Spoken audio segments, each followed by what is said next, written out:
All right, what's going on, chat?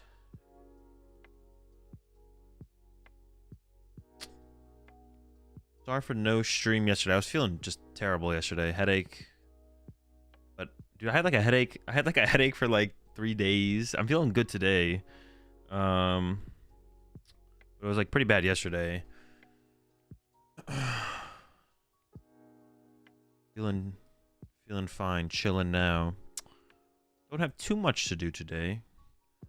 Or at least too much on the menu for today. I'm gonna be playing with Mateus's Banette Gardevoir deck to start off with, and then we've got some decks to doctor from the Metafy group. So that's gonna be the plan for today. I still have some decks to catch up on for the deck doctoring from the from last month, so I gotta catch up on those, and then we're gonna go from there. That'll be the plan for today. I need to figure out like the process for like the deck doctoring streams as well, or like what it's going to look like overall. But figure it out. We'll figure it out. Okay. If you had to build a basketball team with any TCG players, who are you picking and what positions? I don't know. I don't even know who's good at basketball in the PokemonTCG. You just take the 5 tallest players and put them at some position. Something like that. Is Raging Bolt mid or MDiff? Raging Bolt might be MDiff. I don't know what MDiff means. Mid stack and format. What's up, Doom? What's up, Thaddeus? What's up, Master? P28. Yeah, so that's the plan for today. Tomorrow, honestly, I don't really have any plans for tomorrow. We are going to play in the Doom tournament tomorrow, and then I'm not sure what else we're going to do. We do got to do some, about 3.5 weeks out from, actually like 4 weeks. Wait, 1, 2, 3, 4, like 4.5 weeks, I guess. Wait, no. We're like 4 weeks. 4.5 weeks away from Surging Sparks. So Surging Sparks is going to be here. No, we're like 4 weeks away. 1, 2, 3, 4, 4. So Surging Sparks is coming up, which is pretty sick. Excited for the new cards. We'll see how much they actually impact. Impact anything. They might not. That's definitely a possibility, to be honest. I'm hoping that they make some impact on the game, though. I'm hoping for some kind of impact. But we'll have to wait and see on that. But we do need to do some Surging Sparks cooking at some point coming up. Probably next week. We'll do some of that next week or something like that. Maybe the week after. Who knows?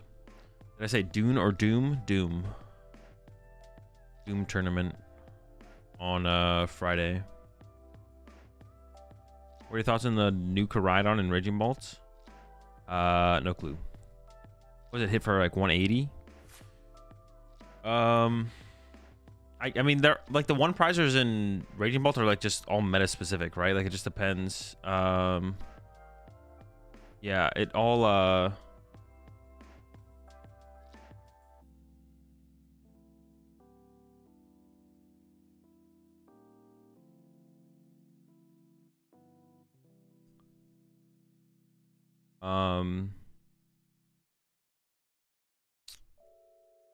what was I saying? I was saying something and I forgot what I was saying. New Koraidon. Oh yeah. In a certain meta is probably correct. But it's all meta specific for the one prizers in Raging Bolt. Neutrally, the most neutral one overall is like Sandy Shocks. And then yeah, the most neutral one is Sandy Shocks. And then besides that, like Slitherwing seems actually like kind of good right now. KO's Terapagos, KO's Pheasantipity, pretty good to KO Pheasantipity with a one prizer. So like lets you actually like make like a comeback play as well as Raging Bolt, because you can go Slitherwing, you can go like Catcher or Prime Catcher, KO Pheasantipity with a one prizer in Slitherwing, and then you can also Iono them in the same turn. So you can actually like make a comeback play as Raging Bolt, which is kind of cool.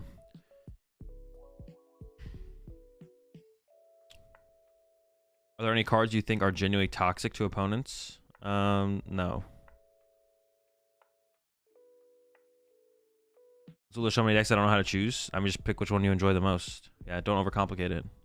The problem is you're overcomplicating it. Not that there's too many decks. I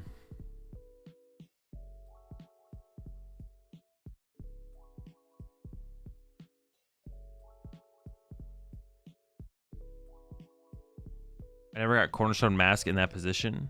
What do you mean, like in Raging Bolt? Future Box cooked? What do you mean? Is it cooked?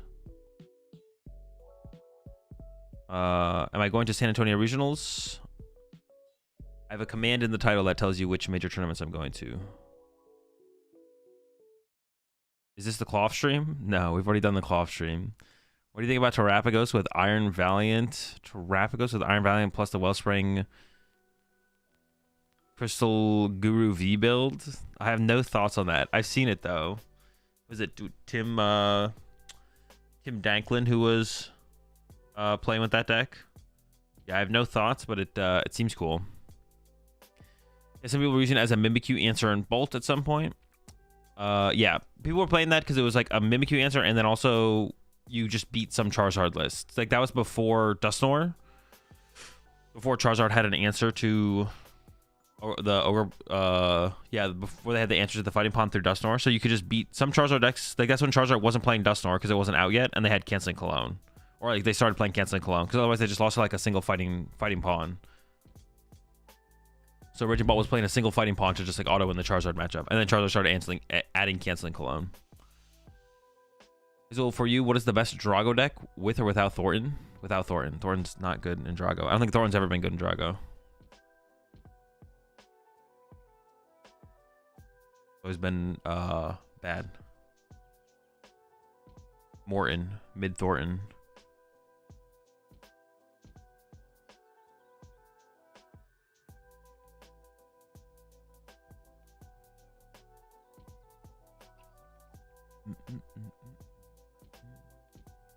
What's the reason people play Slitherwing and Bolt? I don't understand it from looking at the card.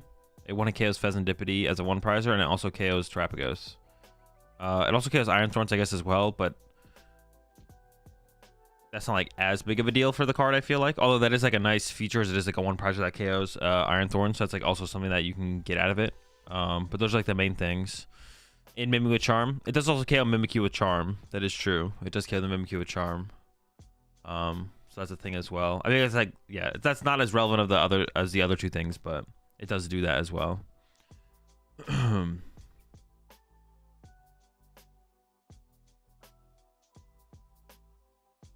Hits for weakness where Sandy Shocks doesn't.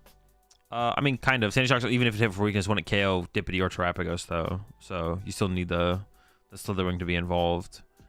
But yeah, it gives you like the cool line of play that you can gain by playing the Slitherwing is you can actually make a comeback play. Like what I was just literally saying was like you catcher or prime catcher up there, Pheasantipity, and then you Iona them and KO with Slitherwing. Yeah, stuff like that. It's pretty nice.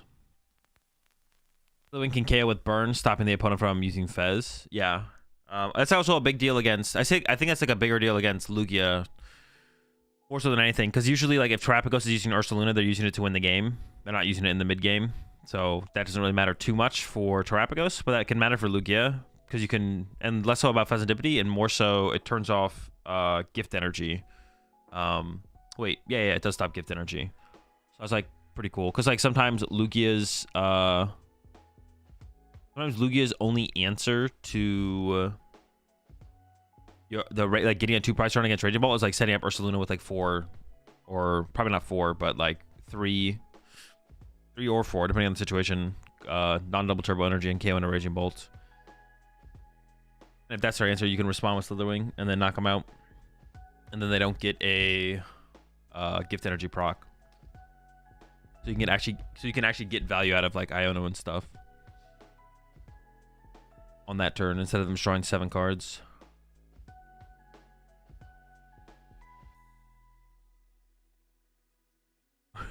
Play this. What is this? Hold up.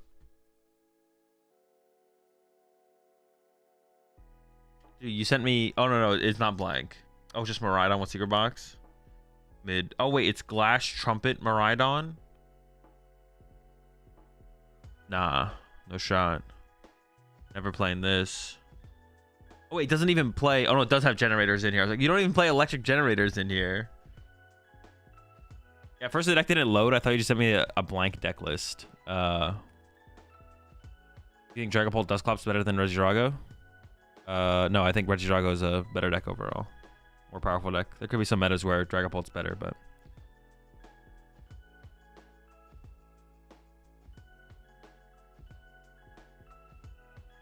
It's Ryan, so it's basically blank. True. The new Koraidon from SV8 will be the final choice. That card is way broken. I don't know about broken. I think you're over-exaggerating it a little bit. It seems fine. And I gotta read the card again. Was it 2 colorless energy and then you do 30 plus 150 of something of... No. If you attacked with an ancient Pokemon, you do 180 or something, right? Yeah, it's like fine. It is fighting type. I guess that's kind of cool, right? So then when you like 1-hit KO... If one of your other ancient Pokemon use an attack during your last turn, the attack does 150 more damage. So you're doing 180. KO Terapagos, KO Fezandipiti. It's cool. It's cool. You should try the Entei Geomask Overpawn deck we saw at the Champions League. Looked interesting. Definitely looked interesting. I think I just like the idea of Judge right now, to be honest, more so than anything. But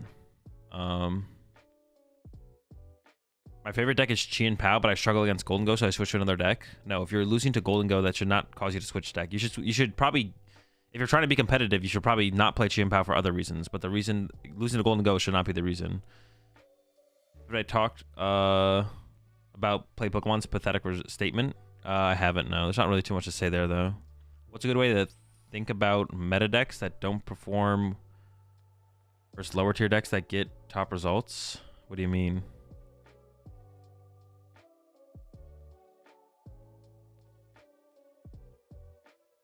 Yeah, I think in Balt is more broken than any other one prize are doing it. What any other one prize are doing now. I mean, the ability to be able to open up with a one prizer is the thing that the Koraidon lacks, right?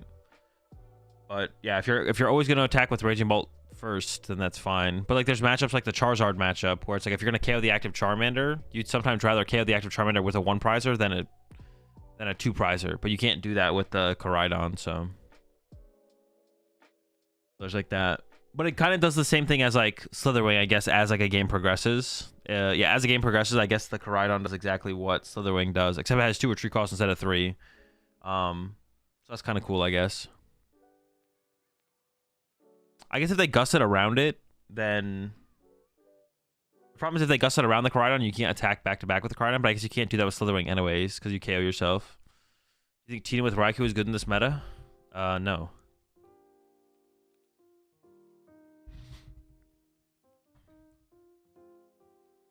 Best one prize deck is obviously United Wings with its numerous results. Truly.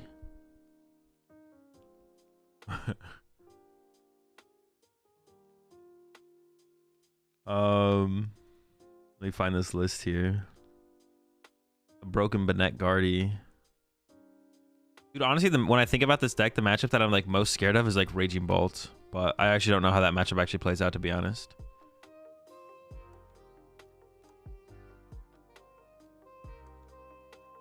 Dude, I literally... Dude, I scrolled down and saw...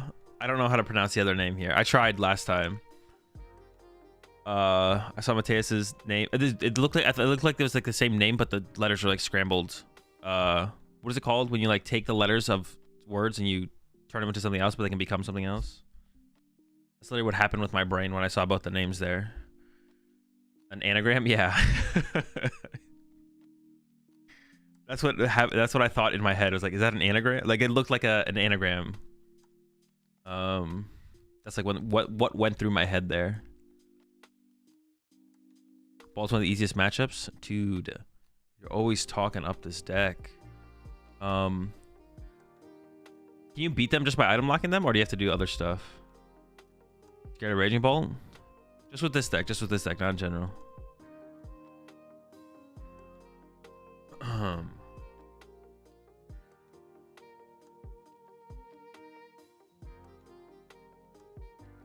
Koraidon is pretty sick in Ancient Box. Hit for 2 colors is pretty cool. I mean, if you just have another baby moon, though, it's like the same thing as a baby moon, right? If you only play dark energy, it's the same thing as hitting for 2 colorless energy, but you're doing more damage potentially.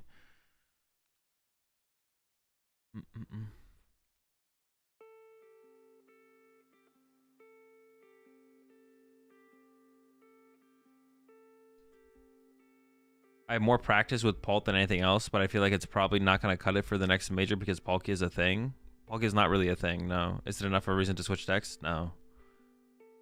That's how you create Polish names. You take your father's name, make it into an anagram as your surname, then smash your face on the keyboard for your first name. Not item like for entire matchup, but item lock destroys them. Okay. I believe you. Because, like, Mew's a really good attacker. Like, if you get ahead, you can just Mew them twice, right? You just use Mew to cop Raging Bolt twice, and you just win the game. Which is kind of cool.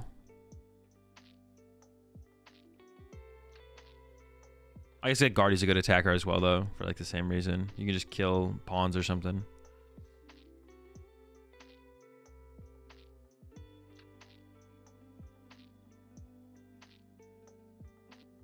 Can I take Sandy Shock's spot and Raging Bolt? The Koraidon? It's meta dependent. Sandy Shock is like neutrally the best one prize attacker, probably. But meta, depending on the meta, it would be worth including, probably. Like, Slitherwing seems like the best one right now, but Koraidon's probably just better than Slitherwing. I don't know.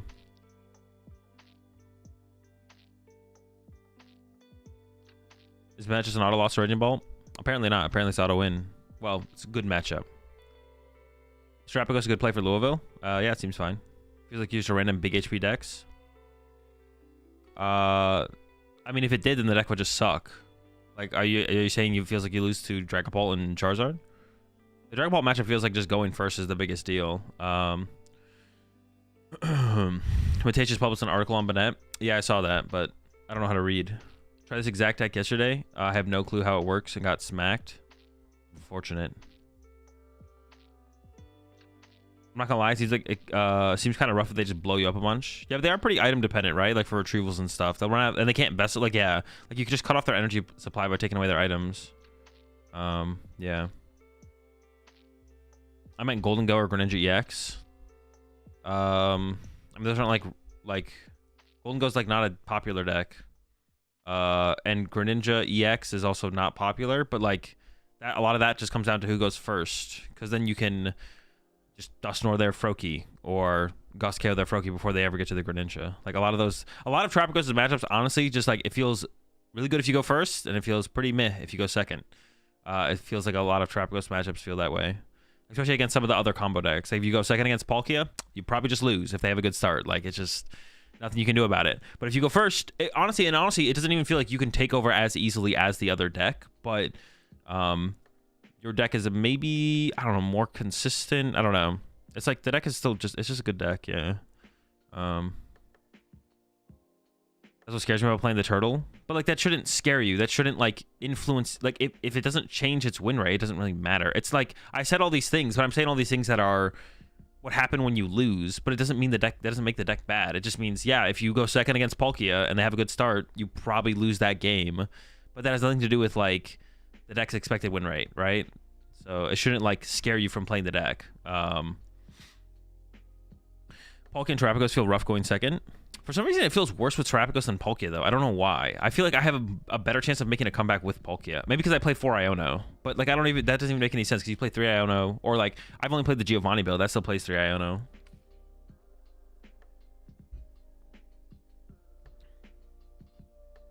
What do you think about the win coin flip meta?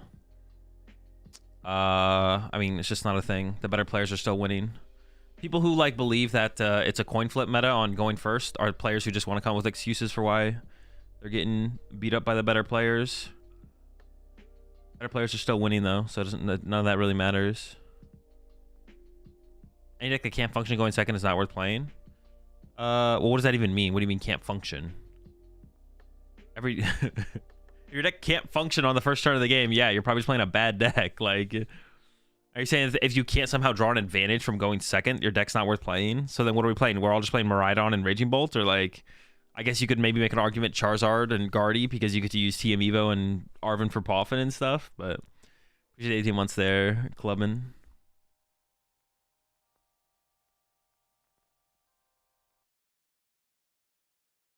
You should make a current meta tool or item tier list. Those lists sometimes help me understand the game more.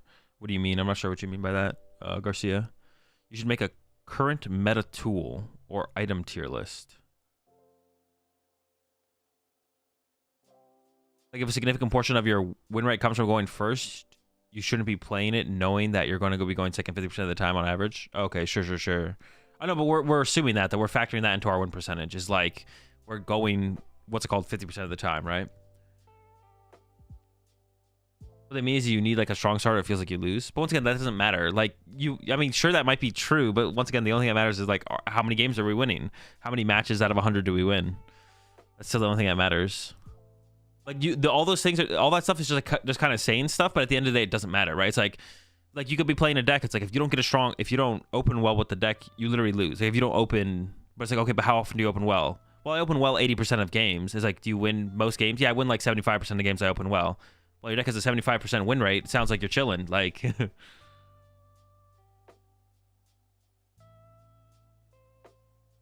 the end of the day, like all those like thoughts or statements don't really mean anything. The only thing that matters at the end of the day is like our win rate, our expected win rate. How many matches are we winning out of 100 matches in the current meta? It's like, well, I feel like I'm winning 70. It's like, I don't know, 70% win rate seems okay. Lock it in. We're good to go. Now, how you feel about a deck can change whether or not you want to play a deck. That's what I've been like saying recently. It's like if you just don't like a way a deck plays, it's like, okay, even though you know it has a 75% win rate, it's like if you just don't like how it plays, then that's good enough reason to not play the deck. But you can't ignore stats, right? You can't ignore the facts. The facts is it still has a 75% win rate, so it is still a good deck and a good play. It doesn't matter how much you don't enjoy the way the deck feels. Is there a way to not brick by Iono as Terapagos? I experienced the Iono to 1 for nothing for like next 5 turns too many times. Set up Pidgeot. It's one of the reasons Pidgeot and Pheasantipity are so good. Just get the squad in play. Point flip meta, go second, and shove it for item lock is what we were talking about, right? Exactly, House. Exactly. People want to come with excuses for why they're not hitting heads on their shove it flip. I think Greninja EX gives you a lot more comeback potential, and Palkia is a better attacker than Turtle. True. You do have like bigger Pokemon to like work with, right? You have a little bit more to work with, a little bit more depth to your attacking lineup than Terapagos does. Are there cheaters on TCG Live? No. Or is there a bug with Samurott that makes your opponent unable to play cards during their turn? There's just a lot of bugs on PTCG Live. There's no cheaters. Actually, to be honest, I don't know for sure. As far as I know, PTCG Live is not exploitable in the way like cheaters on like Call of Duty exists, but I could be wrong. I could be wrong on that, but it seems like a harder thing to... Honestly, is it harder to hack a game like PTCG Live than it would be to hack a game like Call of Duty? Like Warzone and stuff? They mean the item and tool cards tier list? But like, what is the purpose? I still don't know the purpose. Trainer Hill logs win rates for matchups with core cards.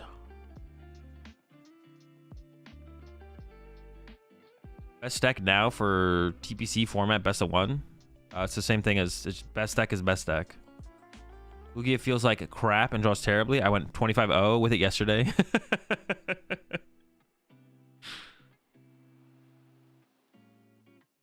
How would you make Terapagos more consistent? I don't know. Deck already feels pretty consistent. I don't know if it needs to like, if that has to be the focused. But yeah, from my experience with the deck, I don't think that needs to be the focused. In the current meta, I am hungry, so I'm going to eat some food. Genius. I don't know if it's just me, but Palkia just feels better than Terapagos, but I feel like it should not. It does. I agree. Terapagos feels fine. It's a good deck, but Palkia Dusknoir feels better for sure. All of my locals switch to Pult and Lugia. Should I just lock them Miraidon and farm them, or practice Pult Mirrors? I don't know. As long as if you're confident against Pult with Miraidon, sure, cook them. I mean, it's not like there's no correct answer. The answer is, what is your goal? I currently have an 81% win rate in general on PTCG Live, but those random dead hands make games feel like you can't come back in situations. Yeah, sure. But like every deck has that. Every deck has like the thing is that one thing that players struggle to like differentiate between. I saw someone tweet about this the other day. I forget who it was, but like losing on turn 1 and losing on turn 7, you still lost. Like, obviously, like, one of the games you played more Pokemon, but it's possible, like, on turn 1, you have a 50-50 on a coin flip, on literally, like, an aroma, capturing aroma. If you hit heads, you probably win. If you hit tails, you lose. But let's say you play the game in a different way, where you lose 90% of the time. It's just 7 turns from now. You still lose 90, like, instead of a 50-50, it's a 90%. It's just, you get to play 7 turns of Pokemon just to lose 90% of the time, instead of flipping a coin on an aroma and winning 50% of the time. Even though you lost on turn 1 because you got tails instead of heads, you still had a higher win percent chance, right? You still had a higher chance to win the game. Players, I think on average, players struggle with the idea of a loss is a loss, a win is a win. It doesn't matter how many prize cards you drew. Like, that's the way, that's the thing, that's the way you want to view it. It doesn't matter how many prize cards you drew.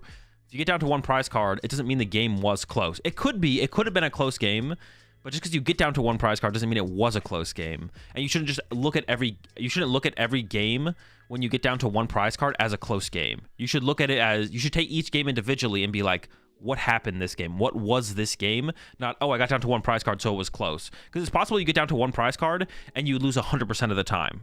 But maybe you only get down to 3 prize cards. They have like 2 routes to take, right? Route A leads to you getting down to 3 prize cards and you have a 50-50 to win the game. Route B, you get down to 1 prize card and you lose 100% of the time. Where the route where you had more prize cards left and had a 50-50 to win or lose, you actually had a closer chance of winning the game. Even though you lose the game with 3 prize cards instead of losing the game with 1 prize card, you're actually closer to winning the game with 3 prize cards than you were with 1 prize card. So prize cards are technically a factor into how close you were to winning a game, in terms of you do have to draw all 6 of your prize cards to win the game, but it doesn't actually tell you the full story into how close you actually were.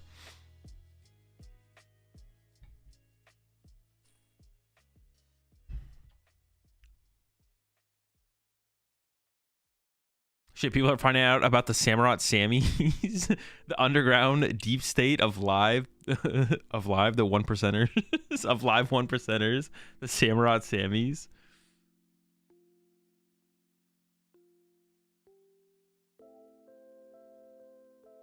You were saying, are there cheaters on PTCG Live? And as soon as you start to answer, an ad popped up with a guy screaming about Papa John's, and I thought it was for you. It was you for a second yelling at chat.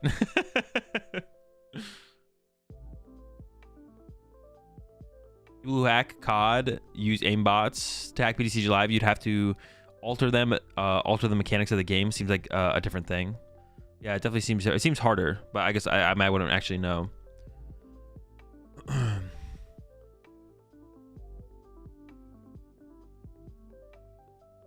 Yeah, there's people up there in like 4K Arceus ranks just playing Samurott. I guess there is bugs and glitches that people have taken advantage of on PTCG Live before, right? Like, what was the one bug where it's like if you started a certain Pokemon, you just won or something? It's like a Mimikyu thing. I don't even remember what it was. You mentioned just last week that someone created a program that could throw your prize cards on stream. I guess it depends on what the Cheeseless hack is trying to do. True.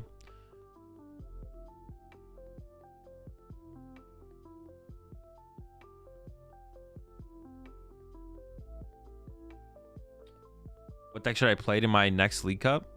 I don't know, whatever good deck you want to run. Depends what your goal is. But as well, I had yeah, you guys when you guys ask me questions like that, you have to give me a goal. What is your goal?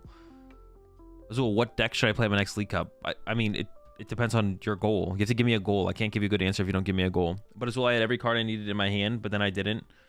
So I would have won, but I didn't. True.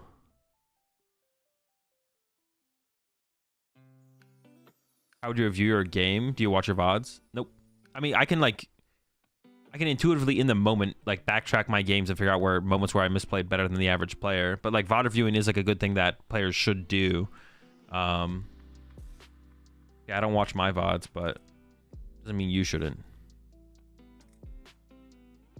I guess just losing turn 1 is such a turn-off, it just makes you feel like I don't even have a chance to play, actually. Yeah, which is fine. And that's a fine reason to not play a certain deck, right, Shiban or Shiban? That's like a first. That's a fine reason to not want to play a certain kind of deck, but you shouldn't let that skew your perspective of how good the deck actually is. You shouldn't be like, oh, this deck loses on turn 1 sometimes, therefore bad deck. It's like, no, this deck is good. I just don't like it, and that's a good enough reason to not play a deck. Is like, if I just don't like the way the deck flows and what the gameplay is like, that's a good enough reason to not play a deck. But you want to have a deeper understanding of like the decks in the meta in the format to help you inform yourself best on like how to play certain matchups or like tech cards to include or what deck you want to play. So you don't want to be like ignorant to the fact that the deck is actually good just because you don't like how it plays. I spent an hour working out this morning thinking about how I lost a game to Drago last night. If your losses aren't giving you nightmares and immense regrets, you're not trying. True. It's the extra psychological burden you have to bear, and until you can bear that burden, you'll never advance as a player. Spiritomb. Oh yeah, it was like a Spiritomb thing, right? What's the most efficient way to prize check? I actually come out with a video on prize checking, to be honest.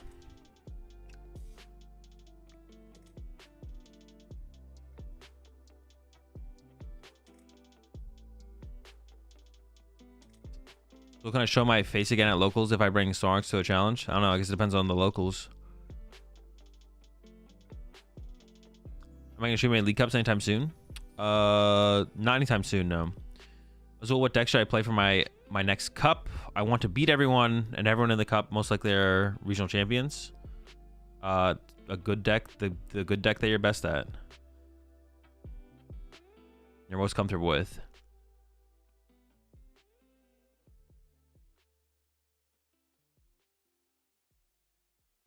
My goal is to win a cup in a field full of Zard, Pult, random Guardi players. What should I play? Drago. Or Lugia. Yeah. Put a water pawn in there. Put a water pawn on that in that thing. Anybody else frustrated by how many lost games we've received just from the game crashing? I mean, that's annoying. I feel like it has been getting better though. I feel like those things have been getting better and there's been less bugs and crashes and stuff like that. Improving. I should choose a deck that matches my playstyle. Something like that.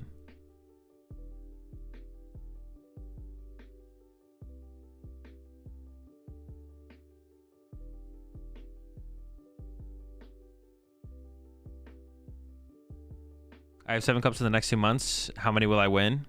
I don't know. It depends what you're playing. If you're playing the Banette deck, 2. If you're not playing the Banette deck, 0. I don't know actually. Where do you play? What region do you play in, Danny? How competitive are like the European locals, like country to country? I know I say like locals are locals all the time, but Norway? Just does Tord actually show up to local tournaments? Yeah, does Tord play locals? No, he does not. What? All right, that should be free then. I don't know anyone else who lives in Norway besides you, so it's all you. Play to your playstyle. No, what I'm saying is that has nothing to do with playstyle either. Just, I mean, it's deck preference, which is, yeah, not playstyle. That's 2 different things. I don't need to defend myself here. Deck preference and playstyle aren't the same thing. Or play sometimes, not often though.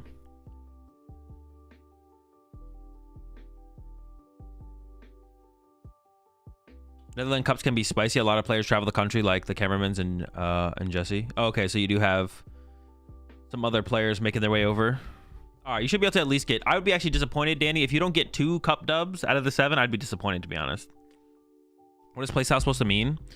Like, it doesn't really apply in the Pokemon TCG, but it would be like defensive versus aggressive, right? Like, or you could like look at like quarterbacks, right? Some quarterbacks throw more, or like some offenses in like for NFL teams, they run the ball more or they throw the ball more, right? Depends on like the skill set of the players they have and probably the team they go up against is like one of the things, right? So they adjust their play style based on the competition or based on their strengths, right?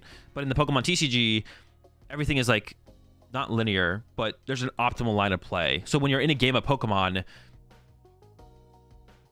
like there's not players who like, if they have a Research or Iono, like if you have a Research and an Iono in your hand, some players might play the Iono more than they play the Research, but only one of them is correct. So you can't like apply play style there, right? You can't like be like, oh, the really aggressive Pokemon TCG players, they always play the research in the situation to like, dig aggressively through their deck and find their next cards to play. And the more defensive Pokemon TCG players, they play the Iono here to play more defensively and conserve resources. Like, that's not a thing in the Pokemon TCG. You can't, like, they're not equally good lines of play.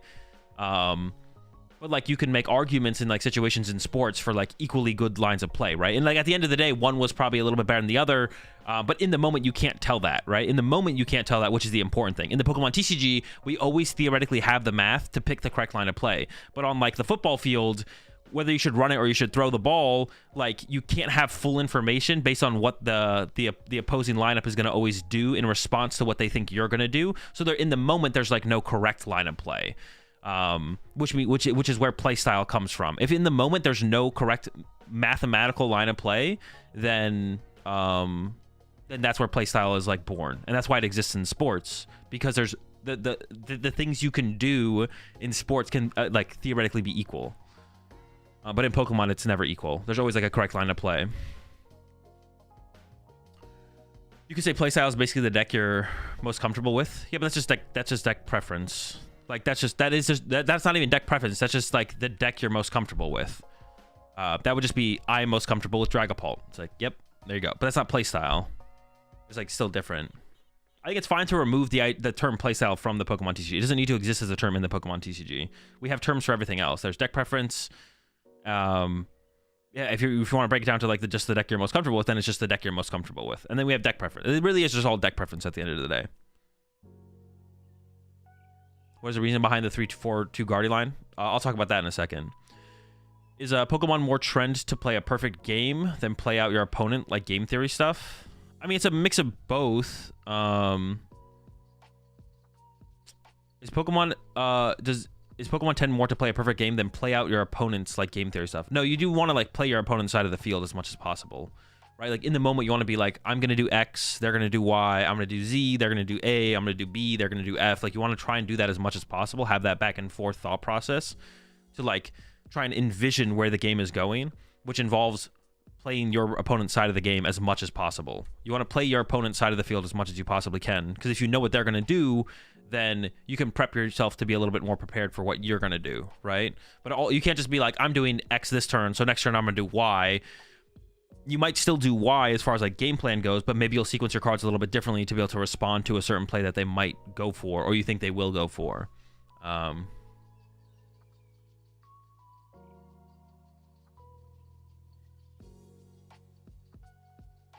think there's more nuance to playstyle than it being mentioned here, but I don't want to type it all out. Sure. Well, unless you mean in-game, then I'm going to disagree with you.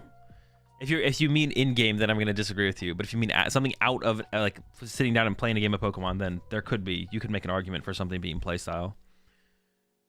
The only way I can see playstyle in Pokemon is, like, Bolt or Zard. Bolt is hyper-aggressive, while Zard is more tempo. Yeah, but like I said, that's just a deck preference. It's not too, when you pick up, like, yeah, it's just, like, deck preference. But when you pick up Bolt or Zard, there's not, like, a defensive and aggressive way to play the decks. Or other way to play the decks.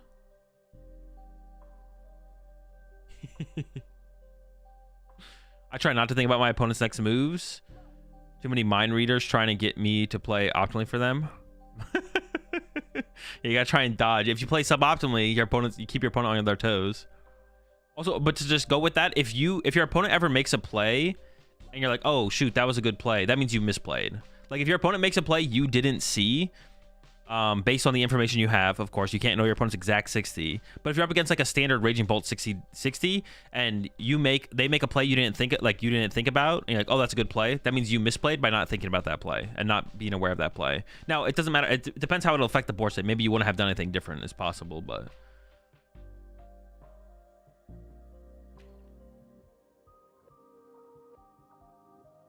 give me 1 second, chat.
Dude.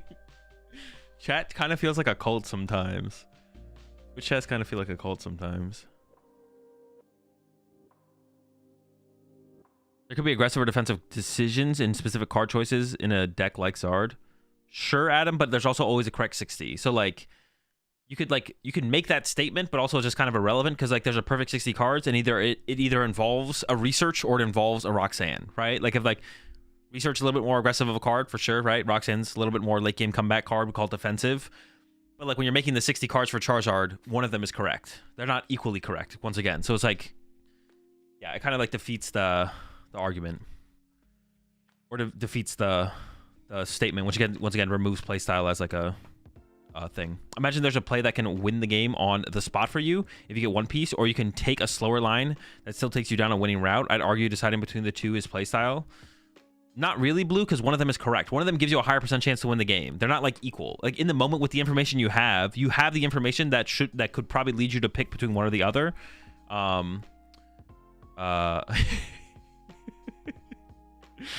So yeah, that doesn't quite work, Blue, because one of those two lines of play is correct. One of them gives you a higher chance of winning the game.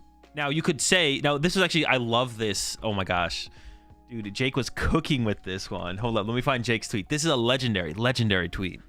This is exactly, and explains it so well. Like, let me see if I can find it. Let me find Jake's tweet real fast. I'll share it with the class. Oh, I might not be able to find this though.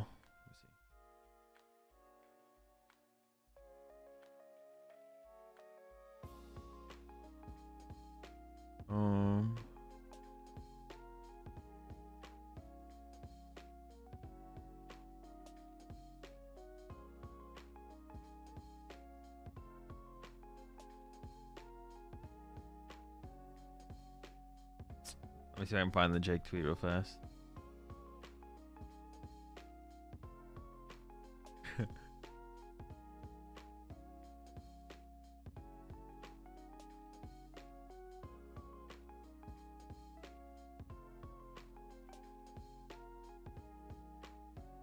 Man, this might be hard to find.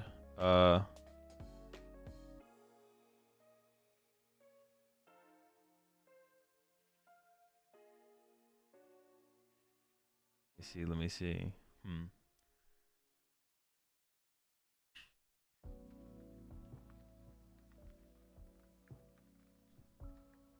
I don't remember exactly what he said, but I remember it being exactly how I feel about the playstyle discussion. Oh wait, here we go. When most people use the word playstyle, they're talking about a bias in their in-game decisions, also known as serially misplaying. I'm using it to describe the kind of gameplay that the archetype forces. Yeah, like, it's like, yeah, when people, like, playstyle is only relevant when, like, playstyle is only relevant when you're comfortable with the idea of a misplay being correct. Yeah, playstyle only exists if you're comfortable with just making a play that, like, a misplay. If you're like, okay, yeah, if you're equating misplaying to playstyle, yeah, serially misplaying. It's so funny. Yeah, basically, yeah, misplay or playstyle is like a thing if you count misplays as being like fine plays, but we don't, right? Misplay is a misplay because it's a mistake. We always want to take the higher odds play. And in Pokemon, the thing with Pokemon, the reason like Pokemon is like different than something like a sport is like it's all about information in the moment. And Pokemon, information in the moment, you can probably come to the correct conclusion. That's the thing with Pokemon. It's like if it was too hard to come to the correct conclusion, then we could argue for playstyle in the Pokemon TCG. If it was too hard to come to the correct conclusion, but it's not that hard to come to the correct conclusion in Pokemon in the moment, you won't always be able to do it, and then that's where misplays can come up. How something comes up, but like you take something like sports, like after a play is made in sports, you could like look after the fact and be like, okay, maybe we shouldn't have done that play, but in the moment before that, you wouldn't have been like, you shouldn't have done. We would have known that was a misplay. Like in the moment before you run a play in sports, you're working with the information you have available to you, which gives you multiple choices to pick from, and then picking them is not and picking them as like roughly equal in terms of like the value you're trying to get to like win the game. But in Pokemon, it's different because you should be able to come to the correct determination based on the information you have available to you.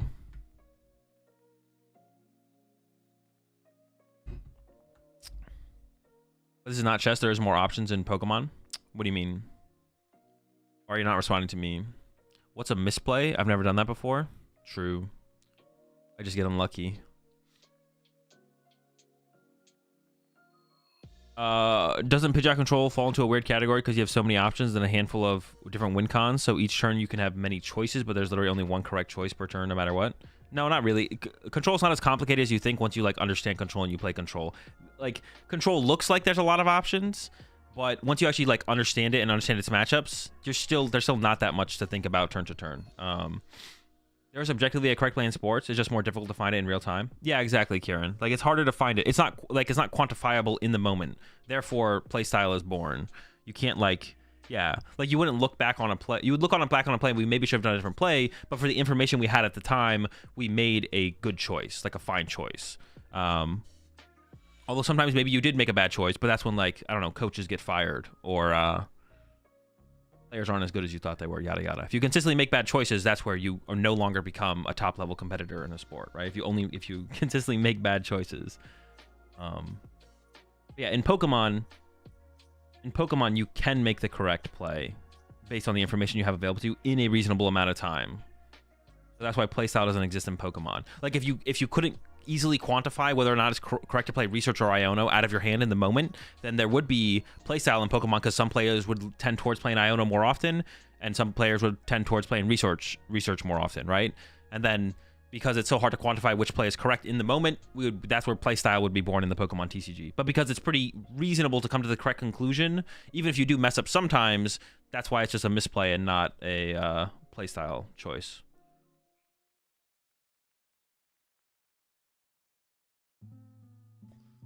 Can I repeat that but faster? No. When should you take the risk to win on the spot versus playing it safe and not getting punished? It's just all situational. It's just all situational. Sometimes you should go for the 50-50 in the moment. Sometimes you can play the long game and try. Like sometimes you take the 50-50 to basically lock up the win right now. And sometimes you should wait 5 turns. And the 50-50 in the moment is a 50-50. From now it could be a 90-10, like you'd be winning 90% of the time. But you have to like make that judgment call in the moment. Do I play for 4 turns from now or do I play for right now?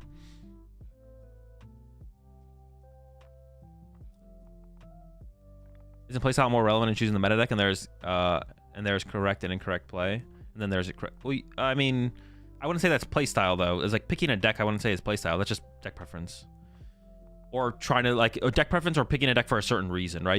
You could pick a deck based on, well, I just want to play my favorite deck at this next tournament, or I want to play the deck that I think is the best deck at this next tournament, the best play. That's all like deck preference though.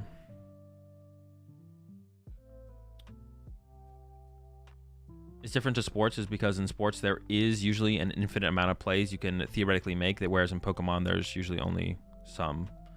Yeah. Pokemon is just chess for Norwegians.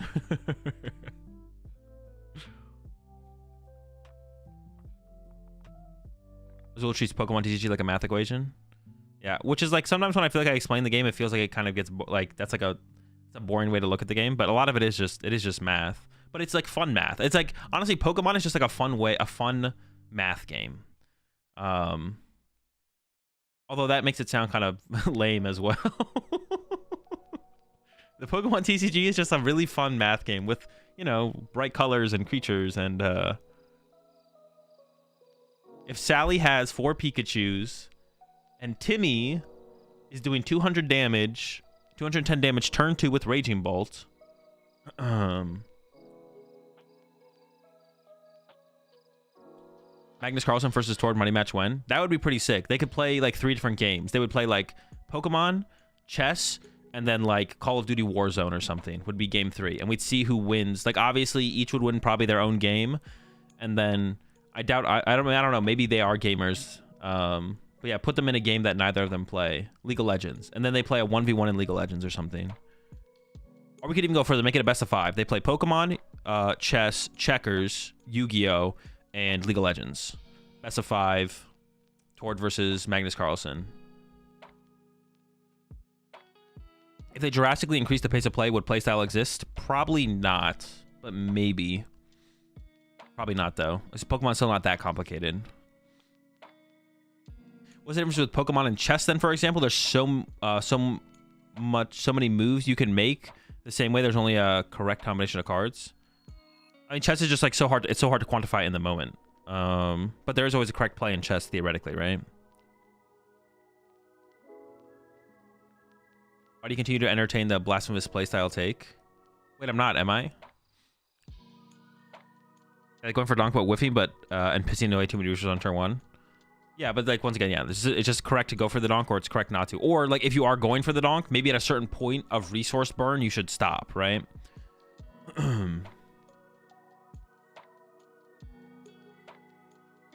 Yeah, I'd be like at a certain resource burn, you should stop going for the donk. Or it's maybe technically correct to just go all out for the donk no matter what.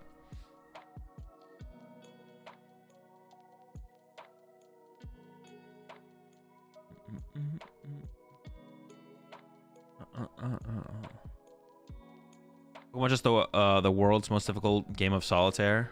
Yeah. But it's fun, so if we don't overthink it, it won't be as lame as maybe it is.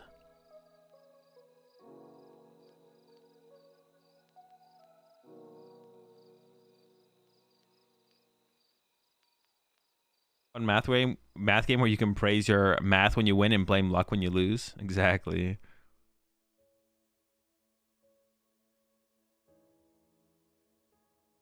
We'll be down to COD. That's lame. Hey, we could get some other games involved.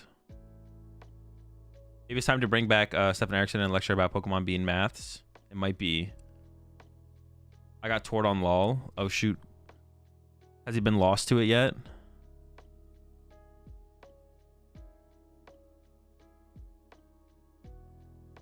Is it more predictable than Pokemon? Sure, but it is also just harder, right?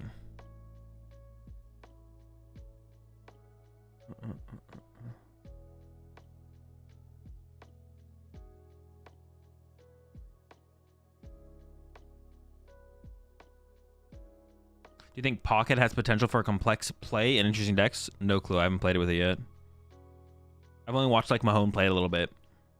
That's about it. You should have known you weren't going to get donk, so incorrect. True. Hindsight Harry. Hindsight Harry. Someone made an actual Pokemon TCG AI that is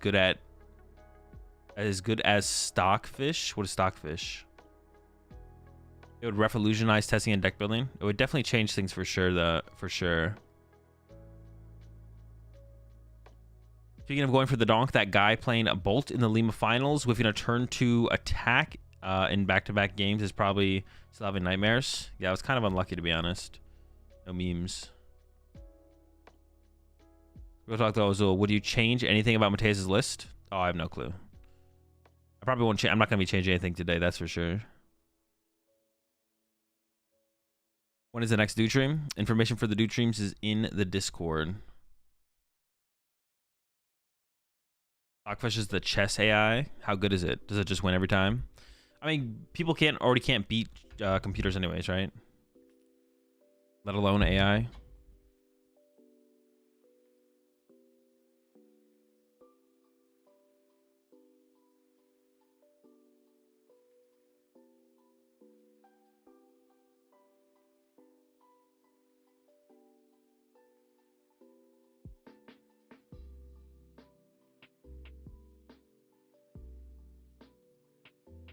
But I spent Terapagos have an auto win versus Bolt. That deck is so annoying. There's a lot of it.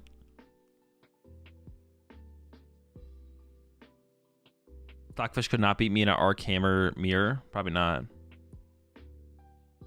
What's the point of the Guard EX and the deck list on screen? To just accelerate energy and play for attacking options.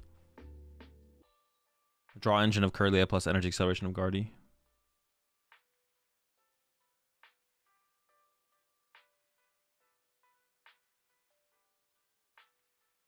Stockfish doesn't win every time, only against another bot, because both bots are made to sometimes make suboptimal moves, so it's not always a draw.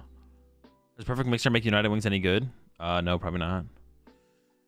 Probably not. Allows for sick monkey plays and Mew EX genome hacking plays. Yeah, the Mew like gives us like that fuel in the late game. All right. Let's play some Pokemon. Briar and Zard, thoughts? It's definitely correct. And if Briar's not good in Zard, Zard is terrible. Like, actually awful. Briar's got to be good in Zard. If Briar's not good in Zard, there's no way Zard is... There's no way Zard is good. Briar's got to be good in Zard. Got to be correct. It does seem like the deck that can take advantage of it more so than any other deck. I don't think I played it... When I played Terrapagos the other day, I don't think I played Briar once. I was going to play it once, but then I had an easier win condition.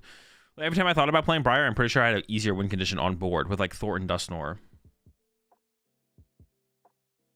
The Thornton was honestly the sickest card in the list, to be honest. From Giovanni's list, the Thornton was insane. The Thornton was absurd. I was very surprised by how much I used the Thornton. Nobody actually uses Briar as cope. Honestly, it kind of feels that way. Like, it kind of feels that way. Have we even seen it, like, for the two majors, 3 majors? How many majors have we seen with Briar legal? Have we seen it be played a single time for, like, actual relevant value? Where, like, this is the only win condition. They did it. There was that one time where Grant's easiest path to victory was to play Briar. Instead, he went for, like, a convoluted Gust play, which was, like, fine. He still won, but that was, like, when it was the Grant against Bradner show match. But his easier path to victory was definitely just playing Briar. Briar existing makes Ancient Box even worse, which is funny. It's kind of unfortunate for Ancient Box. The threat of Briar is stronger than the actual card. Definitely. The threat is like the big deal. Any thoughts on Thorn and Lugia? I'm not a big fan of it. I don't think it's very good. It's like super situational. Yeah, I would just rather play another Great Ball or something. Just... Lugia doesn't need more power cards in the deck. Lugia has like enough power cards. Lugia just needs consistency cards. Lugia is honestly a deck where you're trying to play as few power cards as possible because you'd rather just play more Great Balls or Nest Balls or something like that. Like more Mezagoza. Yeah, less power cards, more consistency cards as much as you possibly can. But obviously, like in some metas and formats, you need to play more power cards, whatever it might be. Thicker Rat Line or like Water Pawn's really good right now. It's hard to argue against Water Pawn unless people are going to start putting Manaphy back into decks. But I don't know if they are, to be honest. I don't know if people are going to make the switch that aggressively before Louisville. I don't know if we're going to see the Manaphys make their way back in because there's really not that high of a threat of snipe decks or, yeah, damage spread on the bench decks. There's like Palkia with the Radiant Greninja, which is the deck's good, but it's not gonna be that popular. And then there's the other big one is like Water Pawn and Lugia, which if I was going to Louisville and playing Lugia, I'm pretty sure I'd play Water Pawn. I'm pretty sure I'd play Water Pawn in Lugia. Because I don't think people are going to go to the Manaphys. I don't think people are going to be rocking Manaphy. So may as well take advantage of that. Especially those Dragon Ball players. KO Double Dreeps. KO the Hoot Hoots. Stuff like that. Would I want any kind of recovery in Lugia? Stretcher Roseanne? No. Thorn honestly might be better than those cards as well. But no, I don't think you need any of that. I don't think you need recovery. I don't think you need Thornton. Just the cards.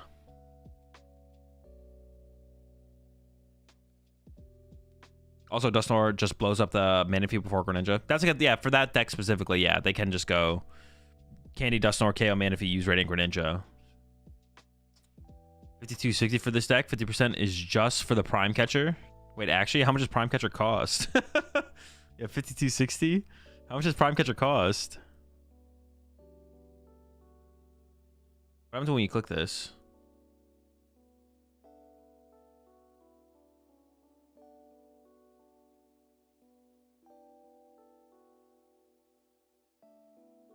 Oh, it's just like gives you the breakdown. I gotta make sure I didn't like I dox myself again. Where's Prime Catcher? I just want to see how much Prime Catcher costs without doxing myself. $22? Holy.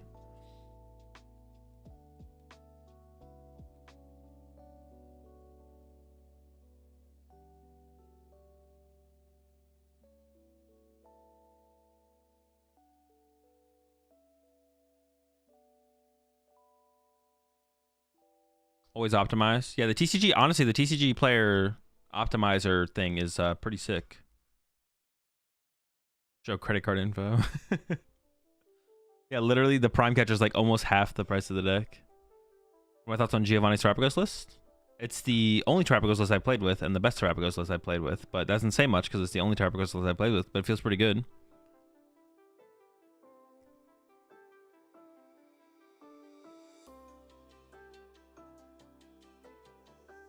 I personally think Water Pond is a bait. From my experience, when you attack with Pond, you don't leave enough energy on the field. Your Archeops become an easier target. I don't know. It's not hard because like Water Pond only needs a double turbo and a legacy. And the legacy, you can put some energies on a rat that turn, or like load up enough energy and play to threaten the weird ear possibly. I don't think it's that bad. Especially because sometimes like you completely lock your opponent out of the game. Like they just can't play the game. Like if you KO like double Dreepy or something, they just lose. Like they literally just can't play next turn. I haven't done a ton of playing with it recently, but in the past, whenever I played the card, it always felt pretty solid. Like it never felt like a big overcommitment to have to use it in a turn. If Prime wasn't so good, I'd play Water Pond and Terrapagos with the Crystal. I don't know about that. What's the next regional size tourney you'll be going to? Use the command in the title to figure out which tournaments I'm playing in this season. All right, here we are playing Mateus's Banette Gardevoir deck. Still playing it. Mateus has still been playing this deck. Still been doing pretty well with it as well. And then did just get top 16 at Dortmund, which was a little while ago, but I just haven't had time to play with the deck since Dortmund. And did lose the win-in, or I believe tied the win-in actually to John Ang. So wasn't quite able to get the top 8, but was very close to the top 8. And yeah, the deck's pretty sick. Every time I play with the deck, I always have a ton of fun. So I wanted to try out Mateus's latest build. So I don't have too much to say on the build. I'm sure some of y'all are curious though. Azul, why is there 3 Ralts and 4 Kirlia? And the answer is, it's harder to find Kirlia than it is to find Ralts. You have 4 Buddy Poffin, 2 Artisan, 2 Nest Ball, only 4 Ultra Ball to find the Kirlias. You could make an argument that maybe there should be a Great Ball instead of the 4th Kirlia, but drawing into the Kirlia itself is just so good, and just having it in there is so good. Like, this is like such a big part of your draw engine to see cards. It just kind of makes sense. It's just like you just want to see the card. And you don't plan to be like, no Pokemon deck plans to maximize efficiency for all of its cards, right? You play Raging Bolt, you don't actually use all 4 of your Raging Bolts, right? You play 4 Raging Bolt because you want to start the Raging Bolt and you want to find your Raging Bolts, right? Same thing with the Gardevoir deck. You play some count of Ralts. You do want to set up 2 Ralts pretty much every single game, so you don't want prize cards to get involved, so you play at least 3 Ralts to mitigate prize cards. And then you have tons of ways to find Ralts though. 4 Buddy Poffin, 2 Nest Ball, 2 Artisan, like I said. You have less ways to find your Kirlias, which are also equally important to find, but harder to find because yeah, you can't find Kirlia with Nest Ball or Buddy Poffin or Artisan, unfortunately. So you either have the Kirlias themselves or the Ultra Balls. So maxing out your count of Kirlia to increase your odds of drawing into it is why there is 3 Ralts and 4 Kirlia in here. But with that said, oh, the cool addition to the deck with the new set is the Gravity Gemstone. Increases the retreat cost of both active Pokemon by 1. So that's like the coolest new addition to the deck for sure. So I'm excited to trap some Pokemon in the active with item lock with the Gravity Gemstone for sure. So let's go ahead. Let's get into some games. What if there are 4 Ralts and 3 Kirlia? Criminal. How do you find this? Why is there Luminous Energy instead of Dark Energy? Because Luminous you can use on the Banette as well. But you don't have like any. You don't have any like way to find basic energy or anything like this. So, but even if you did play Vessel in here, you'd probably play like 2 Luminous, 1 basic Dark or something. The Luminous are to enable Monkey Dory, but we can still use them on Banette. But Gardevoir doesn't accelerate Dark Energy. It only accelerates Psychic Energy, so. Is Great Ball mathematically better than Pokeball? It probably depends on the deck and what you're trying to find with Great Ball on average. Yeah, there's no correct answer. It's all situational. There's definitely a world where Pokeball is better than Great Ball, and there's definitely a world where Great Ball is better than Pokeball. Sorry, Zul, could you clarify why Zard is trash without Briar? I see a lot of lists cutting it. Really? Dude, people have been saying that to me. What lists? What Charizard lists? Now, I haven't been paying like that much attention to like online tournaments. Okay. Wait. 1 Charizard. Does it have Briar? Okay, no Briar.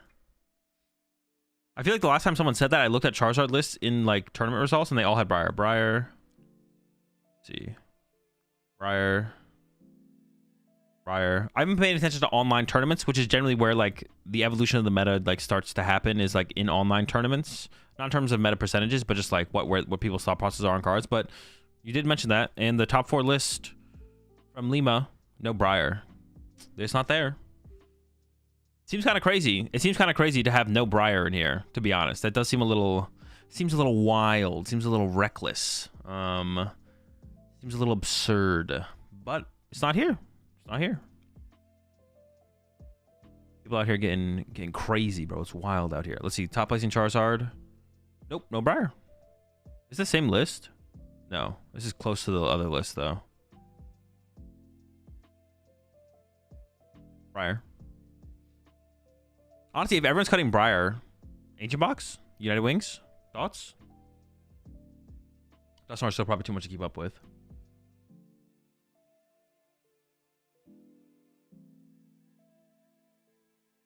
Is it a Charizard list if it has Dusknoir? It's just another Dusknoir deck, true.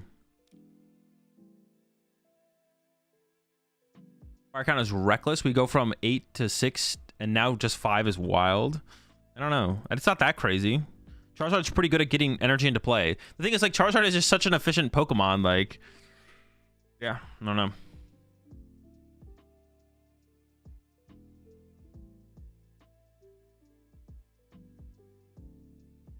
And what the fuck to play Mimicool? Is Azul any opinion on a Mimikyu versus Crest and Guardy? I like Crest better because I feel like Mimi just gets gusted around.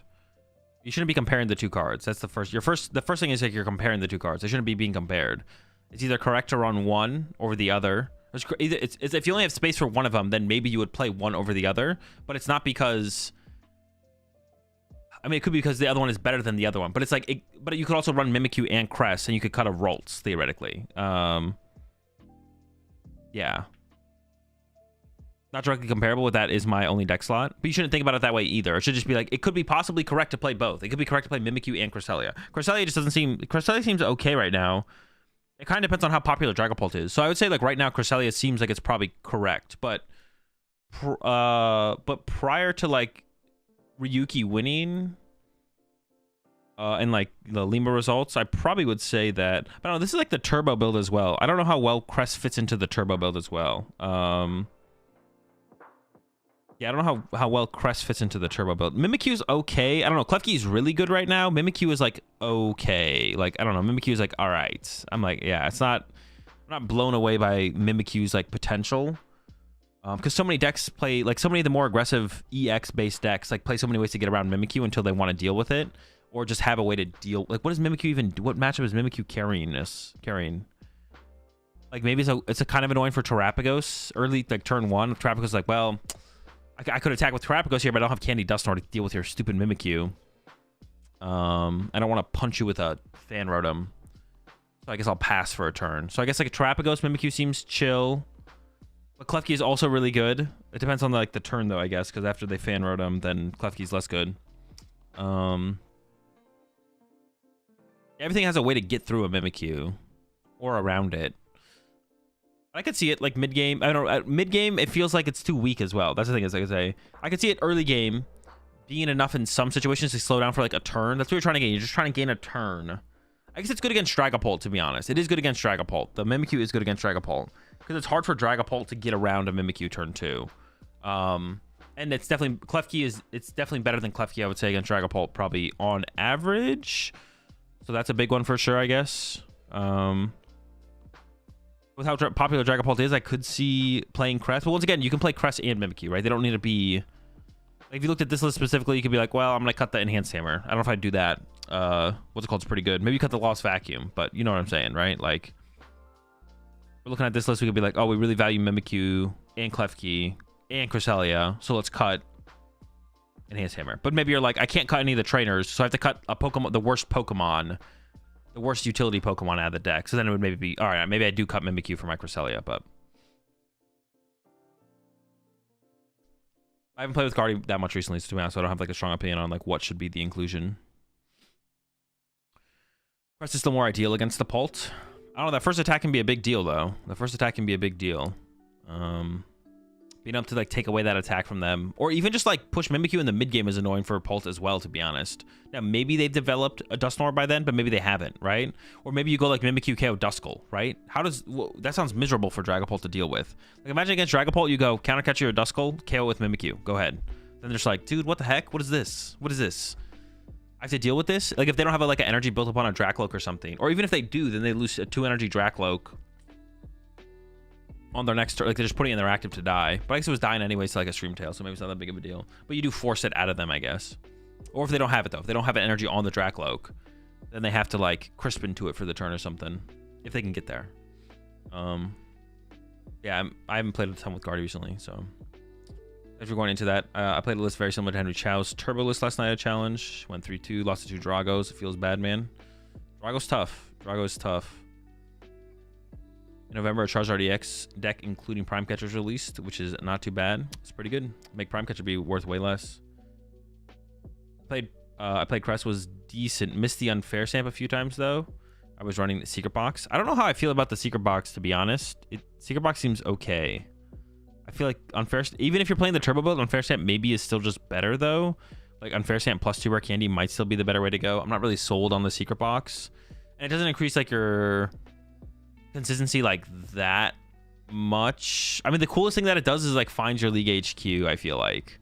That's, like, the coolest thing that the Secret Box just feels like okay. Because, like, finding tool cards doesn't seem like that big of a deal. Well, I guess, like, in this list specifically, you're down to, like, 2 Arven, right? Because you're playing more aggressively with the researches in the Iono, so...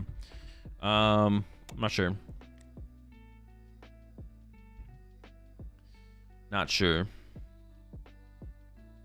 When is the Making Guardy work stream? I mean, Guardy already works. I just don't know what the best way to play it is. The best cards to include. Box allows you to play 2 supporters, basically, like Arven and Research, double Arven, Iono and Arven. I mean, like, kind of, but it doesn't, like, that's what I'm saying. It doesn't get you that much more value. I feel like it doesn't actually get you that much value. It gets you, like, a little bit of value.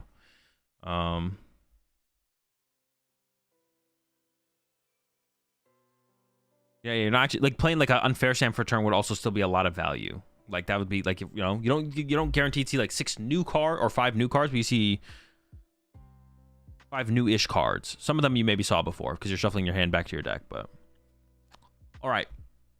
Yeah, let's play some games with the Mateus deck. Broken deck. Gotta copy it to my clipboard, though.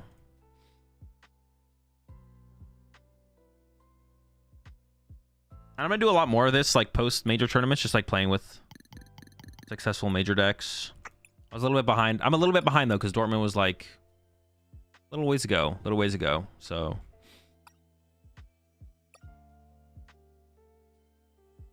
gotta always fix these. Dude, they really gotta make like a default import thing. They really gotta do that.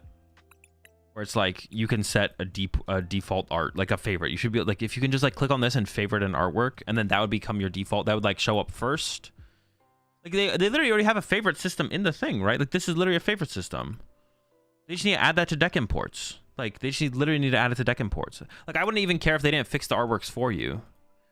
They should fix the artworks for you, though. Like, if you import a list with an artwork and you don't have enough of the card, it should, like, give you a different artwork that you own. But they just need to add a favorite system. Dude, it would literally make decklist importing so much easier if they just added a favorite system. Okay, I think I got everything here, though. Criminal. It's criminal. It's criminal that doesn't exist. What the heck is going on, man?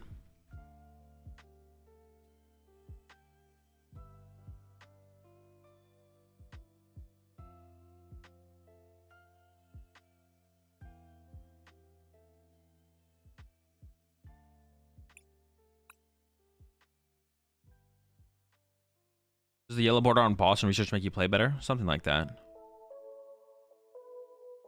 Trust the change. Grab gem for Calamitous Wasteland. I don't know. People have more ways to interact with stadiums than tools, though, right?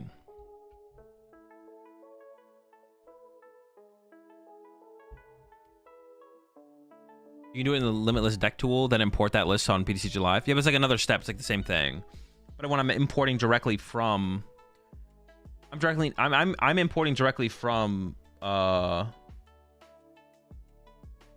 it called? From Limitless, from the tournament results. But then like I've had to like take that list and open it in the let's see, open in Builder and then what?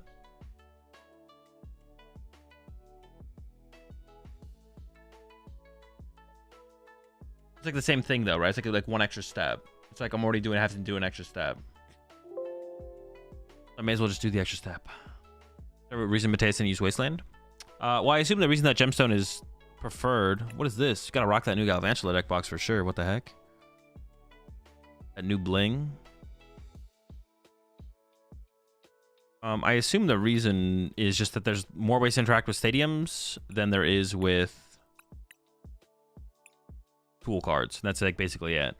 Boss will get around the gemstone. Oh, that's true though. We did talk about that the other day. That's true. Boss does get around gemstone. I don't really have an answer for that, to be honest. I mean, I can see playing both, like one gemstone and then cut one artisan for one calamitous wasteland. Just have both, and then you can throw both out and increase their retreat cost to 4. Pretty chill.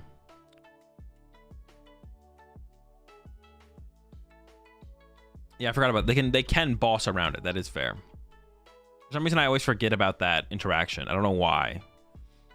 You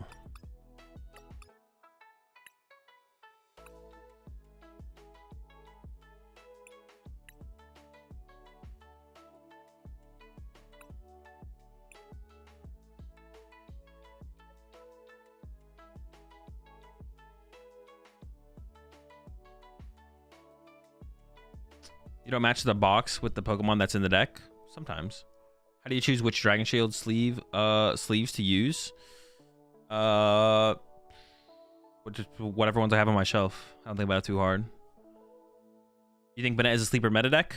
We'll find out. I think Golden Go kind of is, to be honest. After playing with Yellow's Golden Go, like it just that deck actually like felt so much better than I thought it would. I was very impressed by Golden Go, to be honest. Very, very impressed. Banette could be the same, but I don't know. Gotta play some games with it.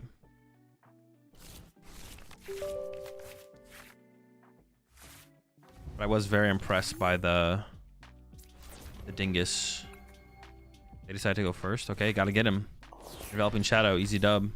Oh, probably doesn't matter. Well, no, it still matters against this matchup. It still matters. It still matters.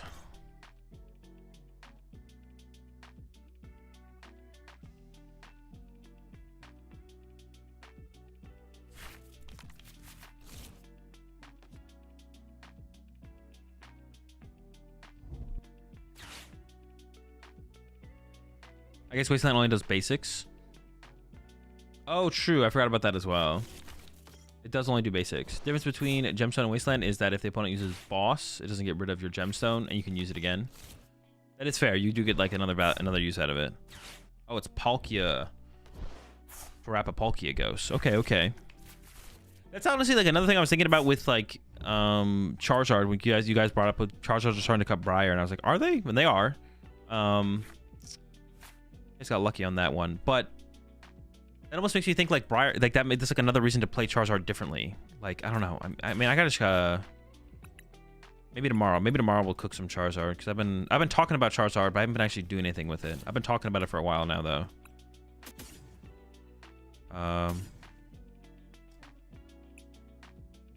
Does this have to be? Do I have to get triple Shuppet here? Like if I get Greninja next turn. This has to be triple Shuppet, right? I can do double Ralts and triple Shuppet, though, I guess. It's like whole squad? Like... Do I ever want Spiritomb in this matchup? I don't think so, right?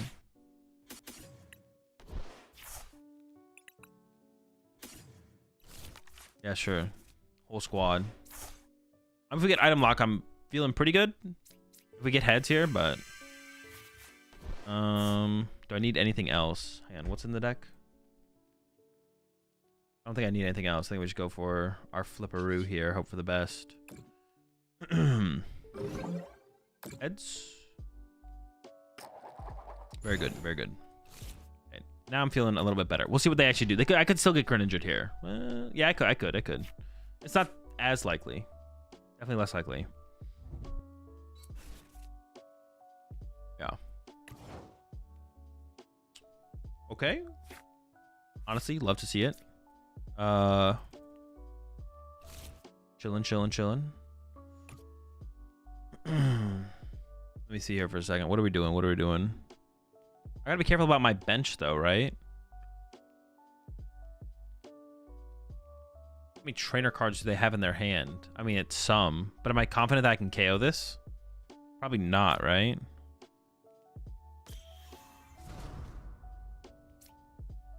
I can do this, and I can get this and Curlia. Ditch the Poffin. I want to keep the Nustball, though. And I kind of want to keep the other Ralts as well, because I am a little bit scared of them. I might just get rid of the Psychic here. kind of fine with that. Because I am a little bit scared of them going after my Curlias with Greninja later. Ooh, we could gemstone this now as well. How many energy do they have in here, though? Moving this would be... Alright, cool. We'll go for it. Bonk. I could probably go after this next turn, though, with Poltergeist. If I find a Gust. I need a boss or a Prime. We could go after this next turn and just nuke it. Take away their only good card in play.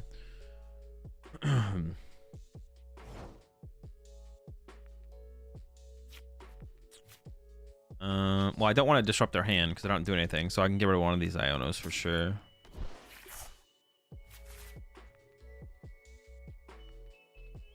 Get rid of the Psychic. Sure. Seems fine. That's boss. Do I just go for it? I could also get... Wait, I don't actually know if the Alakazam's in the deck.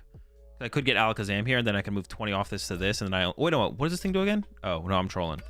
It is not... We could move 20 off.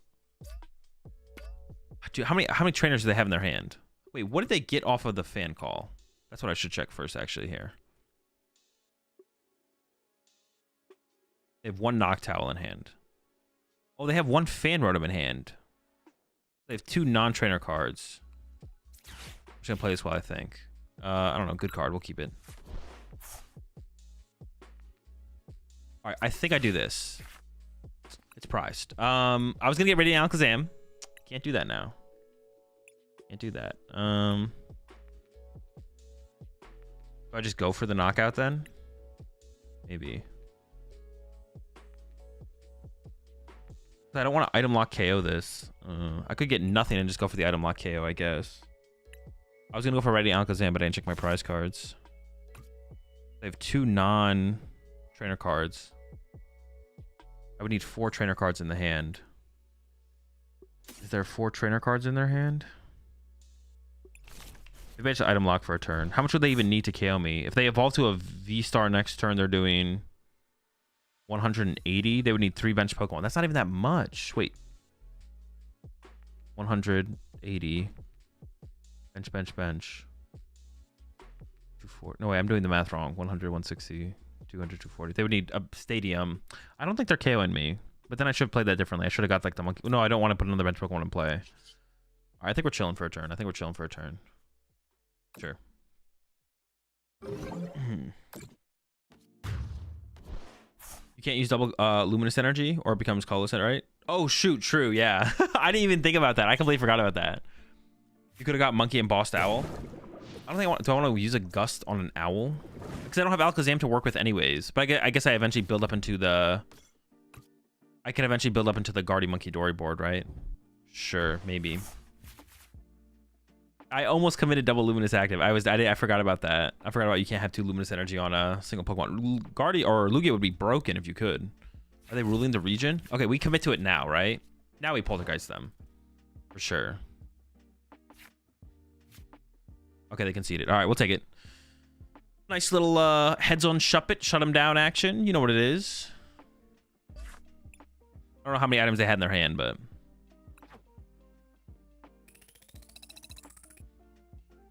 I mean, I guess I could have gotten Monkey, Bossed Up Owl. What do they even play for Switch cards? Am I afraid of...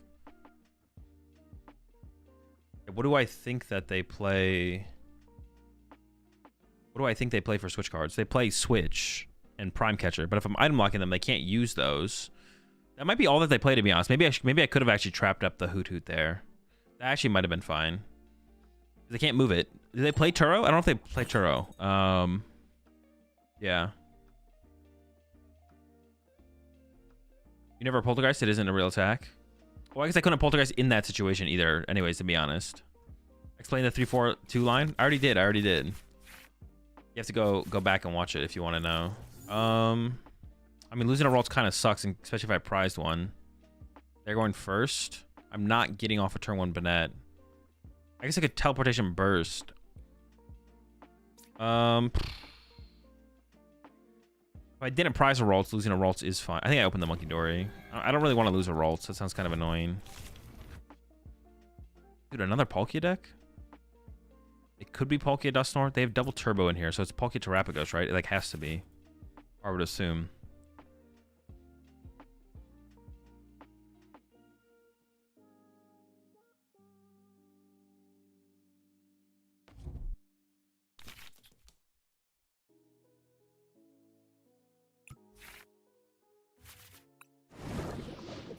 Palkia something.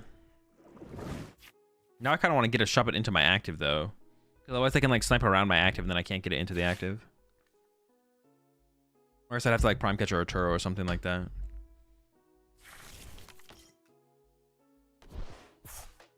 Wait. Oh, yeah, you can use Fan Call without a Terra Pokemon. I was like, wait, how did they use Fan Call turn 1 without a... Would that have been, like... a way to, like, make this card feel a little bit more bad? What if you had to have a Terra Pokemon in play to use Fan Call? You're forced to have a 2-prize Pokemon in play. You can't play some like cheese 1-prize board like Terapagos can do. Honestly, I think that I mean, it's fine. I have to play in fear of the Moonlight Shuriken. So I just need a lot of Shuppets, right? Like a lot of Shuppets. Swarm. And then I also need to retreat to a Shuppet, because otherwise if they just snipe off my bench. Like if I attach to a Shuppet and they KO that Shuppet, I can't get a Shuppet into the active. I think we attach active, retreat to Shuppet here.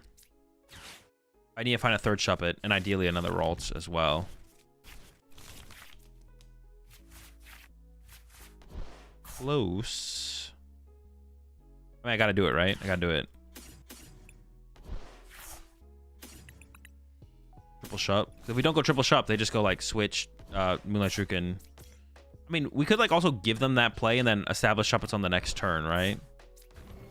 Like, which doesn't sound terrible. But if we draw into triple Shuppet, I feel like we should play towards the triple Shuppet play. But now they can just KO double Ralts. But I guess I have Super Rod, so I can get them back. But it is kind of annoying. Hard to admit that you, comes before R and Shuriken. What do I say? Shuriken? What do I say? And what's the correct way to pronounce it? What do I say? Moonlight Shuriken. We're good with that. Shuriken. Moonlight Shuriken.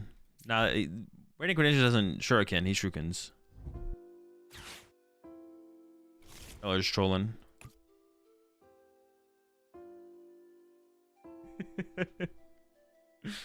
Shuriken, yeah, that's what I'm saying. Shuriken.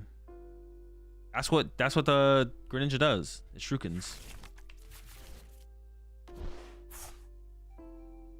No Shurikens going on. And calling to Ditto is a real thing. Dude, I've seen people mentioning that it's actually like a pretty cool, cheesy little combo there. The fan call for the Rotom, get the Rotom in the active, and then that goes and gets other stuff. It's pretty cool, actually. It is pretty cool.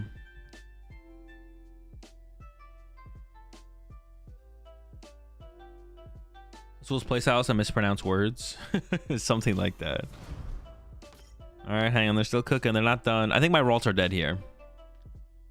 I don't know, man. The Ditto seems awful. What? The Ditto is sick. You're capping for sure. Trolling. The Ditto is definitely sick. You just lose now, right? No, we don't lose. It's just we're in a bad spot. Like if they get the combo off, it's annoying. That's why we want to go first, but we went second, so they're gonna combo us. But yeah, but it's not over. They can't KO. If they could KO 3 Shuppets, then I'd probably just lose.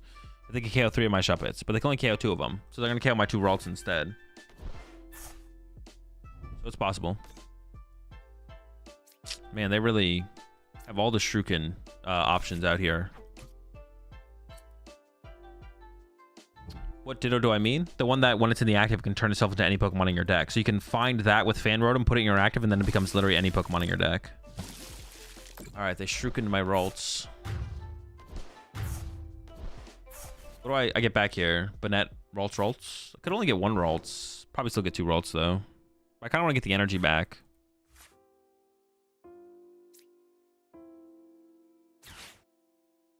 Banette. Yeah, probably Ralts. I don't want to like overbench though, and I do need a hidden energy for turn. So I was thinking of going like this. I didn't check if I prize a Rolts though.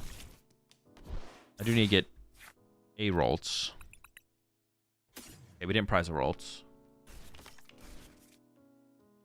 Yeah, I don't want to put the last bench Pokemon in play because otherwise this thing knocks me out. So I need to chill at one less bench, and we whiffed. All right, all right. Okay, this is fine. I'm not worried. We got the Banette. We're chilling. They play E-Switch though, right? They could go KO double shot with this turn if they want to, and then I couldn't proc that. I don't really want to go another shot here though. I think I'm just gonna wait. Go for a little enveloping shadow action and hope for the best. Heads. Okay, you know what it is. Not bad, not bad. Love to see it. Plenty of energy for next turn as well. This is going to be a tough comeback, but it is possible. It is a winnable scenario. Just pretty tough. Pretty tough. What am I even trying to trap in the active? Maybe the trapping Terrapagos doesn't even sound that good. You do not play Froakie. Ooh, they full whiffed. Okay. I have nothing. My follow-up is just my follow-up is Iono, which is cringe.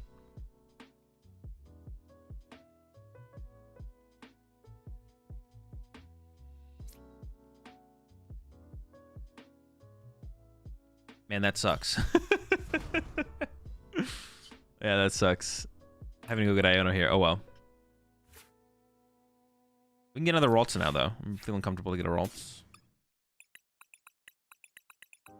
Or I could wait still. I could still wait. And then I shouldn't have played this Poffin actually because it shuffles my deck. Because what did I have in my hand for my previous Iono, to be honest? Ooh. Wait, no, not that. Wait. What? Did I have it? Did I have a 0-card hand? Maybe I had a 0-card hand. I did have a 0-card hand, yeah. Take the Ralts. I don't know, but then they need less on their end to take the knockout. I'm kind of thinking I could avoid the Ralts for a turn. But then they just need Stadium 1 Pokemon instead of Stadium 2 Pokemon. Which is a lot. Right? Yeah. It's definitely a difference maker. They need a lot anyways. They don't need a lot. They need energy, a stadium. You could be right. You could be right. I do want the draw power from the Curlius. All right. I'm not going to let them want to kill me. All right, now this energy should probably go somewhere. I could attach it active. I'm kind of feeling like it's attaching it active so I can retreat it off it. Or if I die, then I get another energy in my discard pile, which seems fine. Sure. All right. 1 Banette, please. Or Ultra Ball. I'll settle for an Ultra Ball. Dude. This is... Oh, wait, we can evolve. Okay. I was like, this is some freaking... I don't even know what this is. Well, no, now not knowing if I have 2 Guardian in my deck feels pretty bad. But I need the Stadium bump. Turo feels broken. Prime Catcher broken. I could get rid of the Luminous Energy, though. This would be maybe the card to get rid of here, to be honest. Because we have some other ones left. I don't know when I'm going to need Guardy. Let's get rid of Luminous Energy. Dude. Heads? Again? Because I can't find a freaking Banette? Yeah, baby! Alright, it's something. It's so cringe. You don't need Stadium Up. Everything they put down from now on is a stall target. I guess. Yeah, you're not wrong, I guess. Am I just going for stalling from here? I don't hate it. All right, so I'm gonna bring up one of these things, right? Terrapagos, I guess. I'll bring up the ghost here. They play double turbo, right? But they only play like 1 probably. All right. Yeah, so I need to use... Well, I guess I can build up some damage and play, actually, on my own Gardevoir. I guess I'll start with this, because if I find Iono... Would I play it if I found an Iono? Probably. Oh, I could, like, Artisan first for another Shuppet, right? Well, actually, what was on the bottom of my deck? What's on the bottom of my deck? Those 2. Okay, so I'm just going to start with Truck and Choose, then. Take it. I want to evolve to the Guard EX, right? So I'm gonna refinement first. Just get rid of the research. Seems fine.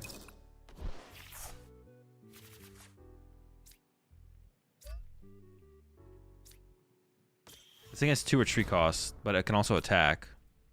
Fudge. They play like what? 1 double turbo? They're not finding that. Come here, buddy. Come here, turtle.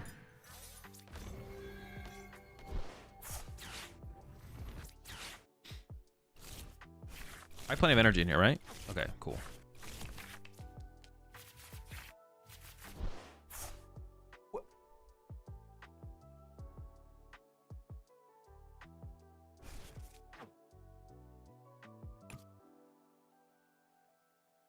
How is that even?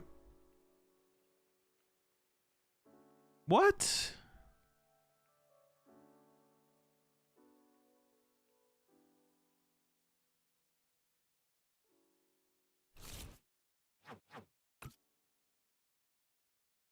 How's that even possible?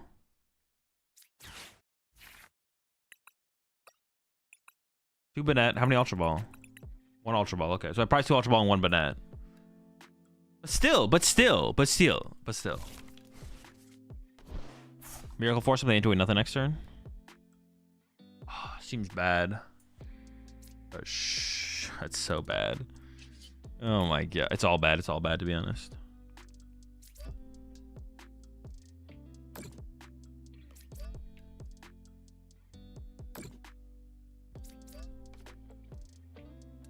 I shouldn't have shuffled my deck then, right? It was a mistake to actually have shuffled my deck there.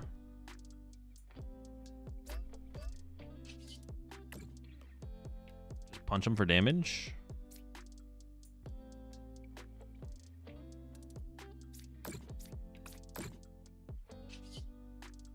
Sure. Yeah, I shouldn't have burned the nest ball there. Cause I actually need Alakazam. But I can't get the Alakazam. Pretty bad. Maybe I'm living off the top deck anyways. Yeah, I should have just not played the nest ball. I was just like in shock. I just wanted to know what was sure. I just wanted to know what was prized. God damn it.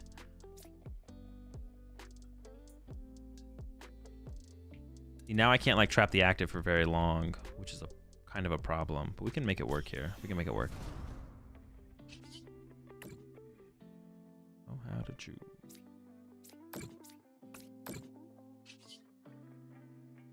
I guess I have boss though. I could boss up something else. I have no draw power. Chilling, we're chilling. Fine. Whatever.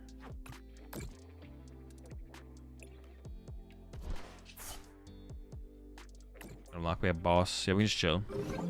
Use draw power. Yeah, but I want to put down Alakazam and Shuppet, don't I? Because then I want to be able to retreat between Banettes and like spread damage aggressively.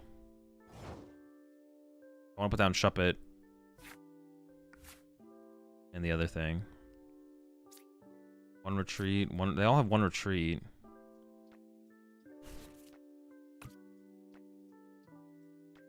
Yeah, Mew's like not real draw power here. Not the draw power I need. Not the draw power I'm looking for.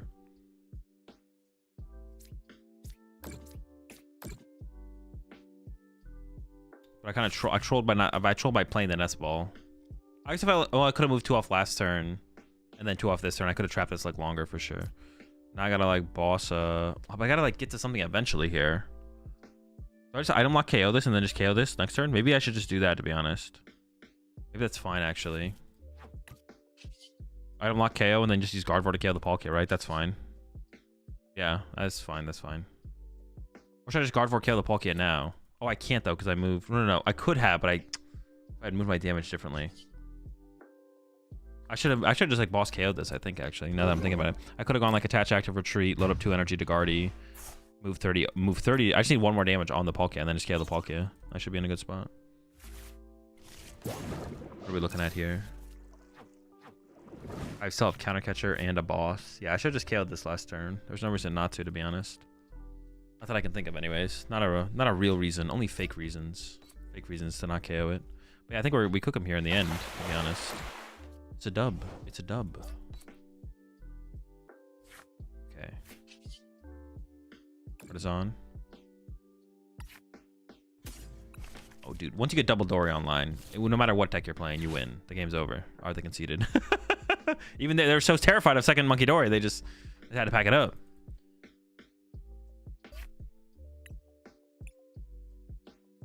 No dubs. No way they were winning. Yeah, it was fine. That was fine.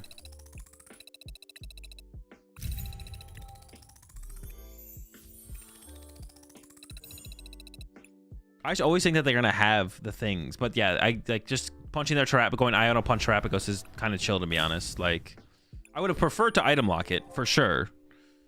Definitely would prefer to item lock it, but I'm okay with I'm okay with that as well.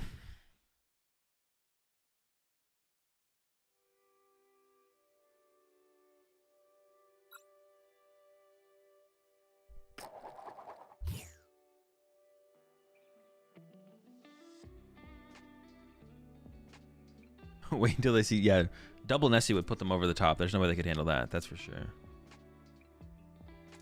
That's too much. That's too much. That's even too much for me, to be honest. I don't want to have to worry about that.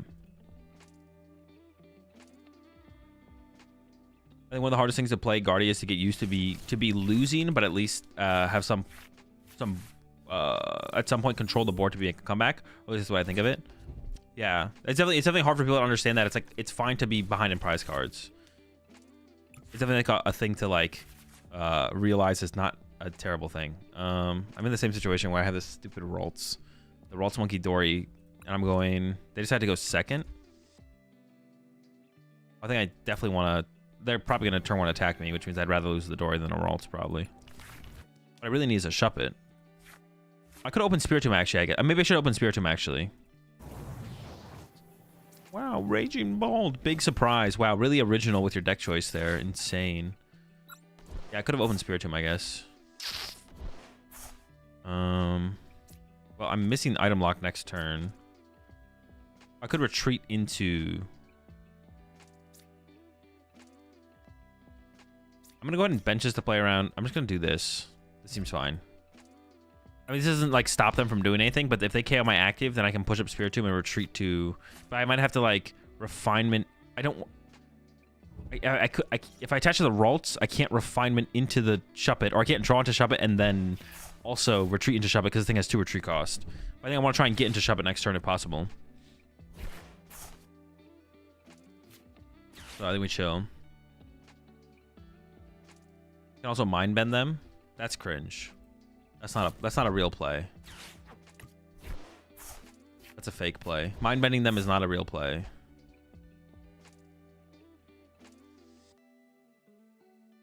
Just gonna get switch carded.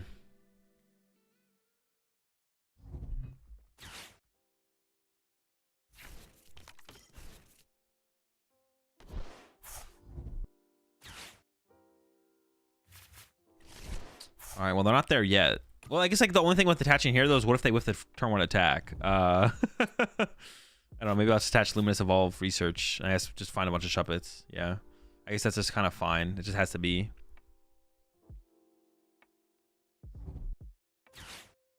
That was what caused the bug you mentioned earlier in the game. If you fade out with no other Pokemon, you would win.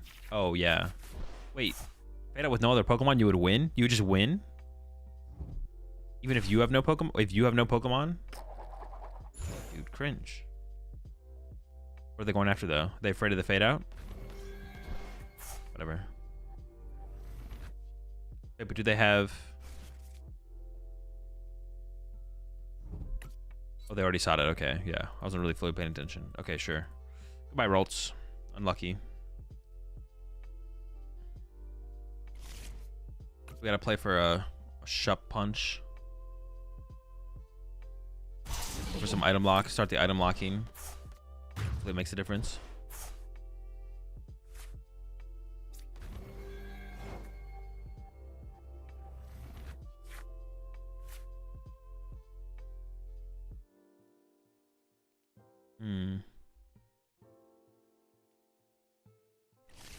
I haven't checked my prize cards at all, so I don't know how much I value the Gardevoir and the Curlia, but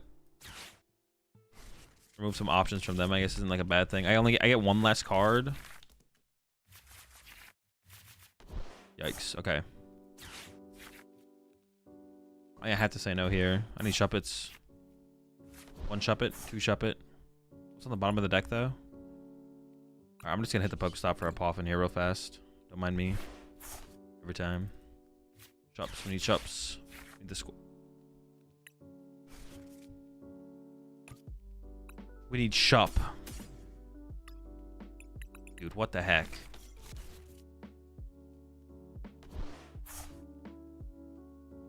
Well, now I can't even go and envelop shadows. With a memory skip, though. So dumb.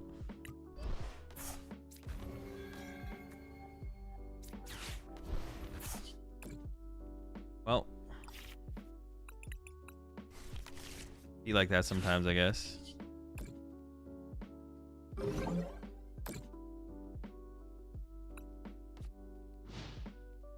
Dude, that's so it's so tough. I priced 3 Shuppet. Oh, where's the heavy ball? Where's the heavy ball? Get rid of these trekking shoes. Give me some heavy balls.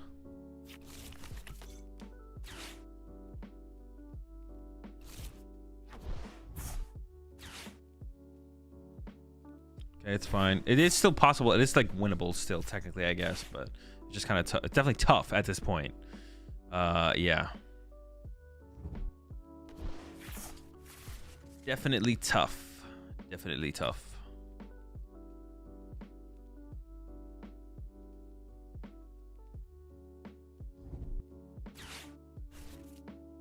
Okay, a whiff there is big though. The rolls into the stabilize 1 time? Dude, that's... Nope, apparently not. Maybe they can't move the Ogre Pawn. Maybe they can't move the Ogre Pawn.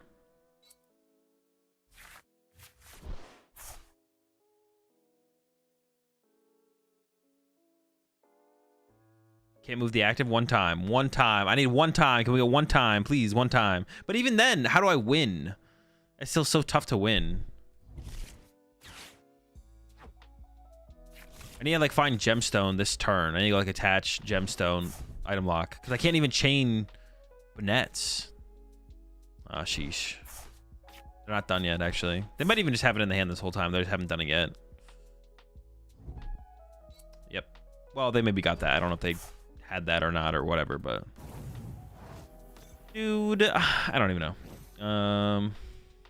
Yeah, I mean, there's just 3 Shuppet surprise. Not much I can know about that. So let's go next. Let's go next. That's so cringe. All right.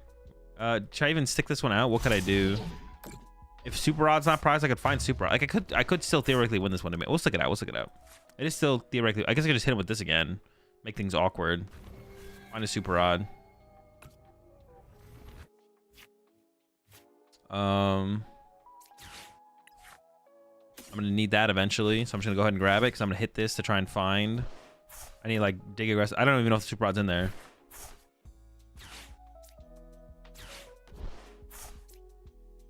Rod. Let's see it. Let's see it. Okay. I think I value the memory skip higher than the Curlia here, to be honest. Wait, what's in my discard pile now?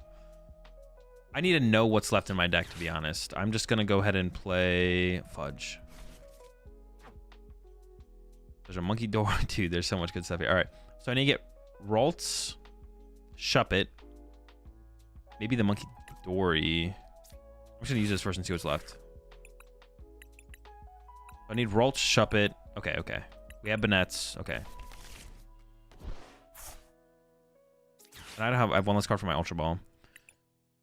Ralts, Shuppet. Honestly, maybe the Dory. Do I ever get to like a double Dory board state? Probably not, right? I don't need double Dory. Ralts, Shuppet. Maybe just Banette to increase my odds of drawing into it. What am I doing next turn? Ralts, Shuppet, Ralts, Shuppet, Ralts, Shuppet. Definitely Ralts and Shuppet. Theoretically, they take a KO. Maybe on my active. Ralts here, Shuppet here. KO active. What would I want on my bench after that?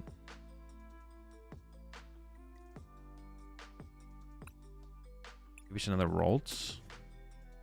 Actually, not sure. Maybe the Monkey Dory. What about this though? I guess I am playing this, right? Because I want the Ralts and the Shuppet, yeah.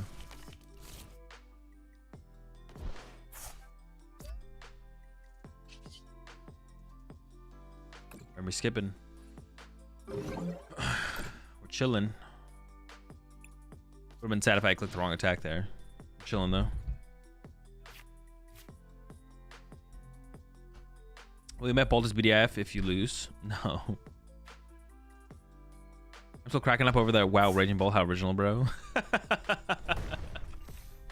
It's a good meme.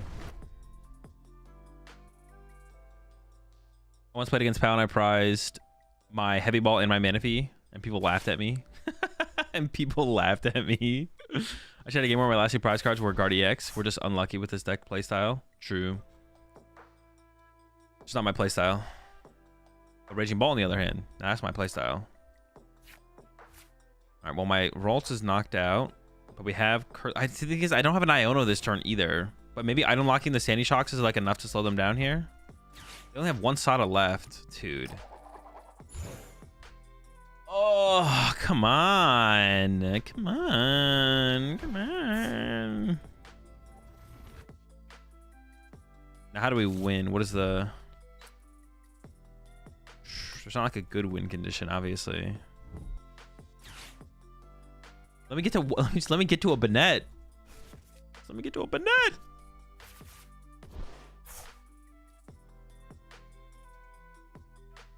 I'm not even gonna get there.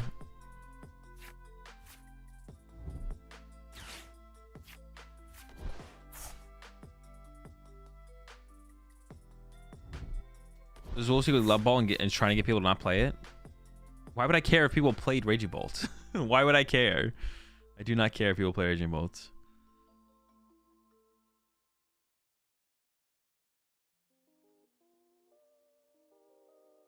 Okay, it might be time to go next. It might be time.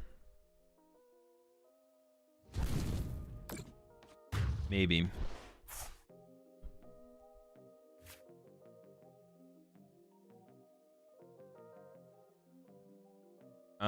I sacrifice the Spirit Tomb for a turn, I guess.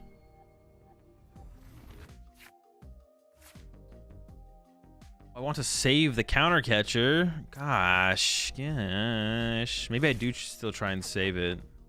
I'm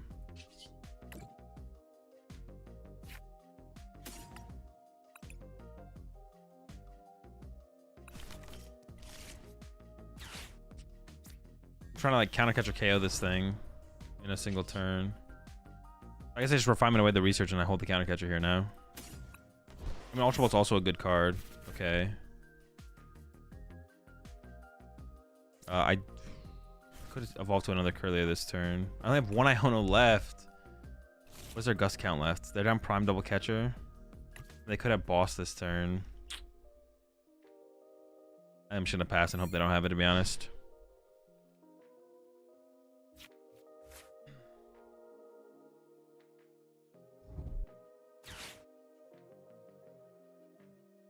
Not hoping I actually see a good line here. No, there's no good lines here. There's only bad lines, but doesn't mean it's unwinnable.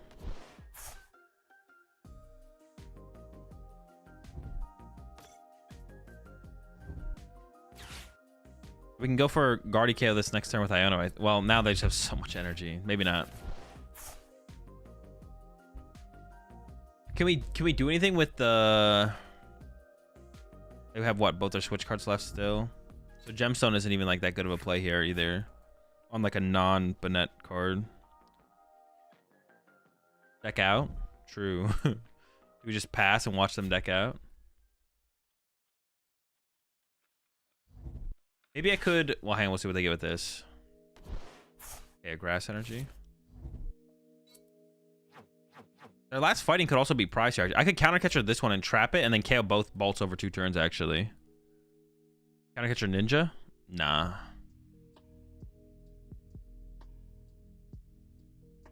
Well, now they have an... Well, actually, wait. 1, 2, 3, 4, 5, 6, 7, 8. They have a Lightning that's there. They have like a Stretcher or a Retrieval left. They also have a Fighting left. I think I'd bring this up and punch it. Also, they still have Boss left as well.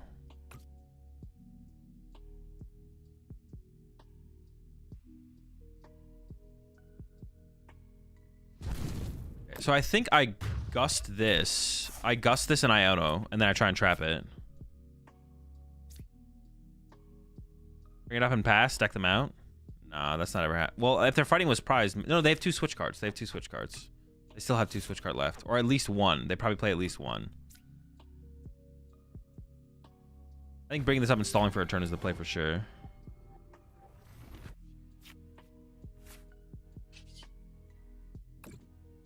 I want to get like 2 dead cards here, or I want to get Guardy. Some pretty good ones. I don't want to lose boss here either. So they have to go counter catcher Iono. I don't want to lose any of these cards. I don't think they're all good cards. Well, the boss and the gemstone are the 2 best cards. Well, actually, is the gemstone ever going to see play? Maybe I get rid of Banette and gemstone, right? No, I think I could find a reason to keep the gemstone, to be honest. Maybe not. Maybe not. Maybe the gemstone's not that good. How many? What are my gust effects left? I still have prime and couple boss. I think this plus Iono is. Let's just. I don't know. I don't think I want anything off this. I'm gonna. Oh, do I not want to shuffle the deck though? I maybe don't want to shuffle the deck. What do I have left? Should be fine.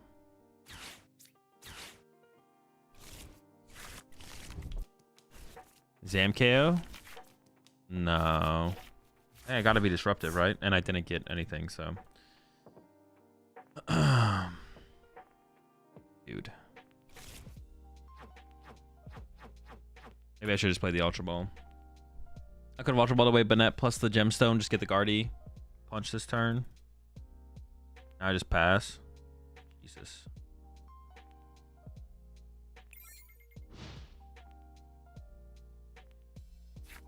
Be that way sometimes. So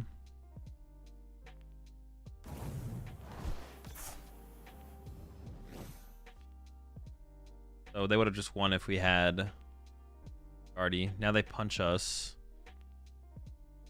They still have like a fighting energy left. Stretcher, maybe second switch card. Also, they have to discard some energy here. Yeah. They still have Palpad left as well, I believe. Yeah, they still have Palpad. Now it's probably just over. Nah, I think I'm just gonna concede. Nah, I think we should concede.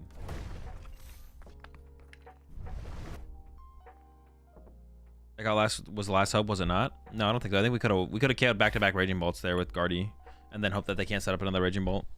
That could have won us the game. I don't think deck out was ever a good play, or was ever like an actual line.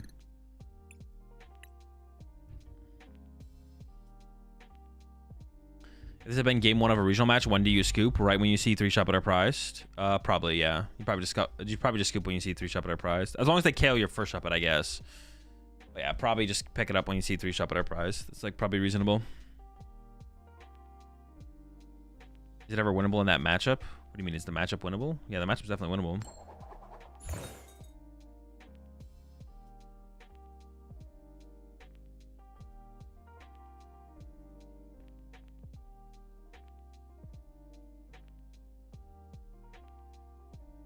It's all math. It's all a math game. Yeah, the matchup's winnable. Okay, this is what I'm talking about. Are we going first? No. I don't think I've won a single coin flip since I started playing this deck, to be honest. Which is fine. It's not that big of a deal. Charizard, probably? Do you also teach copium strats on your Metafy? No, we try and avoid those at all costs. Alright, this one just comes down to the coin flip.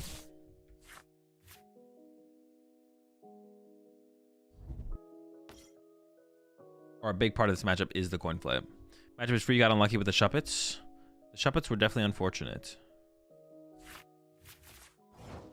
Okay.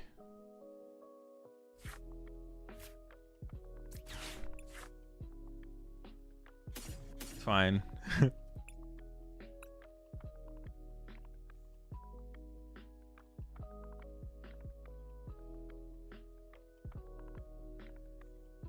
We need a second Shuppet just in case they do get the KO, right?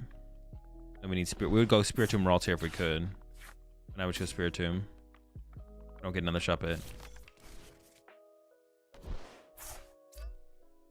And then I could bench Raining Alakazam.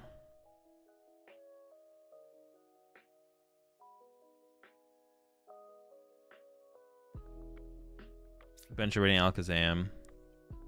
I do need it eventually, but it's something that could gust early and like trap me, so I'll probably just wait on that.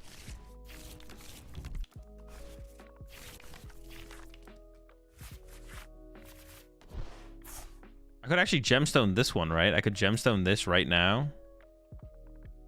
And then I can't Candy Zard retreat attack if I get Tails, right? Do we need like Vacuum or something else to go with it? But then I actually want it afterwards though, right?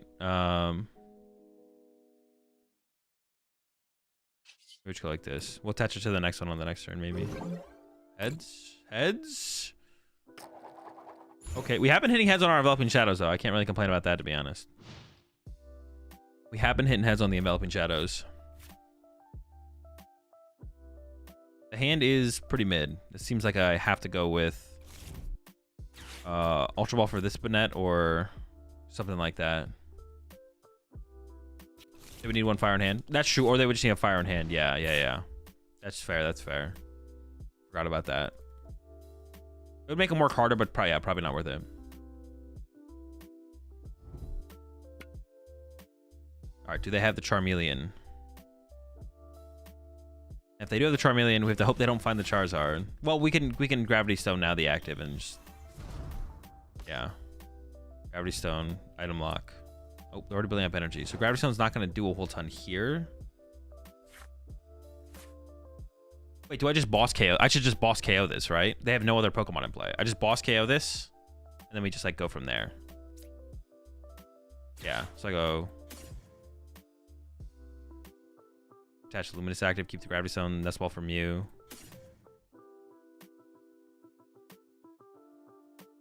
Sure. They have 2 trainer cards. They definitely have 2 trainer cards, right? And then we go into the item lock after that.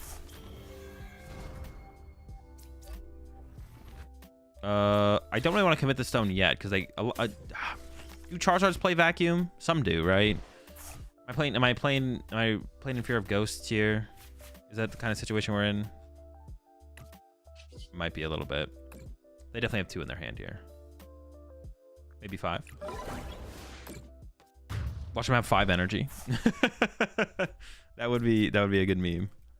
All right, that's a dub. That's one thing I honestly forget about all the time. Sometimes you can just be aggressive. Sometimes you can just go, oh, I'll attack with Guardy or I'll attack with Poltergeist. If they only have 1 threat in play and they can't reasonably create a new threat, then sometimes you just attack, and then that's a dub.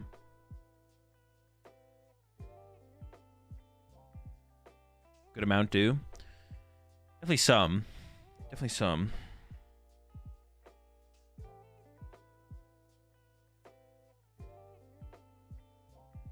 I'm not sure if I should be playing in fear of it though. What do online tournaments say about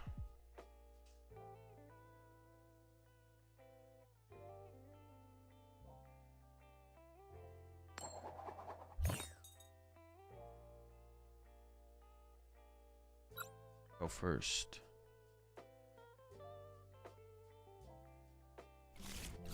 Let's see what online tournaments say about Charizard.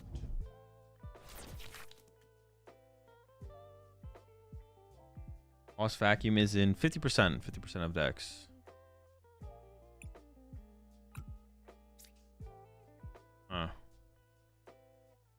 They are playing an aggressive deck. I'd much rather open Spiritomb, but opening Spiritomb if they're not playing an aggressive deck is like really bad. Horns? Okay. Seems winnable.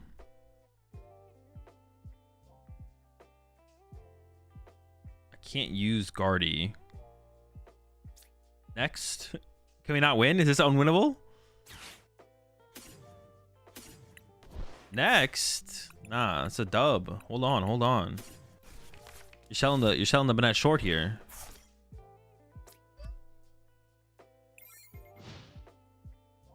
No faith.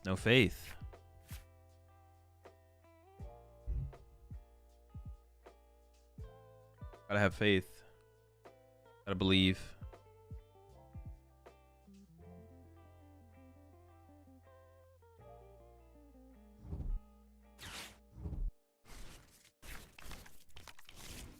Sure, that's fine.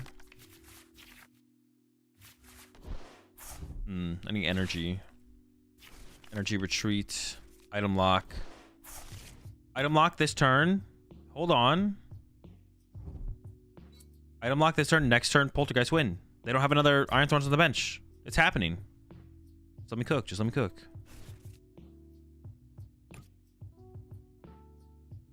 I do need to find an energy, though. How many energy went to the bottom of the deck there? Ooh. I don't know. 1 energy went to the bottom of the deck.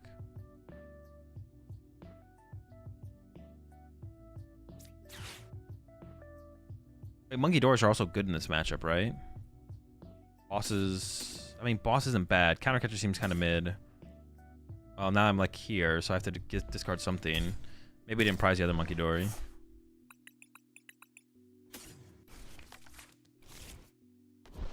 Energy? Oh, I can't use the ability ever. We can give it up. Energy? Hold up. Often. Well, I don't really... Evolving to a Curly Ice could be bad because they could Gust Trap it for a turn, right? And then I only have Turo to move it. We'd be pricing a couple energy here. Maybe I do grab Shuppet Rolts. But I'm not going to evolve to the Curly, I don't think. Well, I can't evolve to the Curly right now, right? Because I need to be able to retreat the active. So in this situation, I'm not evolving to Curly. Alright, so we're seeing energy here. Please. Dude, give me something here. So annoying. Alright, well. I'll pass. Is membership just GG? No, they just retreat to a different Iron Thorns. Although that would be pretty funny if it shut down that attack for every Pokemon in play. And then that would be GG.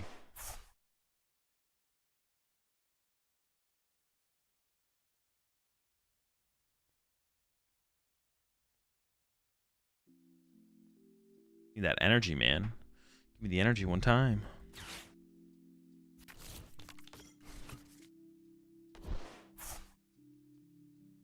All right, they do have 2 Thorns now. Dude, we were set up to actually like be able to win through that line, though. To be honest, they wouldn't have been able to play the Nest Ball. We could have literally just won if we had just retreated. If we got back-to-back attacks. There's the energy. A little bit late, but I guess better than nothing, maybe. Okay, another Tail is pretty sick. Well, am I going for a Poltergeist this turn? Their hand is probably 3 trainer cards, right? Well, maybe there's an energy in there. But item locking doesn't change anything, right? So we always just go for the Poltergeist and hope there's four trainer cards in their hand, which there could be.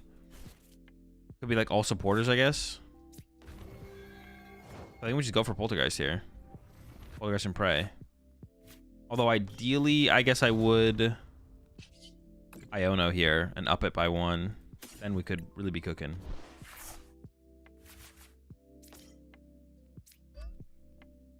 I honestly don't want to lose the Turo or the energy here. I think we just actually chill and hope for 4 one time. 2! Alright, we're swinging. We're swinging. Dude, this is terrible. Well, we can get Monkey Dory involved as well, though, right? Can't we get Monkey Dory involved? Because Monkey Dory heals... They hit us for 120 to 140. If I can get a Monkey Dory online next turn, we survive a turn. We survive a turn. Is this free to play friendly? Yes. PTG Live is very free to play friendly. Orange beat IF. It did beat us, so it's got to be the BDIF, right?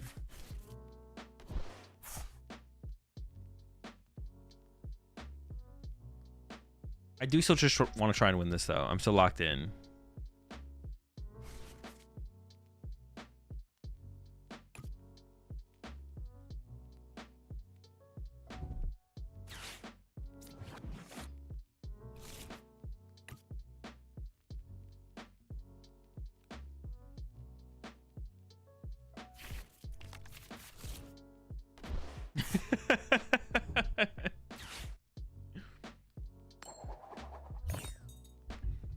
TikTok chat just learning about PCs. I can't.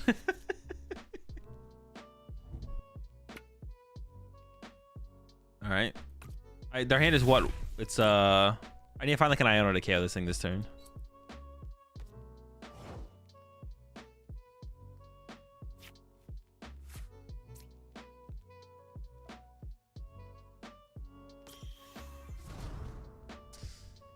So I already know, huh? I'm only doing 60 damage if I actually attack here.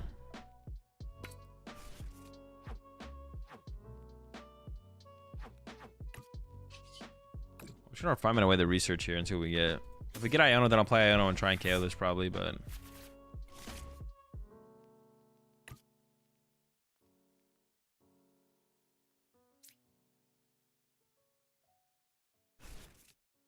Well, that is an Iono, I guess.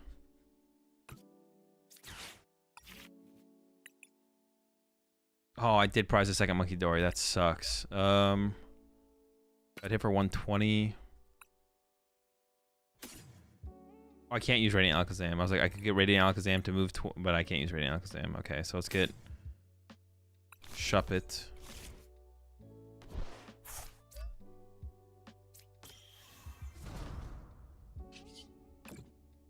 Pop it offering, get the Iono. For a second there, I actually wasn't sure if I had an Iono, but we do have an Iono. We're chilling. Iono. How many Crushing Hammers have they used? 3? Okay. They only have 1 Crushing Hammer left.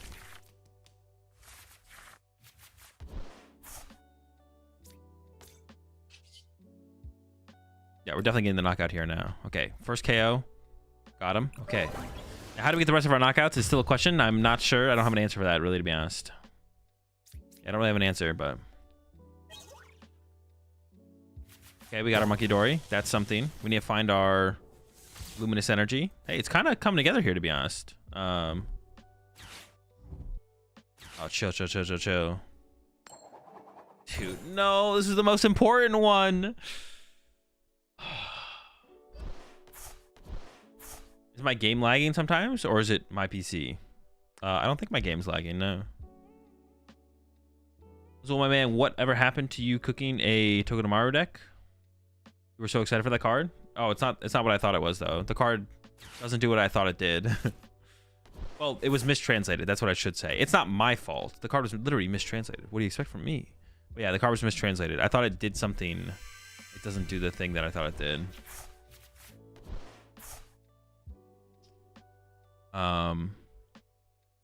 Unless you're talking about a different Togedemaru. I think it's the stream. The game's lagging. Oh, is my stream lagging on YouTube?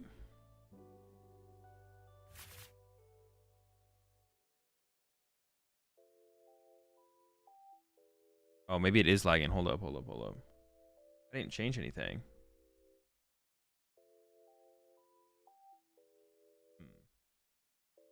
Yeah, I started up the TikTok stream and I guess it started... maybe I just can't do this TikTok stream a little. It's totally fine here. Yeah, on Twitch it's fine, but it's different on YouTube. Alright, I gotta end the TikTok stream then. I wonder why. Usually TikTok, it's usually fine for me to run TikTok at the same time. Alright, Banette up. Alright, it should come back around now. Let's see what we can do now. I think I just go into item lock for a turn and then we'll go from there.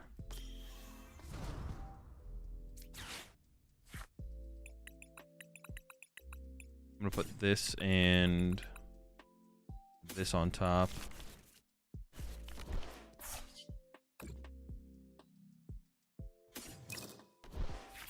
Might be YouTube. Maybe. Possible. But it started happening when I started up the TikTok stream, so.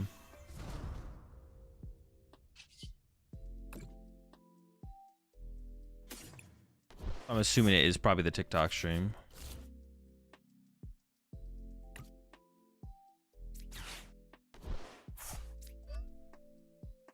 I don't think there's anything to grab off this. I don't even know if I should have played this, I guess, to be honest. I guess it like lets him, I shouldn't have actually played this because it lets him play one more trainer card out of their hand. I don't really want to give them the opportunity to play another trainer card out of their hand. Should I have also played the Super Rod? I could have, right? I could have got back the Monkey Dory, which would be the big one.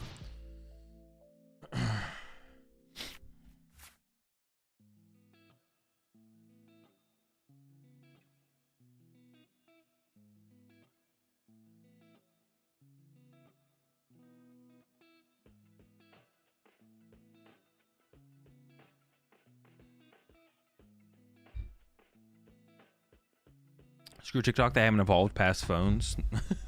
Yeah. Leave them on there with their phones.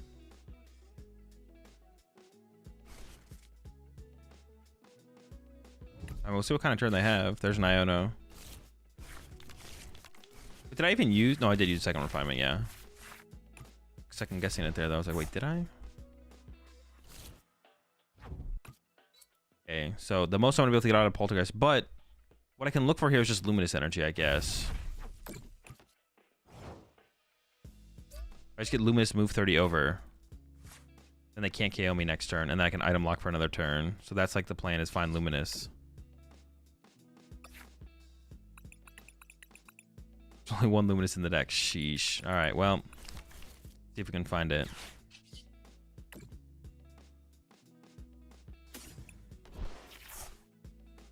Nothing yet. Nothing to get. I shouldn't even play that. I don't even know why I played that. I'm just kind of playing cards. I could set up another Gardevoir at some point. I can honestly probably just get rid of, well, just get rid of the Curlia here. We're probably not using that. Could play the Ultra Marathon, one more card out of the deck. Just go into the Trek and Shoes though. Yes. Okay, very good.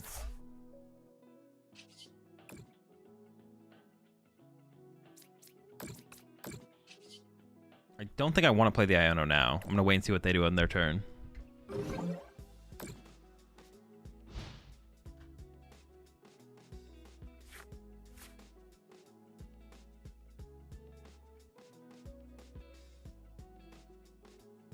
Nice lagging on YouTube right now. Is it really still lagging? That's weird. Why is it lagging? I think it has to be on YouTube's end, to be honest. I think it has to be something with YouTube. I could try ending my YouTube stream and restarting it again, though, see if that fixes it. So allow the TikTokers back. YouTube is being cringe. Yeah, is it literally just a YouTube thing? I think it might just be a YouTube thing. No way to lose this one, right? No, we can definitely lose. We can definitely lose. I mean, I'm feeling like we're in an okay spot, though. Yeah, I think it might just be a YouTube. Oh, they found another one. They're not supposed to find another one here. Well, they could have devoed me. Why would you not devote me? They could have devoed my active.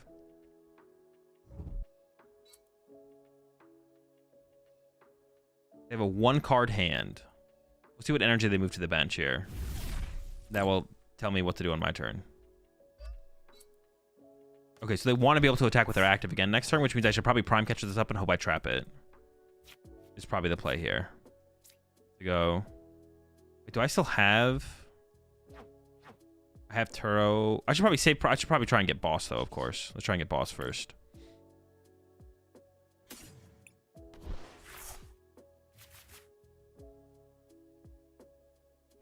I don't want to whiff an attachment for turn.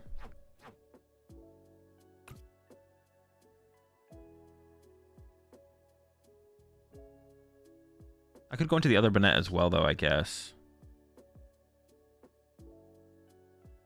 I could go, like, attach here. Prime. Okay, maybe that's just fine. Maybe I don't play anything, to be honest. Just go attach here, prime.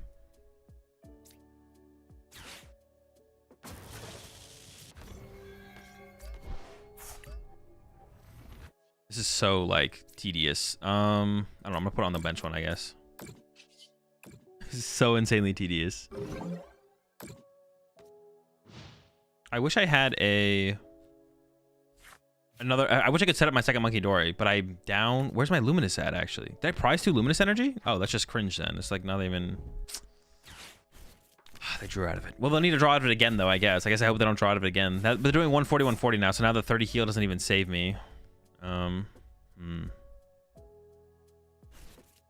guess we just hope they don't draw. If they draw double turbo energy only, I'm only doing 120, which means I would survive a hit. Okay.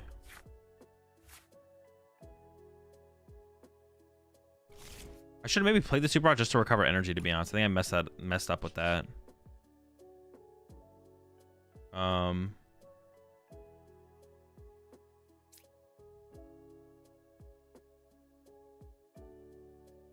Should I actually just go for a Poltergeist on the active? I could like go like, oh no, I can't use that. I can't use that. Yeah, maybe I should go with a Poltergeist on the active. Oh, I shouldn't have done this yet though. Shoot. Do that, and then...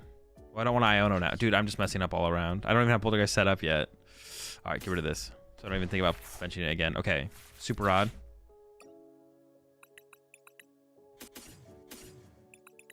Cover 3 Psychic Energy.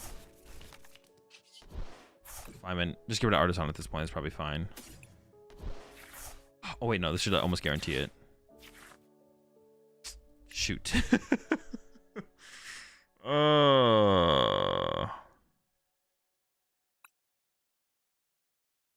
I do like the Turo here, though.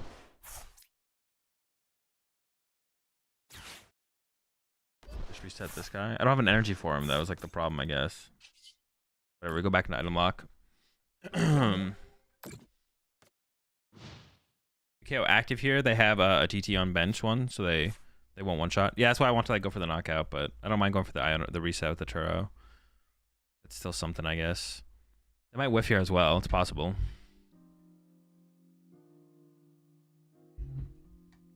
How much HP does this have left? 140. So I still need 3 trainer cards.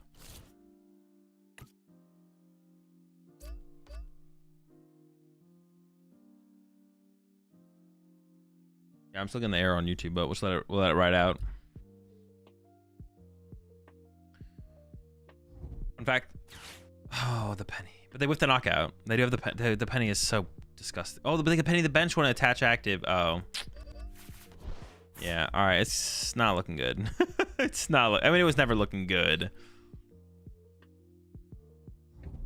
Now it's looking worse. Well, we can Iono to 1 and punch though, right? So like, neither of these can attack.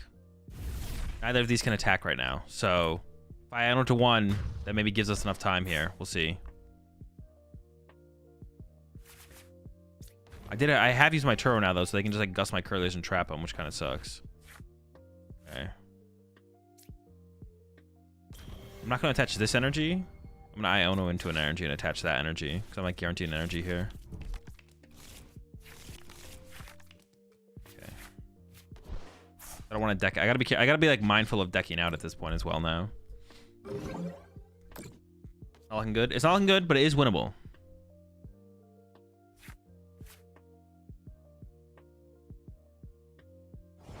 Also item lock? No, because we know they have a double turbo energy in hand. Should I just go for a Poltergeist and hope it's 2 trainers? I feel like I should. Okay. They do get to play the card now, though. They do get to play that card. I maybe should have actually recovered a Monkey Dory because I'm going to get a Luminous Energy here. Yeah, I maybe should have recovered a Monkey Dory, to be honest. So I could actually double Dory them. Let's see what they get off their that was their top deck. What did they get off the Pokegear? What's the hit? What's the hit? I also need to find double turbo energy, but they have plenty of those left. A boss? Oh, that's... Oh my gosh. That's still pretty bad. I need to retreat my Curlia here, which is going to be difficult. Sure. I'm like, if they just have a couple more boss, I do just lose to them, just like trapping my Curlia.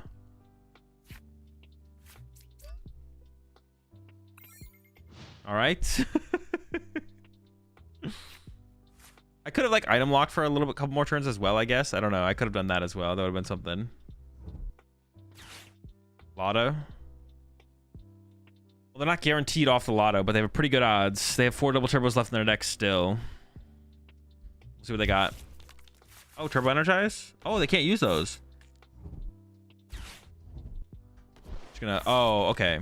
Still pretty good. Not bad. Good play, good play. How can I ever win? How can I ever win? I have to Iono this turn, right? Because it takes away the energy out of their hand. It's gotta be like attach active. Iono. Remove the energy from their hand. Hope they don't draw into an energy. Shrieks. Item lock. This is so... They probably have a double turbo here, though. They probably have a double turbo. I need to hope they don't. I need to hope it's like a trainer. If they build up trainers over a couple turns here, we can just win. I don't think I can beat that, right? Wait, no, they only do 140. Oh no, but that's enough. That's enough. Healing 30 doesn't do enough now. I need double Monkey Dory. Which I could have played for double Monkey Dory, because I could have on the super rod I could have recovered the Monkey Dory, and then I could have double Doried this turn. We got it kind of close. But yeah, there's not. I don't think I see a win condition. Oh wait, I can mind bend. Mind bend. Hold up. There's still hope. The bend. The bending of the mind. Oh my gosh. Hold on. Hope is here. This is actually pretty good. This actually puts him in quite a pickle, right? All right, hold on. Yes! We won! Oh my gosh! Let's go! Dude, what a game. What a match.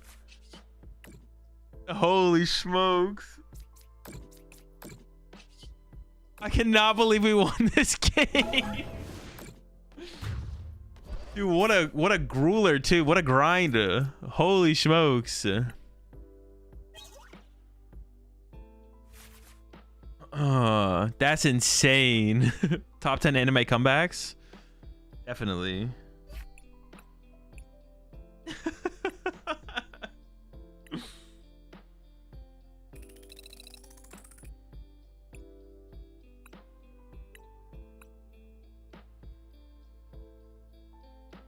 Holy smokes. The Mind Bend. It's a real attack. It's a real attack. Confirmed real attack. Mind Bend is never the play. Azul 2024.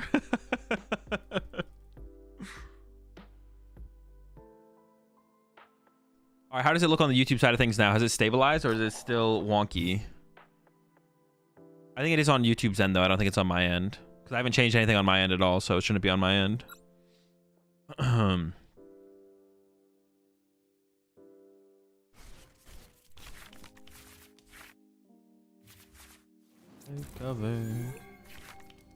Okay, this is a pretty good start. We have everything. This hand is literally everything. Well, the gemstone we would prefer to not be in the hand, to be honest, but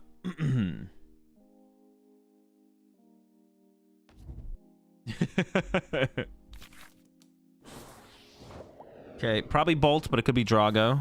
Both fine decks to go up against. I don't really care if they have access to Artisan, so I'll probably give it to them. But I want like a decent amount of basics here. Ooh, it's a pretty good card. I don't really have a hand to supply an Ultra Ball, to be honest. I think I say no here. I don't really have a hand to supply an Ultra Ball. That's way better. And I think putting out Artisan is fine here. I guess there's like an argument that I'd want to keep Artisans as... well, no, if I'm item locking them, I don't really care about Pokestop, right? So let's just go get our Shup. Seems cool. Seems chill, seems cool. And I may as well... Well, if they're like Iron Bundled here, I'd want to push up the bench, Shup it. And they know that. Maybe I just hold the energy. Holding the energy seems fine. But maybe I want the option of Poltergeist. Okay, attaching it's also fine. We'll go with that.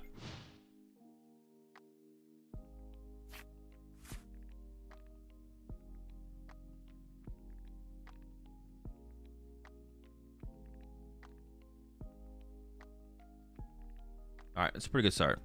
I guess we'll finally see what they're playing. But yeah, I mean, I guess if it's Drago, they could get a Cleffa here, but that's fine. It's not that big of a deal if they have to go. If they get that, we can work with that. Okay. I guess it does give them, but it's still correct to do, right? Yeah, I think it's still correct to do. I'm not too scared of Sandy Shocks anyways. It doesn't do that much damage, so not too scared of Sandy Shocks anyways. I think it has a hella retreat cost. I guess they can SADA to it, but...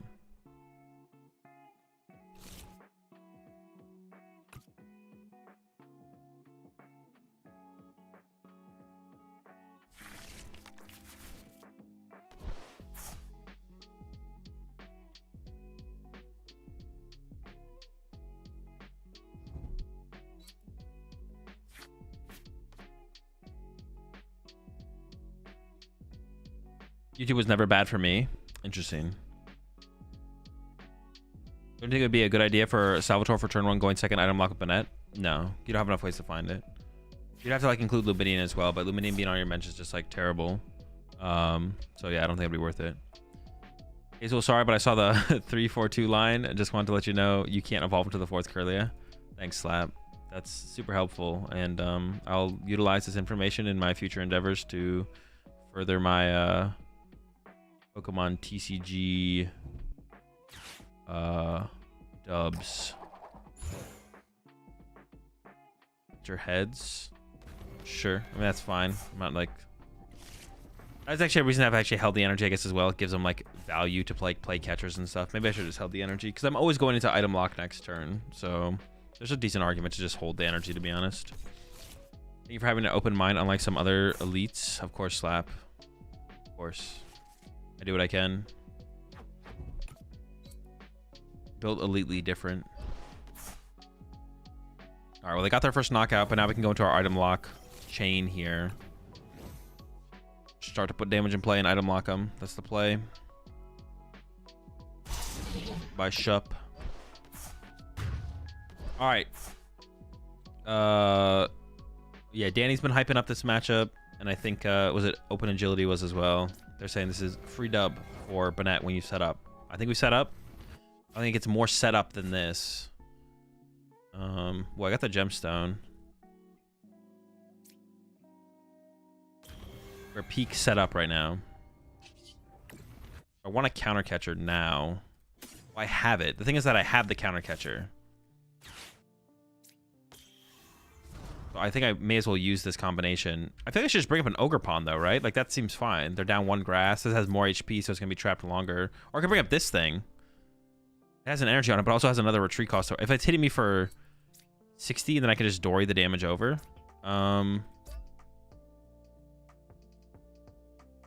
Maybe I bring up the shocks. Yeah, I kind of... Also, I just kind of hate Sandy shocks. Let's get rid of them. Up in the active. Oh, it has less HP, though. I already went over that. Maybe I did make a little bit of a fluke there. I might be trolling just a wee bit. I need to keep one of these. Hold up. Get the manual attach. Fine though. All right, I think we're chilling. Yeah, I probably should have brought up the other dude, to be honest. Did you say you hate the forbidden word? Yeah, can't say hate. My bad. Are we allowed to ask about Surging Sparks cards yet, or still too much in the future? That's still too much in the future. Like well, it depends what your question is. Like, I mean, you could just ask the question, but you're probably not going to get a very satisfying answer. Like, depending on the question, I might actually have like a reasonably satisfying answer, but it really depends on what the question is. If it's gonna be like, Azul, how do you think Pikachu EX, Quad Pikachu EX is gonna do in the meta and the Surging Sparks meta? I'm gonna be like, I don't know. Get me out of here. Yeah, I really need to check my prize cards because if Alakazam's prize, this play becomes like a lot more worse. All right, where's the Zammer at? Yeah, where's Alakazam is the question.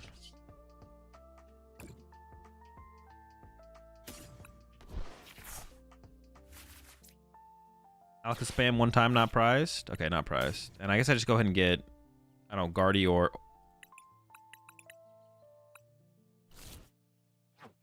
All right. Shh. Where's my Turo? Okay, I have Turo in the deck. Well, can I even afford to put this stupid thing in play now then? How many energy have I discarded? 2? Dude. Oh my gosh. Yeah, can I even afford to put this in play now that I gotta though, right? You gotta put it in play. I mean, they play what, 1 boss? I just have to hope I have Turo if they go for it, I guess.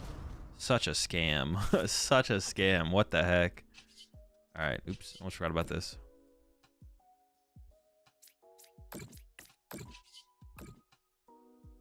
Who needs Guardy? True. Will I ever get tired of Pokemon? I don't know. Maybe. It's possible.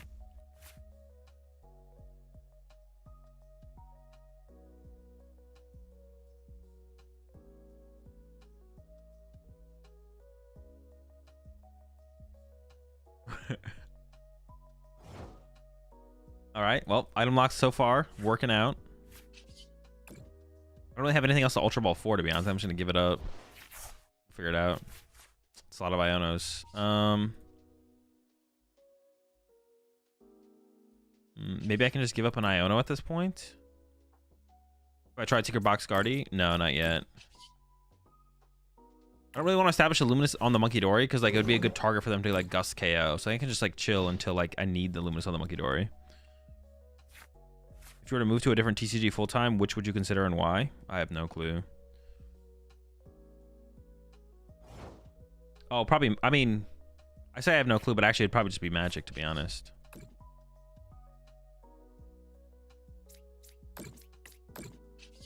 I'd probably just move to Magic. Dude, not having... Dude, I could have like had the Monkey Dory established. It could be like retreating between Banettes. Well, I don't know if I'd want to do that because the thing has 2 retreat costs, but... Yeah, what point do I Iono them? At what point do I say, you have a Sada in your hand and I'm going to Iono you? There's got to be a point where that hits, right? Or you have like enough of a combination of cards. Well, now that I have the Turo in my hand, I really don't want to lose his hand. This Turo is kind of my my card right here. Yeah, I'm probably just gonna play Magic. If I like went to like a different card game to play full time, probably be Magic. Guys, you can just race already. If I'm low on the time, I just want to finish the 2-2 fast. Oh, true, we could. Well, wait, I don't have Guardy though. I don't know if I want to go into a race. I don't have Guardy. I'm sure if I'm trying to race anybody. If I had Guardy, I'd be down. No Guardy, though. I should actually be building up my second Banette, though, because then I could go into a race board state, right? Yeah, I should be building up my second Banette here. So I can go, like... Attach. So if I go move 2 off, it has 6. I hit it for 30. Okay, so I can go, yeah. I don't have to do this too much longer, though, to be honest. How much does it have on it? Shoot, I'm tripping. No, that should be fine.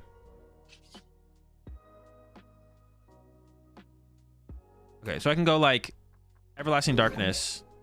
I should be drawing with Curly, is what I should be doing. Set up the pawns to get the boss KO Guardy. That should be pretty easy to set up, though, right? Now I'm just going to move the Alakazam damage back, and then I'm going to Poltergeist. But I should, like... be refinementing and stuff. I don't even know what to refinement, though, here at this point. Could move 2 off, hit it for 110. I could, like, build up more energy and play than I already have built up, though. Maybe I should have been building up more energy, to be honest. I'll just give up one of these. I need a dig.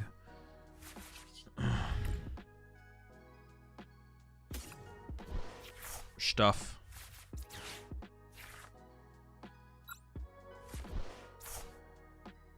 If I do that, well, no, I'd have to attach active if I want to do that. But I could move 2 off, item lock it, and then move it back next turn. But like at any point, they could just go Sada, attach active, retreat, pawn, knockout.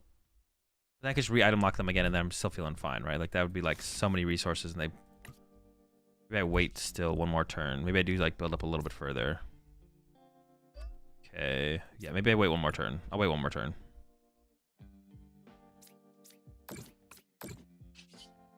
Oh, but I should be moving the damage like you mentioned. I should be moving the damage to the Ogre Pawns. Yeah, sure. Oops. I shouldn't need Turo at the... If I'm going to get aggressive next turn, I shouldn't need Turo anymore. Yeah, I could have like played more aggressively for sure.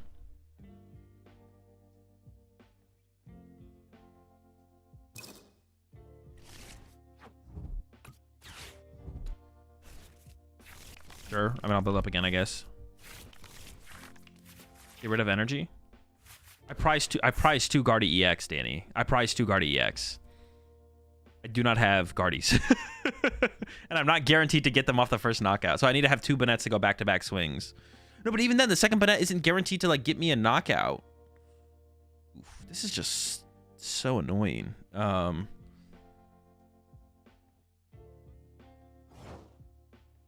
I mean, maybe I should have gone for a harder lock play. The more I think about it, the more I think I should have gone for a harder lock play. Because now I have to like free up the lock here, which kind of feels bad. I should have probably locked for longer, to be honest.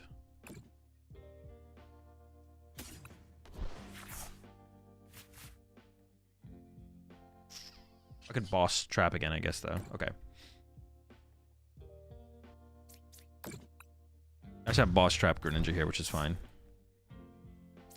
I don't have enough energy established to actually do anything. So we're still just like chilling. Oh, I did get an energy though. So now I could go Poltergeist.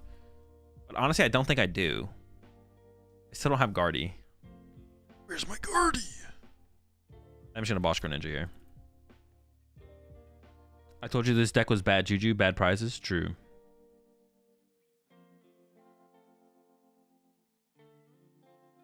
Refine Curly without a roll to evolve from last turn? No, but I could still set up a... Go into like a more aggressive prize trade moving forward. I could still bench a roll and evolve it to a Curly to like continue drawing through the deck. And they're really in the tank on this one. What are we thinking here? What are we thinking here? A little bit of this, a little bit of that. Oh. Well, that's what I wanted.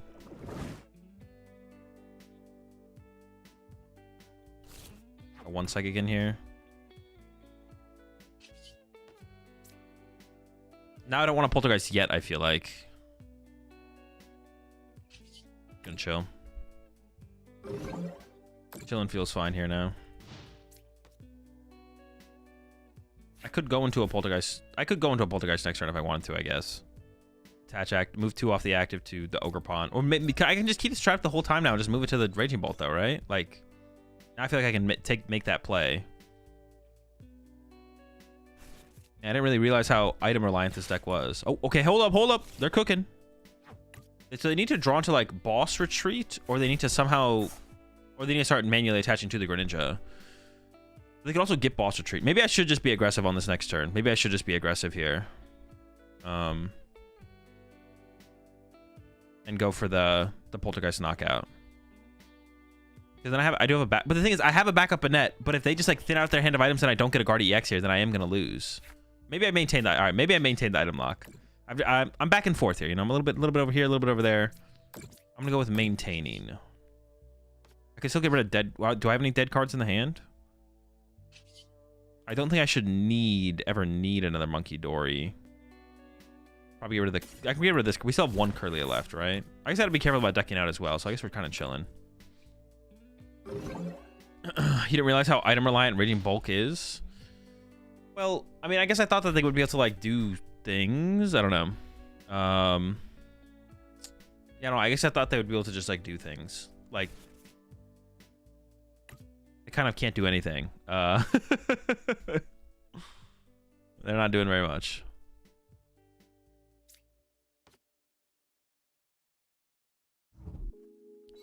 Okay, so there's the attachment. So now maybe that's the go sign. Is that the go sign?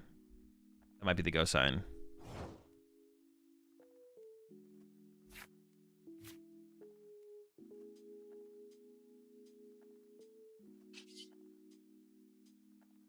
And what do I have left? I don't even know.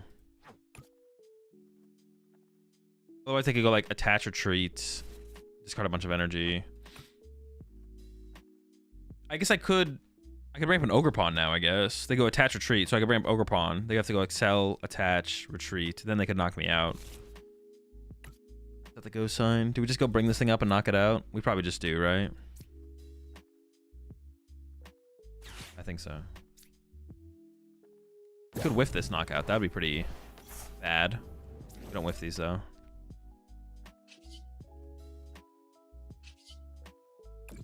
I guess I could, if I go 3... I could Dory that twice later. Maybe we could have moved over to here still. I could have like Doried this later. So then I would want access to second Dory. I don't think I need Banette EX anymore. I can get rid of that guy. There's my other Curlia. Now I can just give up the energy at this point as well. Okay, knockout. There's no, wait, they could. Nah, they have it. 1, 2, yeah. We're chilling. Bye. It 1 KO, then back to not doing anything. I don't know, it depends how many Sadas they chain though, right? Well, I guess I could just gust it back up, but it then only has one retreat at that point. It just, yeah, if they like chain Sadas there, if they go back-to-back Sada chains, then I could be in trouble. I feel like going to, I did get it. I thought I whiffed it. I was like, I did whiff the Guard EX, but it still felt correct. But no, we got the Guard EX, so. We're chilling. What'd they have in their hand? Let me check that again, because maybe I can know for sure if they have enough. Double Stop, Briar. Vessel, Trek and Choose, Switch card. Okay. I can like track. Wait, what'd they just discard off that Vessel? An Ogerpon instead of a trainer card? They could have got rid of one of those 2 Pokestops. Seems a little bit better. Just a wee bit better. Just a tad.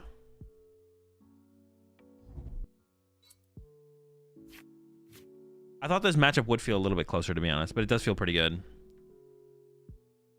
It does feel like a pretty good matchup. Are we going to see the Blue Tower at Louisville this weekend? I don't know what that means.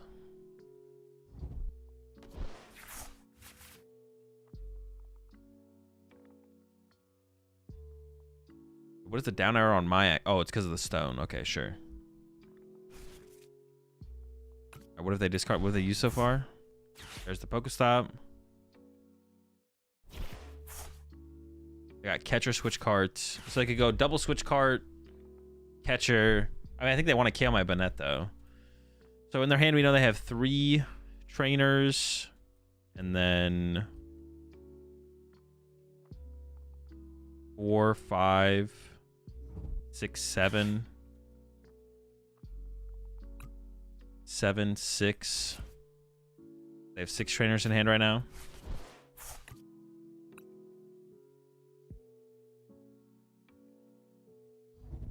Three, 4, 5, 6, 7, 8, 9, 7. I don't know when they got that in the sequence because they've already played 1. What did I say? They had 6. They still have 6, right? Or would they discard off that? They discard the Pokestops. They have 5, 4.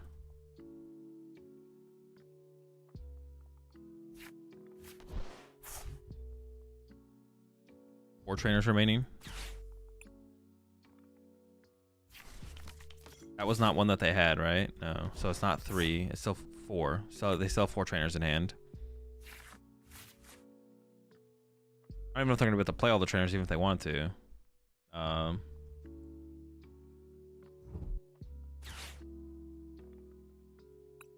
Is that one of the ones they got? I don't think so, right? So it's still 4. They still have 4 trainers.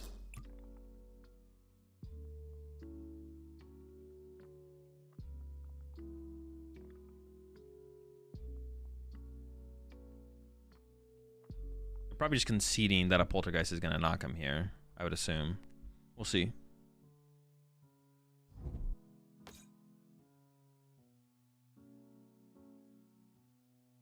So they go knockout. And I go Poltergeist knockout.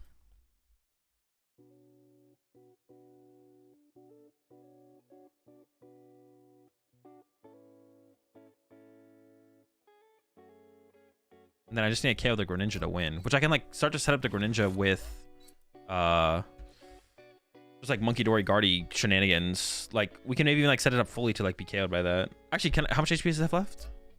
110. I go 6/6. I can get it to 1 HP left actually. Yeah. So they KO me. Then I'm gonna push up this. I'm gonna Poltergeist them. Got 2 basic energy. Oh, 4 basic energy in there to work with. That means I'm evolving one of my Curly Guard EX, but I think that's fine here. I think that's fine.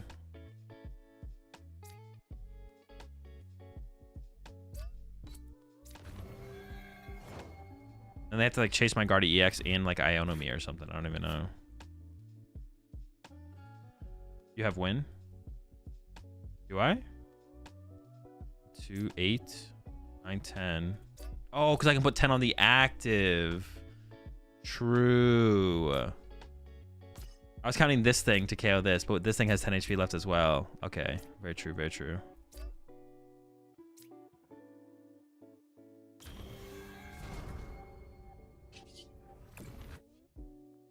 Forgot about this one. Oh, I said it doesn't matter where I put this energy. I can like retreat anything here.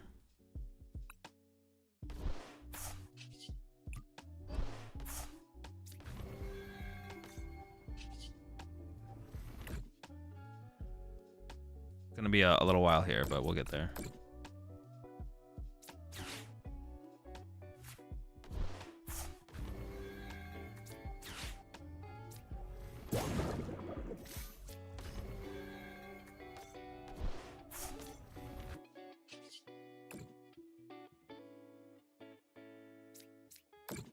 All right, like all that damage building up, you know, it mattered in the end a little bit.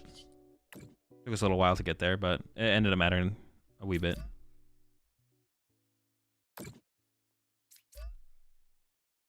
We maximize our value out of our our damage spread. We used every last drop.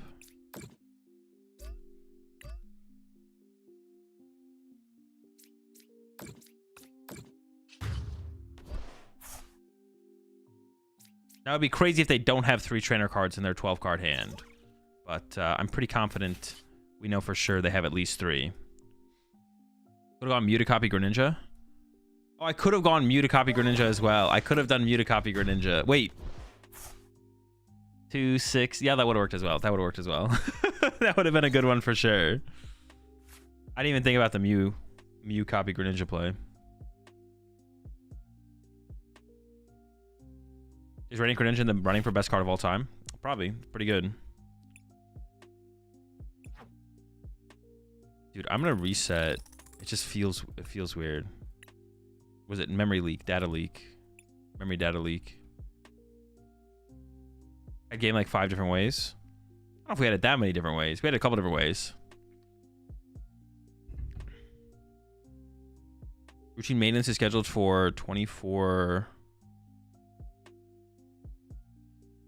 on the 15th, which is what, Tuesday? Is it going to be down, or is that just like routine?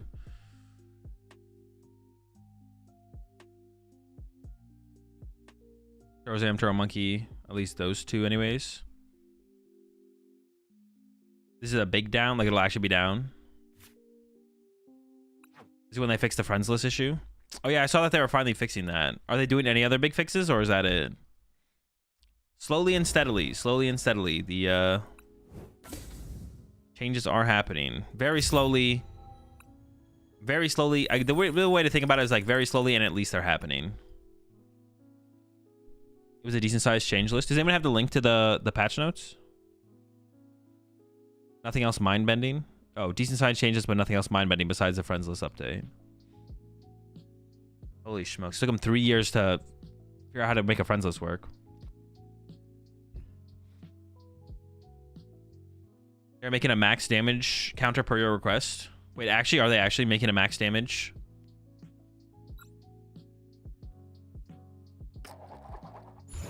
I don't know if it's per my request, but are they actually doing that? Because that'd be sick.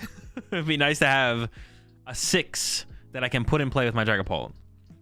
Honestly, I don't know. I hope so. Oh, L.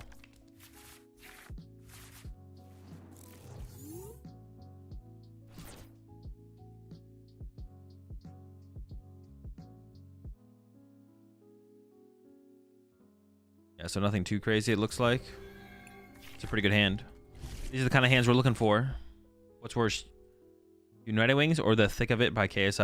I don't know. I haven't heard Thick of It by KSI, so I don't have any thoughts on that. Although I've seen a ton of people memeing on KSI for the song, so that's been entertaining, I guess, to say the least. Oh my god.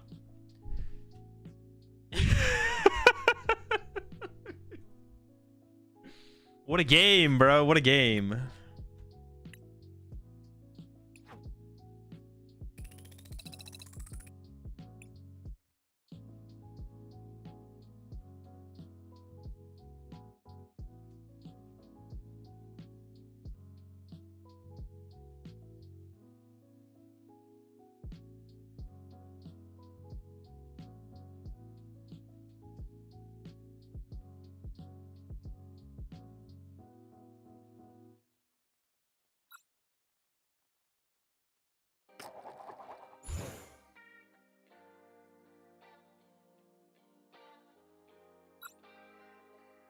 So it's like supposed to be like a pop song.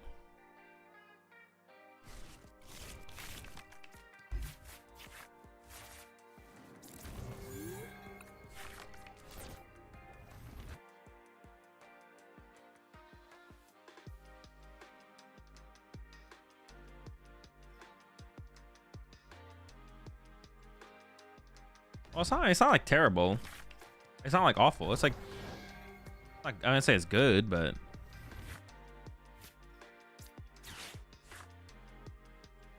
I do kind of want that. I don't really want to give them Artisan, but I do just kind of want a Ralt here. It's boring. Yeah, it's kind of like generic pop song soundy.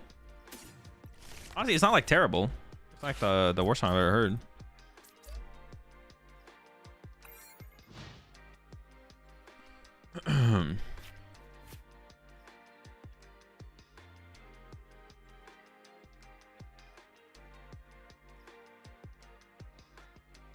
It's terrible just like Prime. I don't know. I've never tried Prime. I don't know if it's terrible or not personally.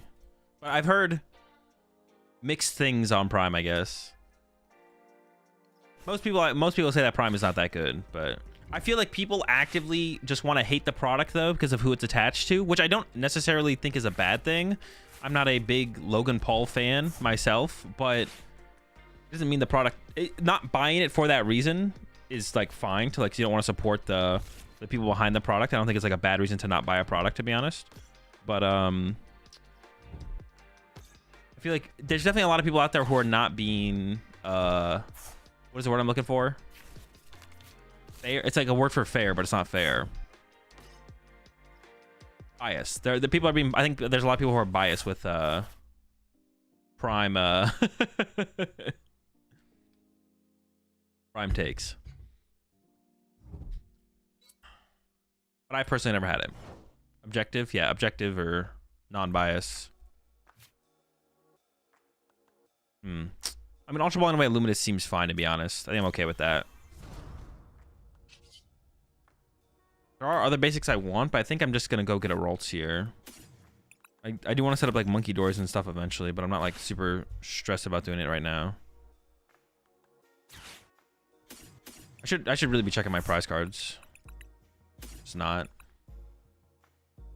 Let's do a little prize check in here. Let's do a wee bit of prize checking. I think we prize a Curlia. I just discarded a Luminous and the Banette. Okay, so 2 boss, 2 research, 2 Iono. So I prize an Iono. Burrow. Break. Honestly, I don't even know how I feel about the Cypher Maniac in here. It's like okay. It feels kind of weird. It's like, yeah, it's not bad, but yeah, it feels okay. It's okay. Honestly, another energy wouldn't be bad. Nest Ball.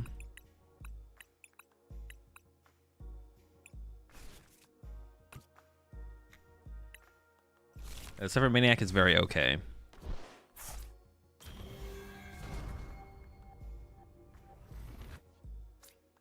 I didn't have Prime at UIC, probably why I made it day 2. Wait, what'd you play? Oh, you didn't have Prime the drink. I thought you were talking about Prime Catcher. I was like, what'd you have instead of Prime Catcher?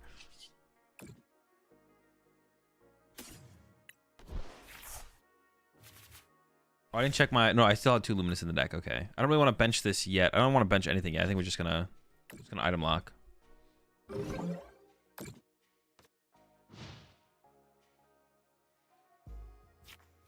If I recall correctly, a study said that the Prime energy drink is the worst energy drink for a person. I doubt it's like that much different from something like a Monster or anything like that. I doubt there's that big of a difference.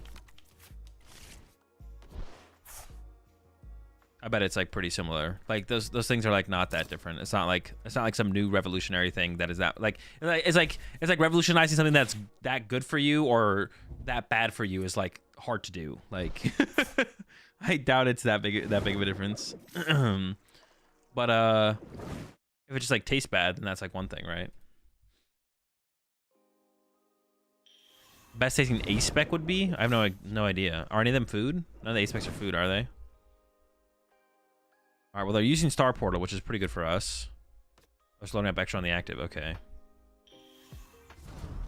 That's kind of scary. They didn't really do a whole ton this turn. Buddy Poffins? Not an ace spec, though. When are we getting the Ratarade energy drink from you, Azul? I don't know. It might be something I have to work on. Ratarade. Okay. I can't KO their active, even if I'd like to.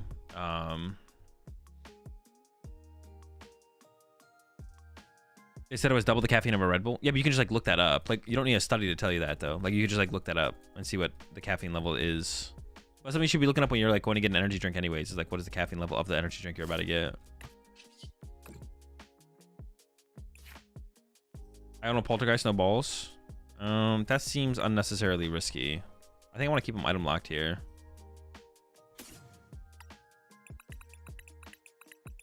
Yeah, that seems very unnecessary. I'm gonna try and gust something and trap it in the active with item lock. That's gonna be my plan here. I can get rid of the nest ball here. Actually, it's like the worst card here. Oh, we got the boss. I want another Curlia as well. I would like that. I would still like another Curlia.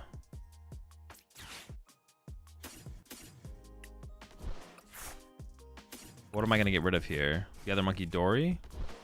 Honestly, double Dory seems like kind of viable right here, though. Maybe I give up the Mew. Although Mew's not a bad attacker the later the game goes. No, I'll give the Mew here. Fine. Okay. Oh, wait, they could have popped the Dusknoir and KO'd me, and they just chose not to. They definitely should have done that, I feel like. Well, maybe they have Dusknoir in the hand, though, I guess. Like, that could be a reason. Feels weird, though. All right. We're chilling. Where's the Gravity Stone at? That's what I'm saying. They couldn't have KO'd. Oh, because then they would have had one less bench Pokemon. True, true, true. Math. Then they would have done 20 less damage. Unfortunate. Okay.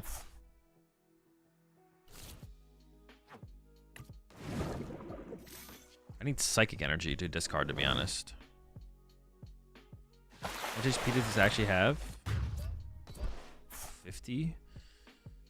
I mean, I could KO with Guardy. If I need so much, though.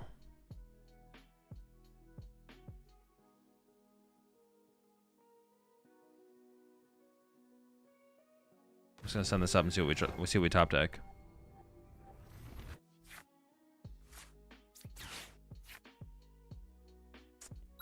You kind of like that. I could just I don't know, item lock the active, I guess here. I don't know. We'll see what we draw. Gravity Stone. Just go evolve. Gravity Stone. Iono. Maybe we'll get the Monkey Dory back with the Artisan. I also could have burned that Poff in there as well. That would have been fine. Alright, now I got Prime. Not that Prime.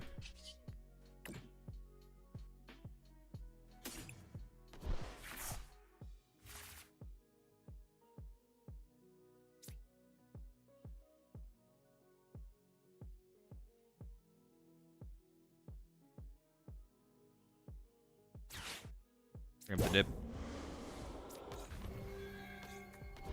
Maybe I should have benched Alakazam, actually. Maybe I should bench Alakazam, actually. Yeah.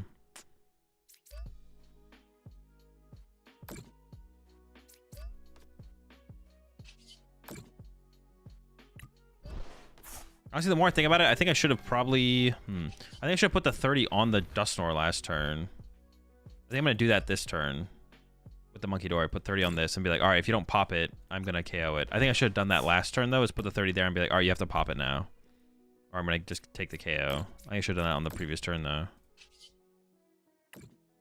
But this is fine. Seems okay. Now, Alakazam is a fraud. I don't know, maybe I should have Zammed it, though. Maybe I should have put down them last turn.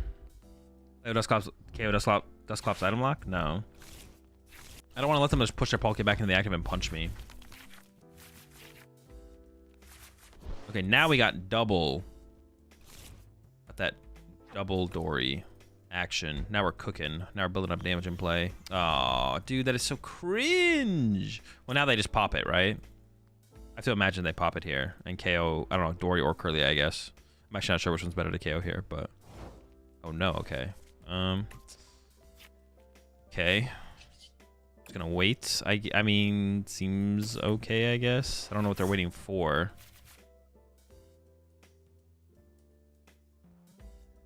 I'm just gonna hold off on the next Dory then, I guess.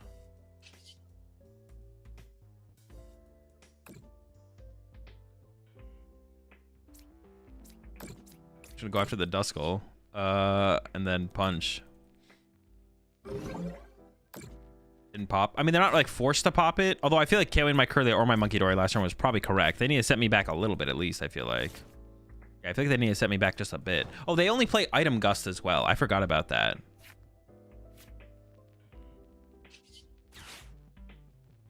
And I kind of want to set up another Banette so I can retreat between Banettes here. Oh, I don't have another Banette. Interesting. Do I have Super Rod? I do not have Super Rod. Okay, maybe I don't take that. Do I take anything? I take another Ralts. Or I could just leave the bench space open for, like, Zam, I guess. Yeah, I could just start Zamming. I should probably just start Zamming. Okay, fail. Unlucky. Alright. It's fine. Get Zam involved.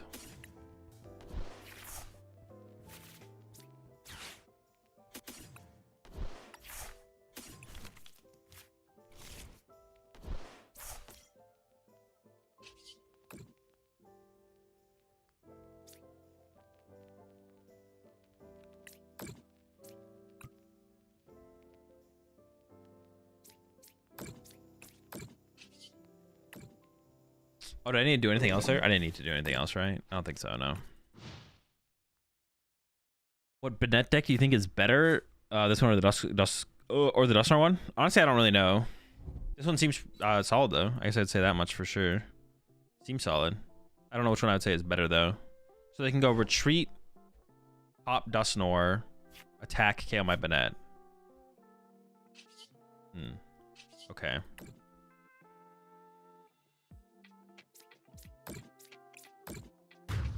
They're gonna pop this thing. I'm gonna take the damage off something else. Okay, we have an Ion to respond to that, which is fine.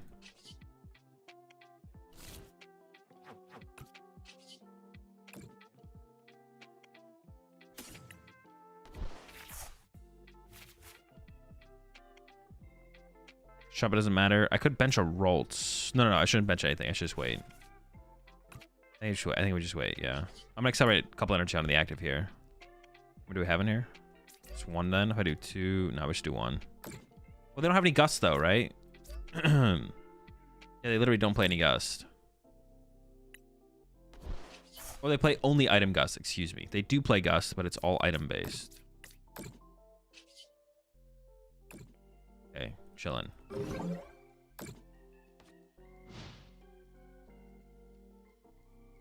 Are we gonna lose the deck size? No, I have an Iono.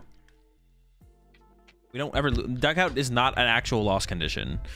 Deck out is like not actually a real loss condition. Could Mew KO. I discarded my Mew, didn't I? Yeah, I did. My Super Rod's gone. Oh, I didn't realize they got a prize card because of that. Oh, or they get to draw with Pheasant Divinity. I shouldn't have done that yet then, maybe.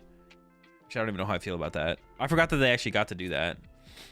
All right, well, they have to pop Dusknoir. If they want to KO me. I guess maybe they don't want to KO me, but then I'm just going to boss. Or maybe I'd even counter catcher? I don't even know.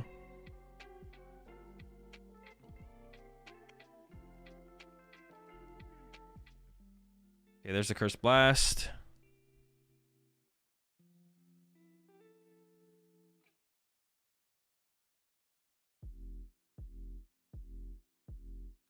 Maybe should have. No, if I bench Ross last turn, they could have like filled their bench and then knocked me out with Pocket without using the Dusknoir, which I don't want to give them that play. But they have to put on my active here. They can't ignore my Banette here. Yeah, they can't ignore my Banette here. Oh wait, yeah, because of the 10 damage on my active, actually, they didn't have to. Oh, I should have done. I should have put that damage on my active there, actually. Oops. Doesn't look like they had the play, but yeah, I should have done that differently.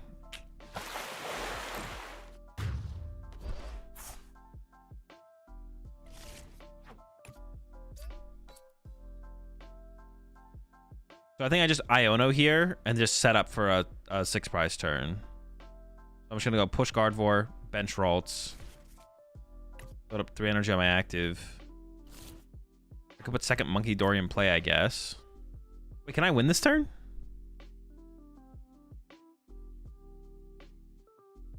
How much does this do? How many times do they have cards in their hand? They're gonna have 8, 160, 190. Boss, Dory. Oh, I can win this turn. I can literally win this turn. Okay. Sure. Okay, I guess we just win. Never mind. Well, is second Monkey Dory in the deck? I think it is, right?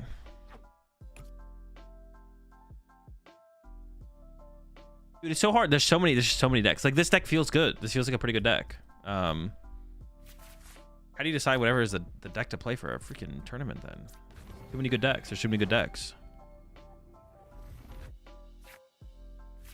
All right, Dory. Energy. I'm gonna play the counter catcher in case I mess something up. I'm gonna bring up the Squawkabilly. But we should be all good here for the dub. Actually, you know, I didn't even we had 4 in here, but I was like, wait, do I even have? Okay, they conceded. If every deck is good, then that means every deck is bad. True. There's so many good decks right now. Like playing with Golden Go the other day, I was like, oh, this feels pretty good. And I'm playing with this today, I was like, oh, this feels pretty good. Every deck that I play with is like, oh, this deck feels pretty good. No bad decks. No deck feels like, all right, this is like okay, but it's not that good. Unless you play Raging Ball, then you get that feeling. Unless you play Raging Ball, then you get that feeling like, oh, okay, I mean, this is like, this is a deck, you know what I'm saying? Like, technically. 60 Pokemon TCG cards. Kind of deck.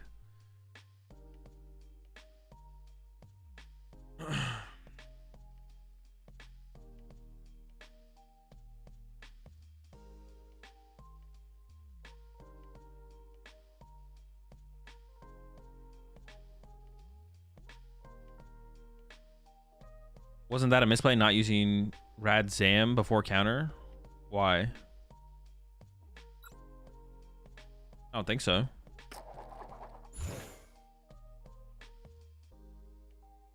What's the best deck for a local meta filled with 40% charge on 15% Dragapult? I don't know, Lugia or the Palkia deck seems pretty good into that as well. Palkia Dusknoir. A lot of fine options. Do you like Banette Nor? I don't dislike it. What do you think at that do you think at that point one should just play Palkia Nor? I don't know. I don't know if I'd compare them that way. I don't have a good enough understanding of the deck to have a good response to that, to be honest. I haven't played Banette Nor in a long time. Pretty long time.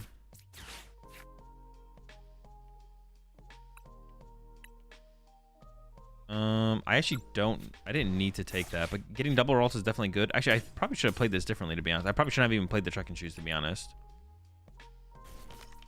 Yeah, I probably shouldn't have even played the Trek and Shoes, because I had Artisan for 1 Ralts, plus double Shuppet, and that's like all I need based on having 1 Kirlia in hand.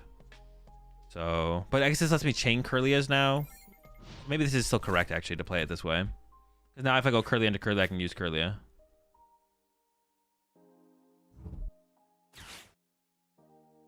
With that in mind, how many lower tier decks would probably have better conversions if higher skilled players played them? I mean, a lot. Most lower tier decks would.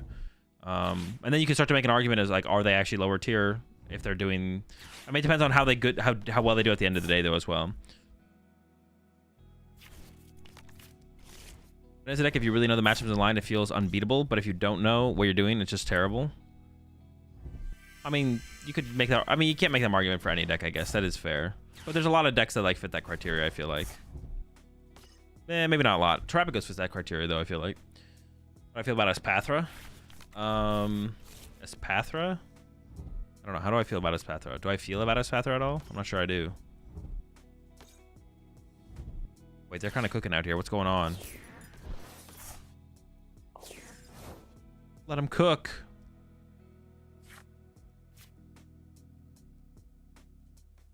I wouldn't mind bossing something and item locking it, to be honest. Punching into the active here seems kind of cringe. I'm gonna play this first and then see what they do.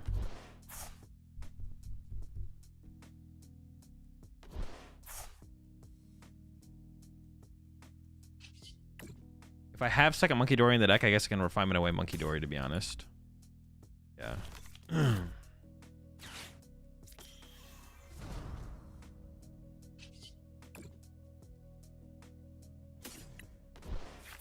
No energy. Never lucky.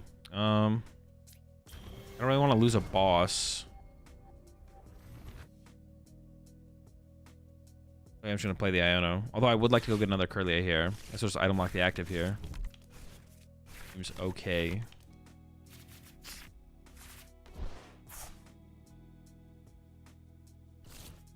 Put a boss on the bottom of the deck.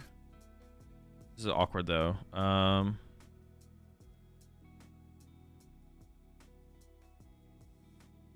have 2 Ultra Balls. I think I'm gonna shuffle the deck here. I can even take a 3rd Shuppet. Do I have the Shuppet in there? Or this Banette? I do, okay. So I think taking this guy's fine then.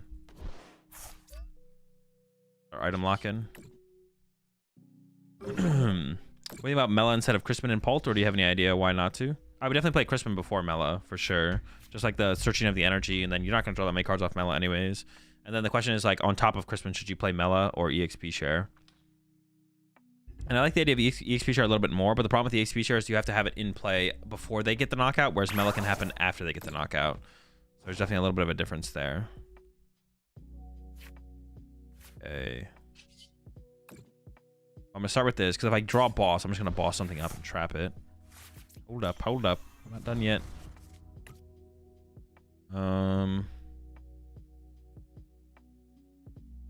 I don't really want to Iono them if they just did nothing, though, right? Do I really want to Iono them if they did absolutely nothing? Not overly. I could Cypher Maniac into the energy, and then they're not KOing me unless they have Stadium Basic, which they might just not have. And they're also down 2 stadiums already. So I could go Cypher. Or, no, not that. Well, maybe that. This for sure. Maybe this and boss.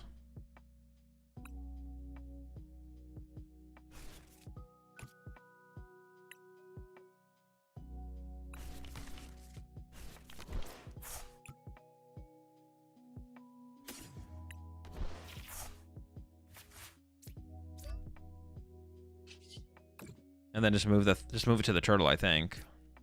And then punch the turtle.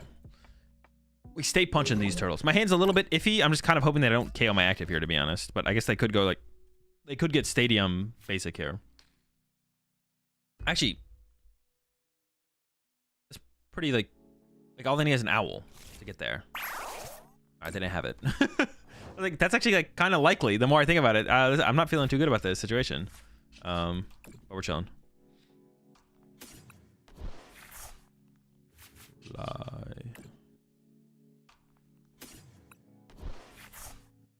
Started to get a little scared there, to be honest. Gotta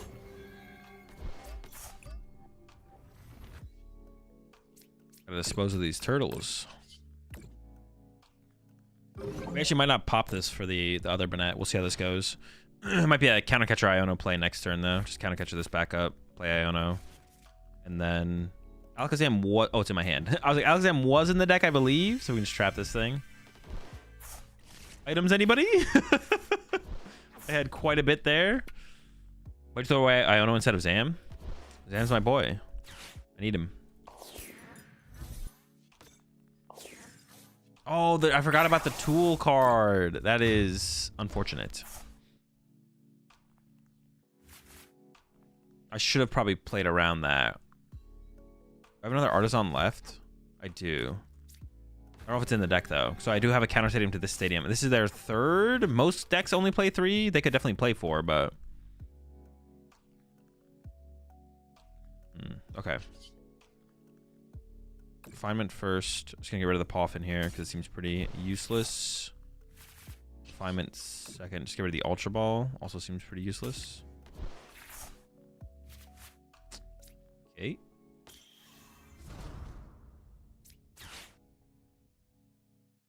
So Hoot Hoot, I guess?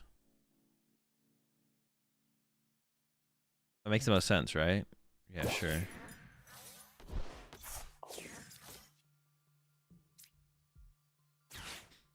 So we'd like the stadium here, but if we don't draw it, it's like not that big of a deal. It would just be nice. Not yet. It would be pretty good, probably. Most likely. I think I'd want to... I don't know if I should have done that, actually. I could have chilled on that. Maybe it was bad. Might have been bad. Could have been bad. Seems pretty bad. Probably was bad. It's alright, though.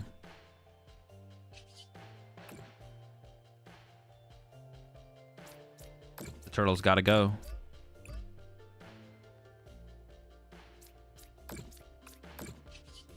Ping in this turtle. Oh, I could have attached active, retreated, accelerate. No, it's still fine. This is fine. It would have got the energy in the discard pile, I guess.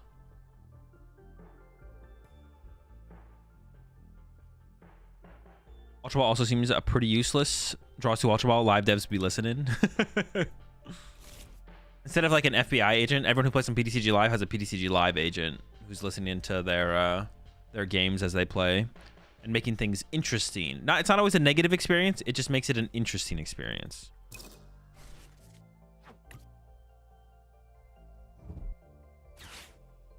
Okay, this could get sketchy. I do only have one energy in my hand. Have I trolled by living that Zam lifestyle?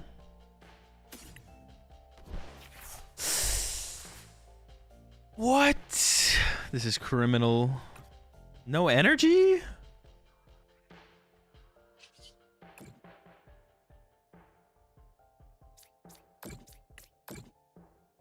Not good. It's not a good thing. I'll tell you that much.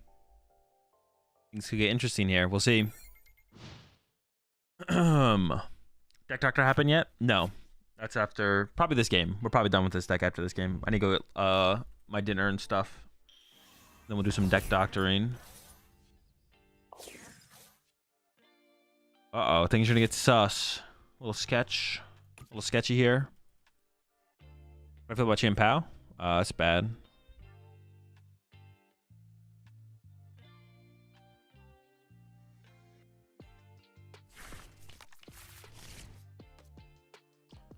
Not good, folks. Not. Oh my god. You play switch cards? Oh, the 20 ping! They're doing numbers. Look out! How many tools do you think they play? Because this thing has 2 retreat costs. Well, I guess they either. Well, this has more HP. The HP is the thing I want to take advantage of, to be honest. And they kind of be going after my Dory like this. What the heck? Are they racking it up on the Dory? Go chill. Oh no, they're splitting it up a little bit.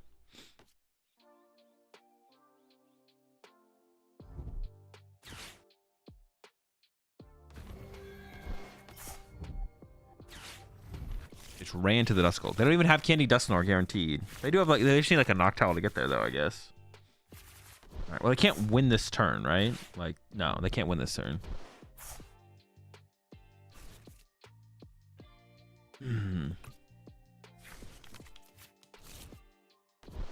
Alright, that doesn't really do that much. I guess I could ping one of my Banettes for 5, which is kind of annoying.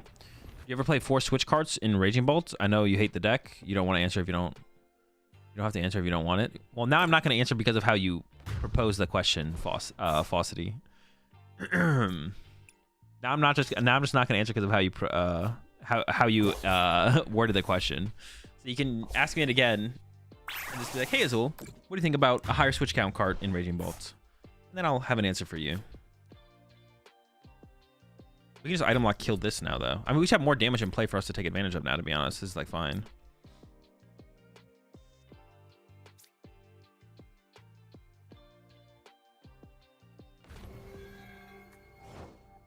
Exactly, you took away. Wait, you never play 4 switch cards in Bolt. The deck is mid either way.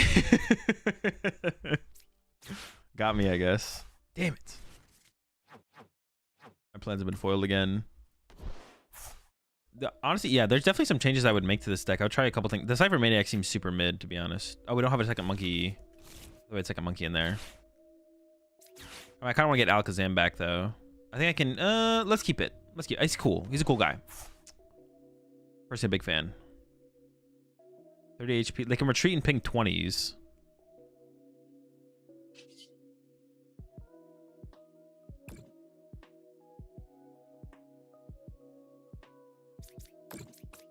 Oh, I don't even really need to play the Iono here. They literally have they have 2 card hand. I don't even want to Iono them here. I'd rather hold the Iono, to be honest. All right, they're super odd. Oh, my Monkey Dory died. Holy smokes. All right. I didn't realize I lost the Dory. I don't really need another Monkey Dory here. I think we can just chill. Let's just hold the options. I think it's just fine. Well, I've got 5 prize cards left. I go get another Monkey Dory. Dory 30 off this to fan. I'm never thinking about trying to win fast, but we do have game on board basically if I do this. So let's just do it, I guess. Yeah, I literally with this deck, I'm never thinking about trying to win as fast as possible. I'm always just kind of like dirtling. It's always just kind of like a dirtle fest. I'm always just like, a little item lock here, a little damage spread there. It's never like, oh wait, how do we draw our 5 prize cards as fast as possible? I'm literally always just dirtling. It's literally always just a dirtle fest.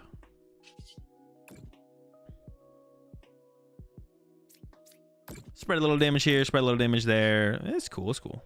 How many arrows do I have in here? 2, 1? Nope.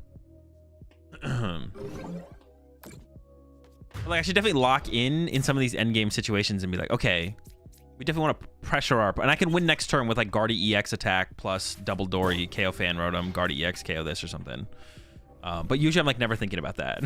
Like, ever. I'm just like, you know, how can we have the most fun with this deck? How can we have the most fun here? I do need to get Turo Alakazam, but if I don't get Turo Alakazam, so I won't be able to win next turn if I don't get Turo Alakazam. But if I do get Turo Alakazam, I could win next turn. But without Turo Alakazam, I'm not winning. Unless I want to go for a Poltergeist, but I probably don't. But if we get Turo Zam, then we have game. Here's what me and my girlfriend want coaching to play Banette and Snorlax for Sacramento. How much would it cost, you think, to get a full meta breakdown with everything we need to know? What do you mean, from like a coach? Play Banette. Honestly, I have no idea. Coaching rates like vary so much. I mean, I would look for like something like a masterclass type thing, to be honest. That's what I would look into, see if anyone's offering that. I mean, like, what kind of Banette deck? Like this Banette deck? Because Mateus just put out like a article on this Banette deck. That's probably like the best starting point. So go to Mateus's Twitter. If someone has a link to Mateus's Twitter in chat. I don't know if was Mateus charging for the article? I actually don't know if it was a free article or not a free article, but that would be like whether it's free or not free. Oh, Banette Dustnor? Oh, that's different then. I don't have a good answer for that. Do you offer that? No, I don't offer that. I answer questions and stuff like that in my Metafy group and try and give general insight in my Metafy group, but the specifics for like becoming super comfortable and familiar with the deck is not something I offer through coaching anymore. So yeah, I wouldn't be the person to look to for that. But yeah, I give in my Metafy group, I give like general insights, but nothing super specific like that anymore. So I would say shop around, look for like some kind of master classes, see if there's like anyone who has like a master class. I think that probably gives like the most amount of information, probably the most bang for your buck for information to like work with. And then on top of that, getting like a potential coaching session with someone could still be worth it after that as well, though. Man, they're really cooking over there. Are they just like hoping I disconnect or something? Where's the best place to look for a masterclass? Metafy. Metafy is just the best place to look for any of that stuff. Okay, can I win this turn? The answer is no, right? Unless I got the combo that I talked about. But I didn't get the combo that I talked about, so.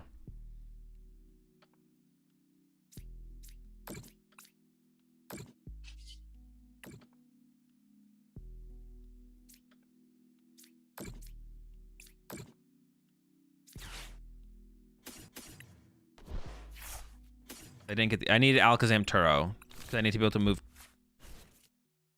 it all to 2 off there. Oh wait, maybe I was just no, because I could have loaded up more damage and play with Gardevoir. But now I can't win, right? So we just chill for a turn. That's fine.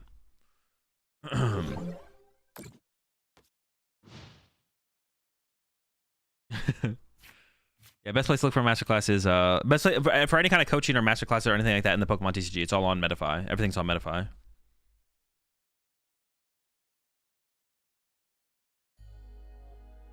It's $20 paywall. Okay, yeah. All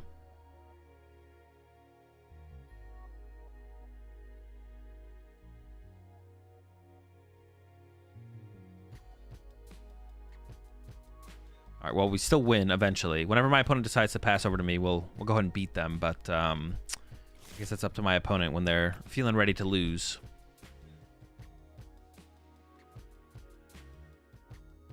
Whenever that might be, whenever that could be.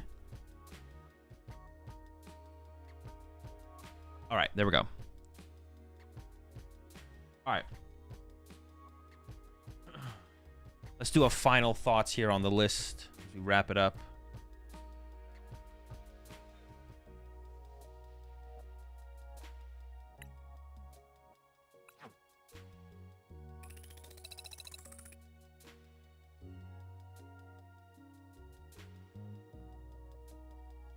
I've been like using these like outros in my YouTube videos.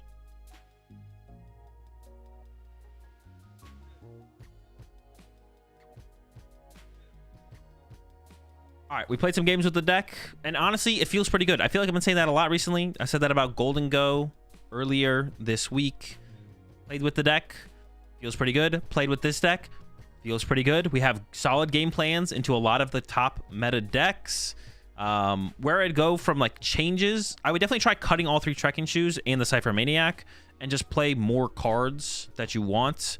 Probably another energy or maybe a vessel. I could see an argument for like a vessel instead of just another energy.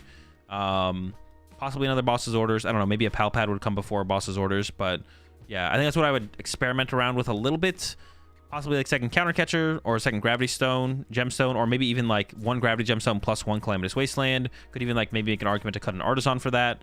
But yeah, I would start by cutting some of those cards. The Cypher Maniac felt pretty mid. It didn't come up too much. It was okay. And the Trekking Shoes are also okay. Every time I play a deck with Trekking Shoes that isn't like Raging Bolt, it feels like the Trekking Shoes like are probably just better as more of the cards that we play in our deck almost all the time. But I'm not sold on that 100%. But that's where I would start if I was going to try changing things up. That's what I would do. Cutting the Trekking Shoes plus maybe the Cypher Maniac. And I don't know, maybe you could add like another research as like just another draw support. Honestly, if you could play 5 Iono, I think you would just play 5 Iono. Like if I could just like cut the Cypher Maniac for a 5th Iono, I would do that. But you can't do that, obviously. So maybe it is just better as Cypher Maniacs at the end of the day because this deck doesn't really like playing research that much. It's just like nice to have a heavy draw supporter on those first couple turns of the game. So like the 4-2, it feels pretty comfortable. If you get third research, then all of a sudden it starts to feel like, that's like too many. But if it's like playing research or Cypher Maniacs on your turn 1, you probably want to be playing a research anyway. So, but yeah, Trekking Shoes. I'm always down to try and cut Trekking Shoes just for more things like another Nest Ball, another Psychic Energy, a 4th Ralts, stuff like that. To see if that just feels better because just having more of the cards you want throughout a game generally feels like it's better than just playing Trekking Shoes and cutting down on more of the cards you want throughout the game. And even like maybe double Vessel in here would be pretty cool. Instead of Trekking Shoes doing double Vessel, it wouldn't quite work the same way that Trekking Shoes does, but it would find you something that's really important to get, which is energy, and it would thin the energy out of your deck, which then your follow-up draws with Iono or Refinement or anything like that increases. Like your chance for Refinement to hit a boss's orders increases because you take 2 energy out of your deck with a Vessel instead of like playing Trekking Shoes to go dig for the boss. So that'd be like interesting. But then it's also like a card that is like a little bit more, has like a more guaranteed effect, right? You play the Vessel, you get the energy. You use the Trekking Shoes and you're like, well, whatever's on the other side of the Trekking Shoes is what's on the other side of the Trekking Shoes. So, but yeah, deck feels good. Don't have much more to say besides that. Is it like the new best deck? No, probably not. But it's like another good deck in the mix. And it's like, there's a lot of those decks right now. Like there's this deck, there's Palkia Dusknoir, there's Golden Go. They all feel like really solid decks. Like they don't feel like, they're like, okay, but you have to like dodge 2 of the top decks in the format. Like you have to dodge 2 popular tier 1 or tier 2 decks to actually win games. And I feel like that's usually when these decks like this, I feel like usually that are played at the rate that they're played, that's usually their problem. It's like, this deck is good, but it loses to Charizard. Or this deck is good, but it loses to Raging Bolt. And it's like, well, that feels kind of bad. But decks like this, decks like Golden Go, they're really underplayed. Or they're really low. I don't want to say they're underplayed, because like underplayed compared to what? I don't know. Should they be more popular? I'm not sure. But they're really low percentage played, but they don't have those bad matchups. It's not like, oh, you lose to Lugia. It's like, no, well, this deck actually kind of probably struggles against Lugia. But I know the Banette Gardevoir believers say the Lugia matchup's not that bad. Lugia matchup stuff, but Lugia's not like a super popular deck right now. So I guess I'll use like Charizard as like the Charizard or Raging Bolt. Like usually decks like this that are like a 1% or less of the meta deck, they feel fine, except they like lose to like a Raging Bolt or a Charizard. But like this deck is fine against Raging Bolt and Charizard. It's even favored against both, arguably. And you can even say the same thing with Golden Go. Like Golden Go is fine into like Raging Bolt and Charizard. Some of the less played tier 2, tier 3 decks are maybe where these decks like struggle more. So it's always like really weird, or it's not weird. It's always like interesting when these decks aren't more popular, but they're a little bit more complex. They're a little bit fringe, and like general overall like community hype is definitely what drives popularity of decks. And I wonder if that's like a thing in general with deck popularity. Like once a good deck gets popular, is it hard to unseat it as long as it still stays good? Like once a deck becomes bad, I think the community is decently good at about adjusting around that and then no longer playing the deck when it does become like truly a bad deck. Although people were playing Ancient Box for a long time for some reason. But if a deck never gains the initial popularity, it feels like it's really hard to break into it being popular, right? Like if, I don't know, it's maybe that's like this wouldn't be a great comparison for this deck, but like if this deck was a 15% meta share and Raging Bolt was like a 1% meta share, like would it be hard for Raging Bolt to get popular? But like the simplicity of the decks is definitely like one of the reasons Raging Bolt is so popular. So maybe Charizard could be the comparison. Like if Charizard hadn't been this super powerful popular deck for so long and instead it was Banette Gardevoir, would it be hard for Charizard to become like, was Charizard like the 1% deck that is like, it's a good deck, but it's like struggling to be popular simply because a different deck that is not better than it was just popular first? That's actually like an interesting, I've never really thought about it that way before, but that might be one of the reasons that the popular decks stay popular is because they are popular. So people look at that and look at what the popular decks are, and then they go pick up and play the popular decks. And it's kind of like a cycle where it's hard for, as long as the deck is good, it's hard for the popular good decks to actually fall out, even if there's other good decks that are maybe even a little bit better, you could argue, or at least as good to become popular. But when you compare something like this to Raging Bolt, the simplicity of Raging Bolt versus the complexity of this deck is definitely one of the things that keeps Raging Bolt on top. But yeah, good deck, gets the Azul approval, I guess. Definitely worth trying out and taking to try and win like tournaments, cups, challenges, even bring it to like a regional potentially as well. Because you have a big surprise factor with a deck like this, where a lot of people are not going to know what the heck to do against this deck, and it's going to be your expected win rate with this deck, if everyone plays perfectly, is probably close to the other good decks, but your actual win rate will be quite a bit higher, or a decent bit higher, because you're going to play up against a bunch of players who have no clue what's going on, and you're just going to bop them with the cool lines of play you can take with this deck. A TS1 creating a deck always focuses to win against the three most popular decks, otherwise there is no point to play it or even create it. That's usually a good place to start. Sometimes you can be like, okay, I can take a loss to like this one. Like I think taking an L to Charizard or Bolt, either taking an L to Charizard is probably like a reasonable L to take. Taking an L to Bolt's a little bit harder to take an L to, but it's like meta dependent and like how successful you expect that X to be in the actual tournament.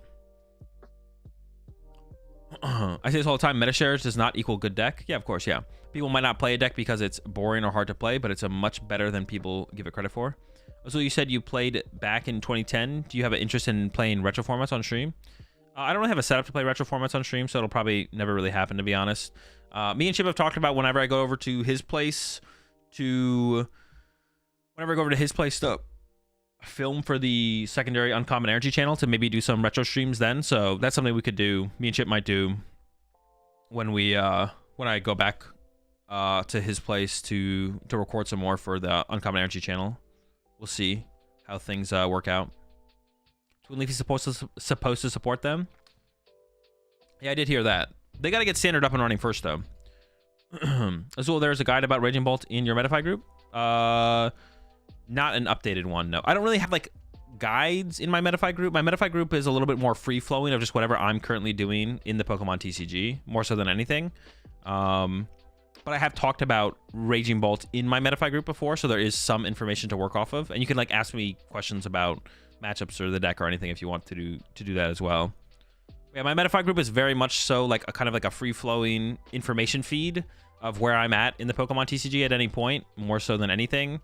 Nothing is concrete. The only things that are like guaranteed is I do a weekly AMA that I respond to every Wednesday, and then currently I've been doing weekly meta prediction / meta breakdown videos. I just put one out the other day for Louisville, like a closer to Louisville one. I did one for Louisville 2 weeks ago, and then I'll do one next week as well, like post Louisville, pre Lille, and then I'll do a post Lille, and then also do a pre Gdansk over the next 2 weeks. I'll probably do it's like it'll be like post Lille, pre Gdansk, and then there'll be a pre Gdansk meta breakdown videos. And I've been doing those weekly. It probably won't be every week, every single time with the Metafy group, but currently I've been doing them weekly just because there's so many tournaments back to back to back. What do people think Dusknoir needs to be banned? It's just people overreacting as usual. I mean, if every deck is just a Dusknoir deck and every deck is like basically playing the exact same way and it's all built around Dusknoir, there could be like an argument to ban Dusknoir. And it's overall if just like the way you play against Dusknoir is just like kind of unfun and unenjoyable, then that's like a good enough reason to also ban Dusknoir as well, to be honest. So the idea of banning a card isn't a bad thing. I don't know if Dusknoir is quite at that point though. It doesn't feel like it to me yet, but I think people are being a little bit preemptive, but like I think it's like a fine thing to talk about. I don't really care about had to have that conversation overly myself. Like when Dusknoir feels really bad, that's when I'll probably be like, all right, Dusknoir feels kind of bad right now. I wouldn't hate if they banned it, but I mean, if you want to have that what if conversation, then yeah, I guess go for it. Why ban when you can print a counter? True. What will they print a counter? How long will it take?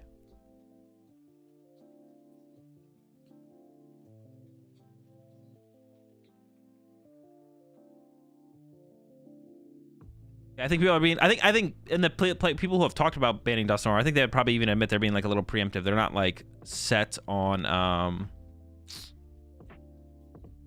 They're not set on like like it needs to be banned, but it's like, ooh, it feels like the direction we're headed feels a little bit iffy. Is probably the way to put it. It seems bans only prevent literally gameplay preventing cards. If they never banned ADP, I don't think we'll see cards like Dusknoir being banned. Yeah, it probably won't. And I'm sure there's going to be cards coming up in the future that probably do fare okay against Dusknoir as well. First time watching a stream, how do I have you look at my deck? I mean, you can DM it to me on Discord if you want. I don't know if you're going to... I might not respond to it, though. Like, there's a couple different ways if you really want me to look or play with your deck that you can do. I offer the Deck Doctor service in my Metafy group. You can check that out. Or yeah, you can always just DM it to me on Discord. I'll look at it, but I don't know. I'm not going to promise anything's going to come of me looking at it. Would you run Mantine and Snorlax going forward, or no? No. You don't need Mantine. Flutes and Erica is more than enough. All right, chat. I'll be right back. I'm going to go get my food. We have food. And then we're going to do some deck doctoring. We've got some decks to doctor from last month I got to catch up on. And then we'll try and finish all those today. That'll be the plan for the rest of the stream today. So I'll be back in a bit.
All right, chats, I'm back.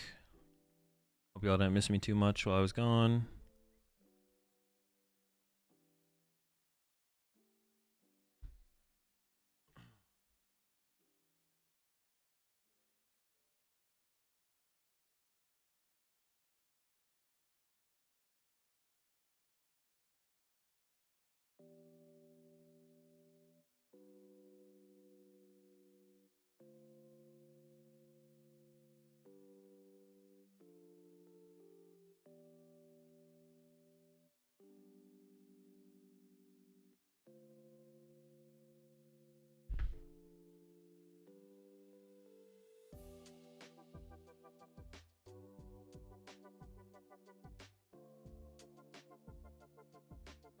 All right. So, up next, and probably for the rest of the stream, we're going to be doctoring some decks submitted over on my Metafy group.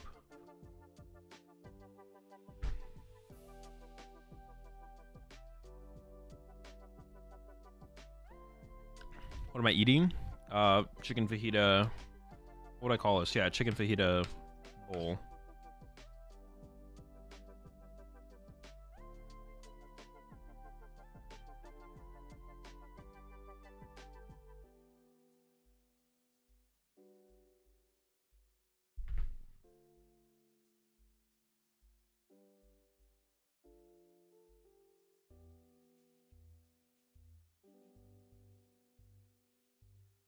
And I'm missing something here. I'm losing my mind.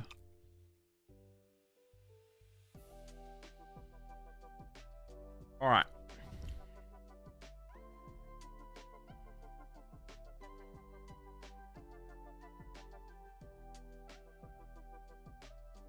Yeah, for anyone curious what the Deck Doctor streams are, where's the right button?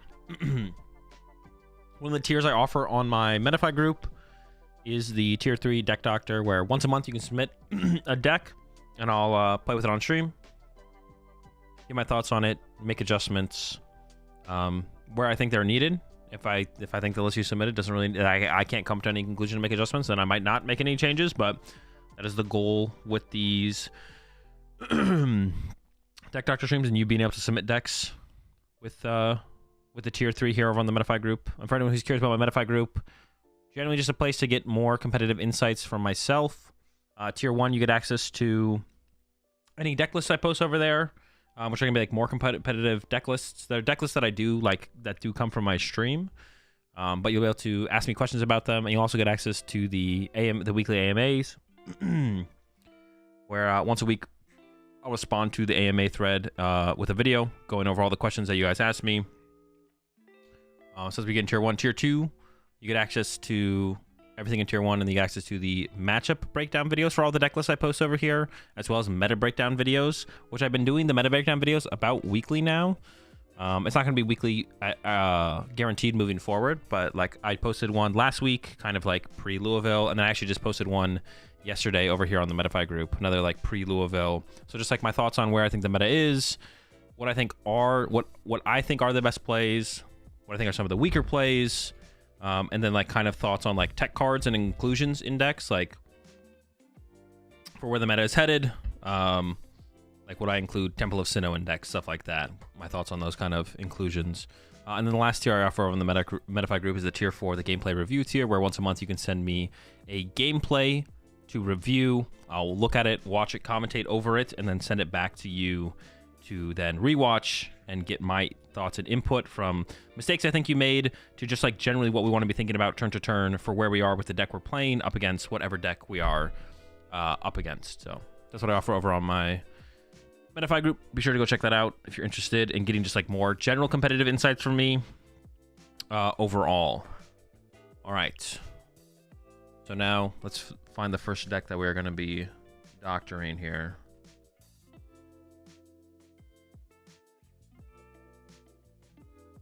Oh man, this is going to be a deck for sure. Let's see what we can do with this.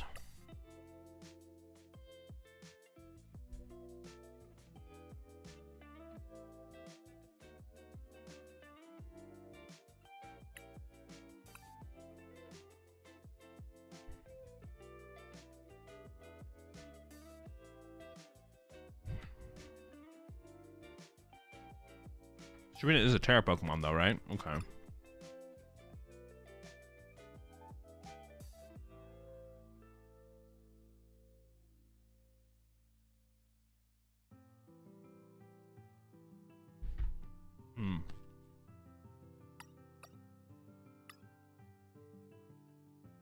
So the way I think I'm going to tackle these is just by playing some games with the deck to begin with. Then we'll make adjustments. Play a couple more games and then make the final call from there.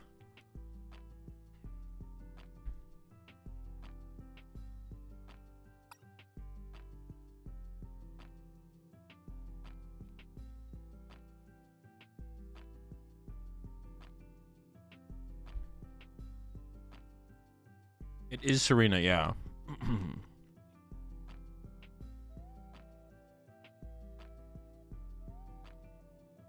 We can't even use Briar, can we? I guess we could with a Trop Kick.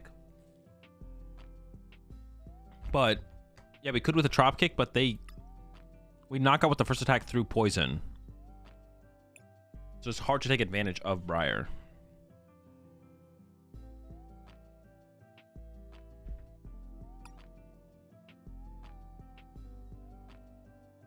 Oh, this deck has 3 Atticus. I feel like we need Iono. I feel like this deck needs Iono. Okay. So I'm gonna start by playing a couple games. 1 or 2 games. But I already see some big things that we probably want to adjust about this deck, to be honest. We'll play a game though. But I feel like the deck wants to play. Like, one thing cool about what you can do with Serena in the current meta is every deck is like super reliant on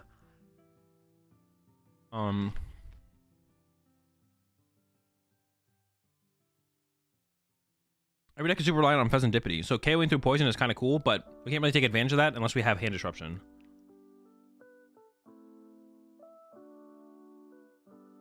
So we probably want Iono.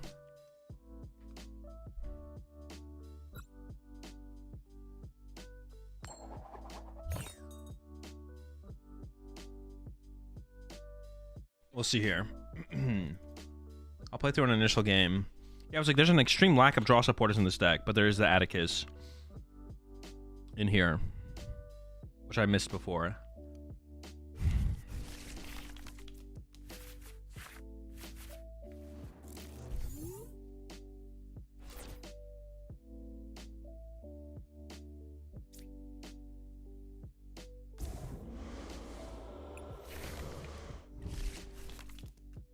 There's no Pokemon Recovery in here as well. We're against Drago.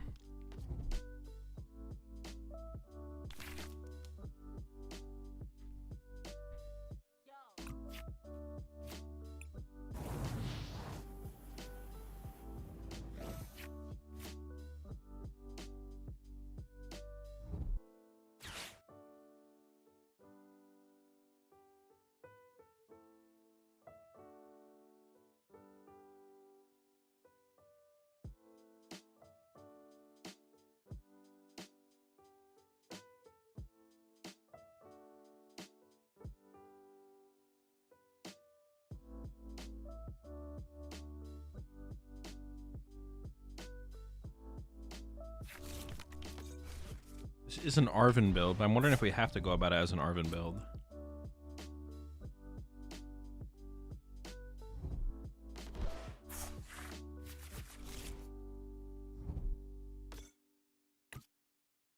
Bonsweet only having 60 HP is definitely unfortunate. Is there a 70 HP Bonsweet?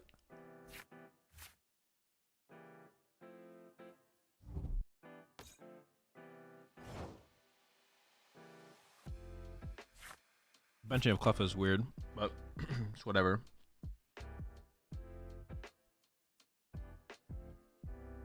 This deck doesn't play Rotom or Cleffa. I feel like we need one of them.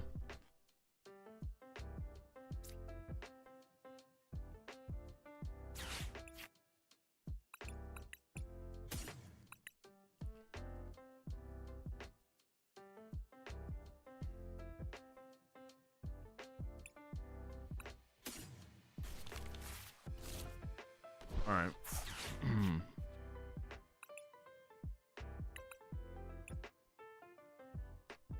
for Family Pidgey in here.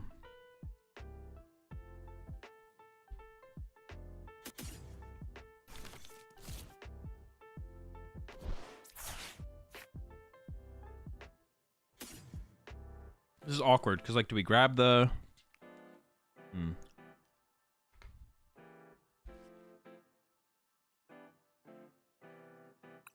want to put down Luminion, so I can't really afford to grab Hoot Hoot here. So I have to Luminion out of this hand.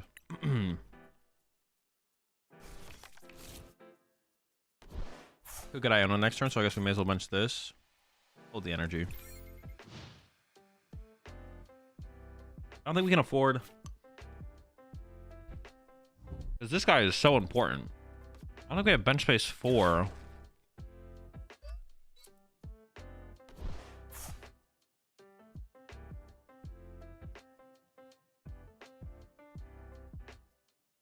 Yeah, I'm struggling to see how we have bench space 4 Noctowl.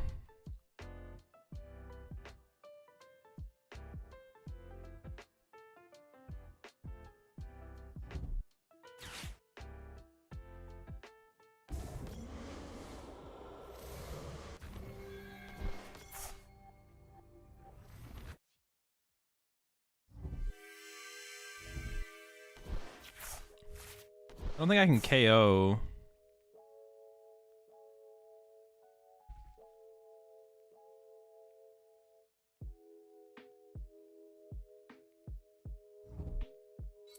Oh, there is a Area 0 in here, yeah. I guess I could have played for Area 0. I could have not benched Brute, I guess, and I could have played for Area 0 next turn.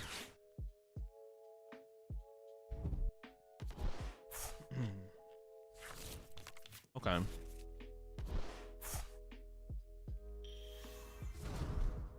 Open our bench for a single turn and then go from there.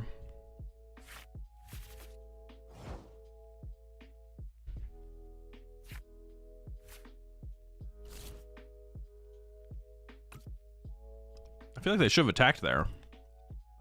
Yeah.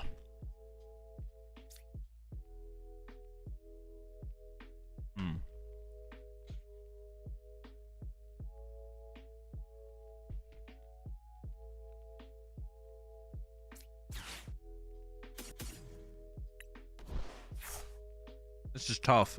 I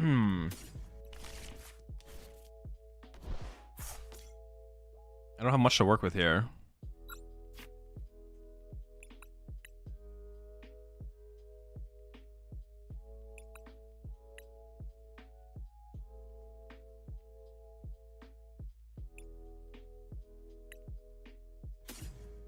I think it's an Atticus KO this angle.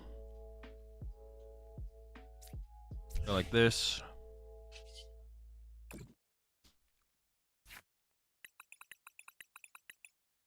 Candy, Candy Pidgeot. Get the tool card.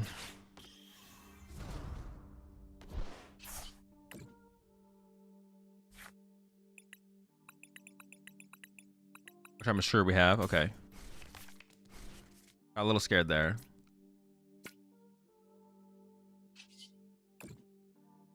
Poison Atticus. I can't even attach a grass to a bond suite here, to be honest. Oh, it's shuffle? I thought it was just draw up to. That's even better. We could really put the hurting on that Cleffa. Pass, I guess. I mean, I guess if they KO double bond suite here, we're kind of in trouble, though.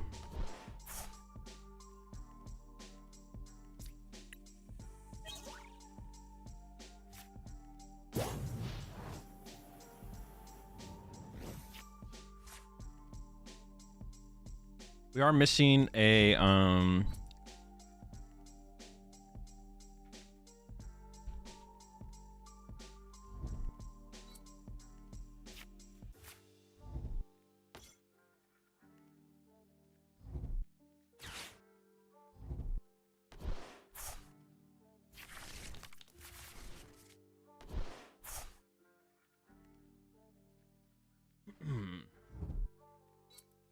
I don't know, it's interesting. We could open up our bench. Yeah, let's KO double bond suite now.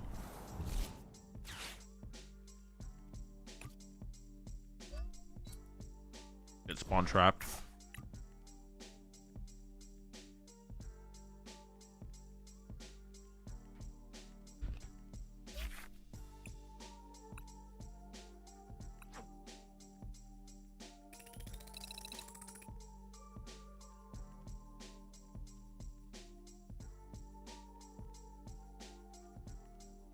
I'm trying to think about how I'd approach this. Do I want... Because it's really hard for us to like even potentially even consider... How was this do again? 30 HP. So the best way to enable this card is with Radiant Sneasler, for sure. Playing one of the stadiums is like fine. Careless Jungle.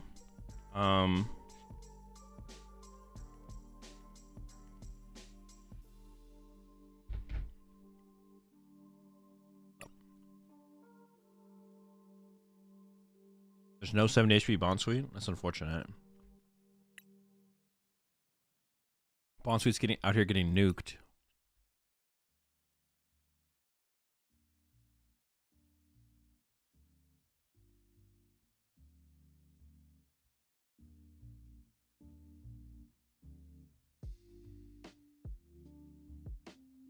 I could see playing this as like a Terra deck.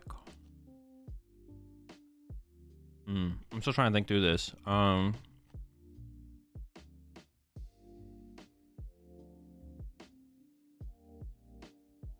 then we have to like play, I don't know, Ogerpon or something. We just have to play Terrapagos or fighting Ogerpon.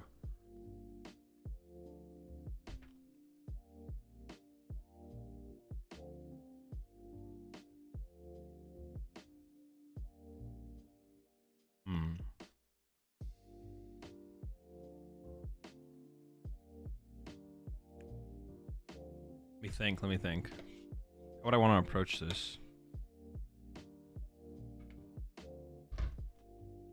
So I do like the idea of doing it through Area 0.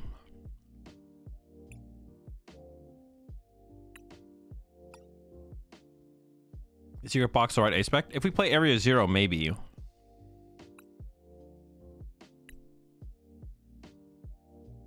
think we want to go like that.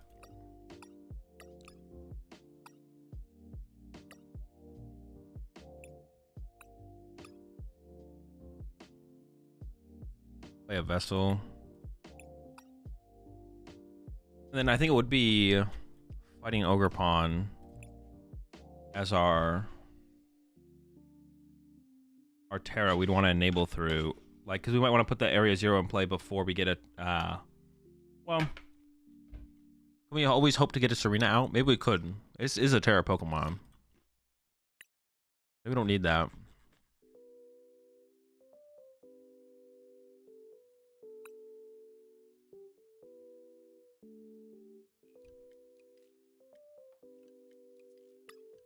We definitely need, I think, if we're not gonna play Ionos and like a Roxanne would be good, but Roxanne still might be the best way to go anyways. We need like Rotom or Cleffa or... yeah, Rotom or Cleffa or something. Our model doesn't seem good in here.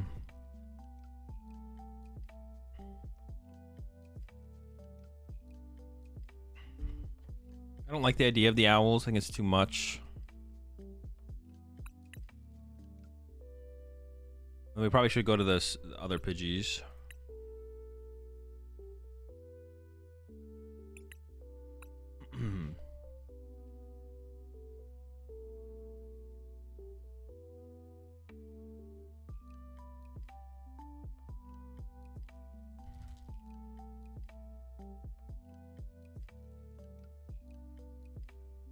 And the Pidgeot plus Noctowl line's a little overkill. Like, why? Why is it overkill?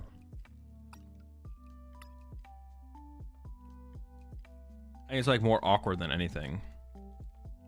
Well, I guess that maybe makes it overkill. It's not overkill in terms of like too much consistency, but it is like awkward. Often's kind of broken.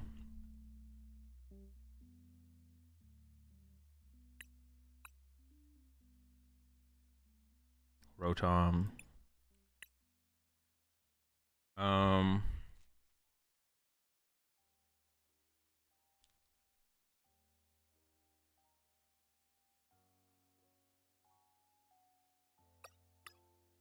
Let's see. We're still at 60 cards. Well, now we're back at 60 cards. One Irida seems fine because we have Luminion for Irida, which seems fine. Let me go through this real fast. I think 3 bosses overkill. If anything, we'd want another counter catcher. Secret box seems kind of good because of it gets area 0. Atticus seems okay. But I feel like just like Ionos would be better.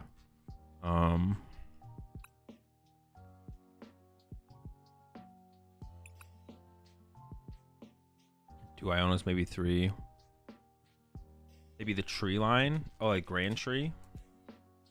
And I feel like we should probably cut the Briar as well. I don't think there's like a matchup where it's like specifically great in.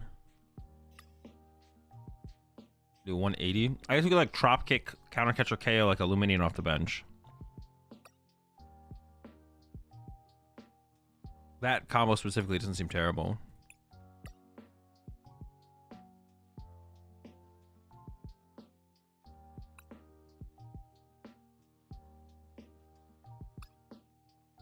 Maybe we should do like the 2 Rotom thing though. Is that just better than Cleffa?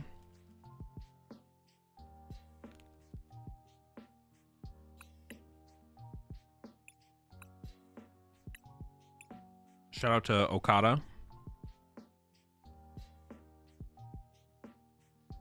What's this thing called? Steenie? The Steenie? Optimal Steenie? Honestly, the heal 30 from each doesn't seem terrible, but the 30 damage for a grass, is that... I feel like the heal 30 is probably better. There's like a spread deck out there right now.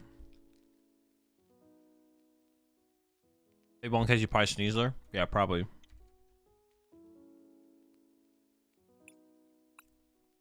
We also need like a Night Stretcher or 2, right?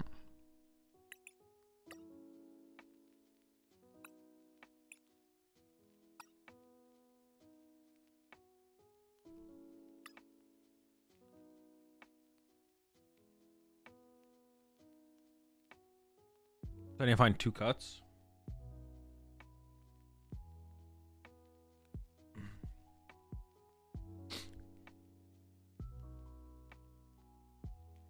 Is Area 0 really worth it here? I think so. Because our punch gets clogged really fast.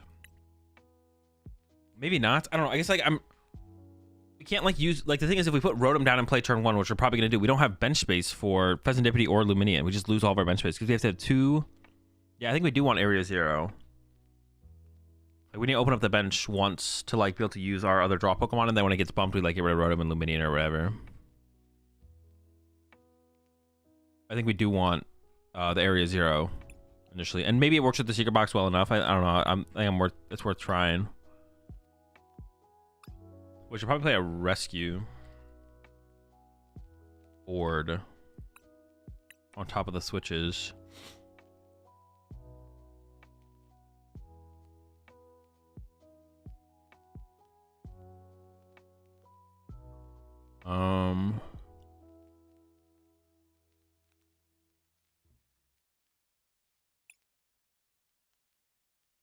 I got one more card. Can we get away with 1 Night Stretcher? Maybe. Is rocks needed? Maybe not. But I would want it to be another Iono then.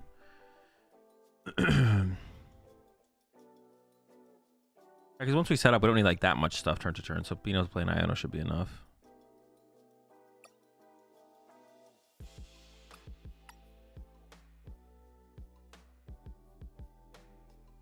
We can try Secret Box, but maybe it should just be like Unfair Stamp.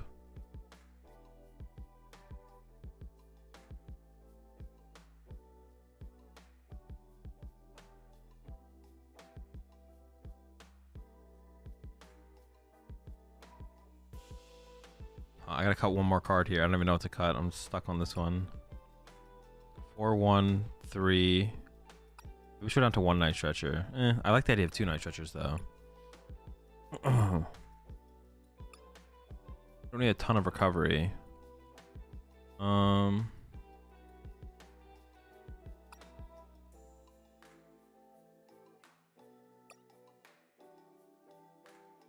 switch? Nah, I still like the idea of 2 switch. This thing's got what, 3 retreat cost. It's pretty pretty big. It's pretty stuck. Oh, and Rotom because heavy? No.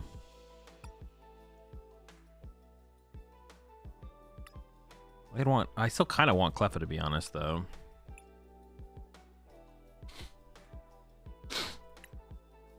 No, not as much though, because it is like a go.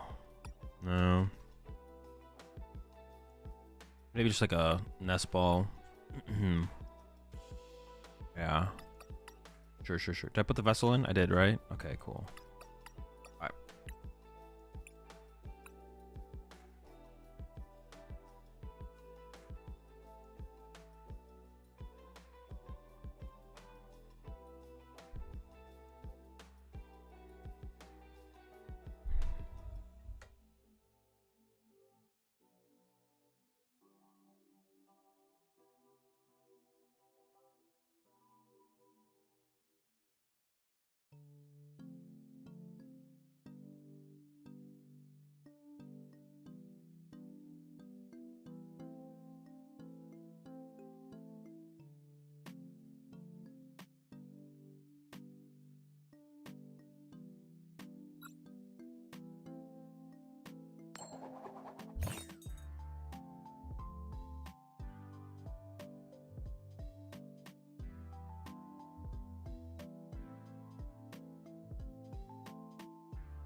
All right. Lock in. I go first. Set up the ball and sweep. Dude, Secret Box is just so hard to use, though. It's so hard to use Secret Box. Maybe it should just be unfair stamp, because we need a lot of cards on our turn 2 to like pull off our play. But that sees us more card. Like Secret Box can we just need so much good stuff in hand, though. It's like so much. Feels like too much to make Secret Box work. Feels like a little bit too much. Maybe not. Maybe, but after our Rotom use, we could cook it. We could make it work after our Rotom use. Possibly.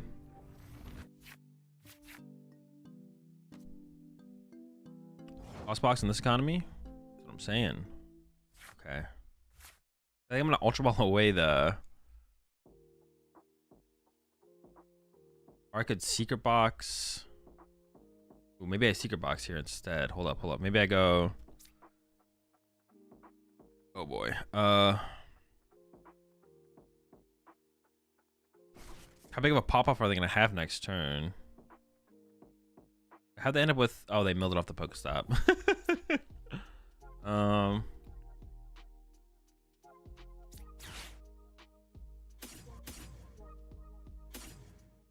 Sure.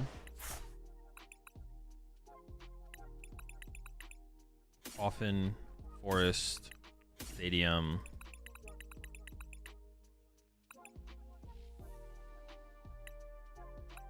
Iono, I guess, just draw 6 new cards.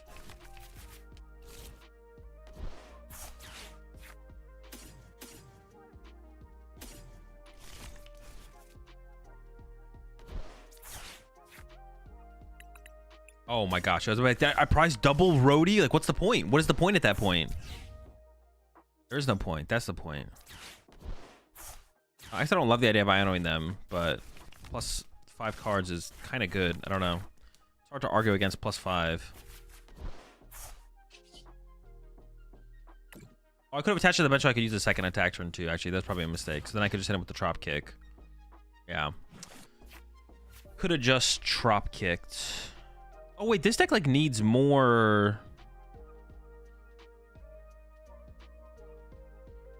Nest Balls. No, this deck needs to play... We have to find Brute and Radiant Sneasler. Dude, you need so many Nest Balls. Holy smokes. Yeah, this deck has to play like a... Honestly, this deck needs like 4 Nest Balls. I think we need 4 Nest Balls. There's so many... We have the Brute. There's like so many important Pokemon. Is there like a supporter that could find them? Yeah, push you the 3 ones there. Fooch. Butch. How do you... We need a higher Nest Ball count for sure. Because right now I'm struggling to see how we'd ever find our Pokemon here, to be honest. It's probably possible. I should have attached the grass to the bench though, I think. Now we might get we might shrookened. Night Stretcher? Interesting. I think he'd probably still play 4 super rods, but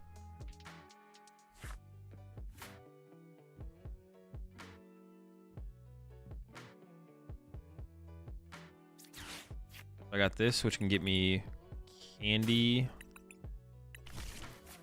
Pidgeot that becomes Candy Serena.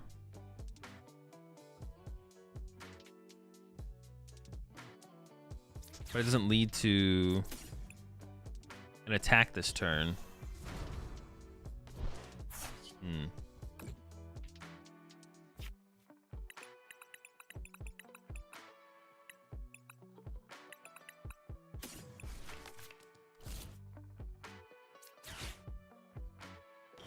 I think I'm just gonna actually go candy out this Bond Suite as well.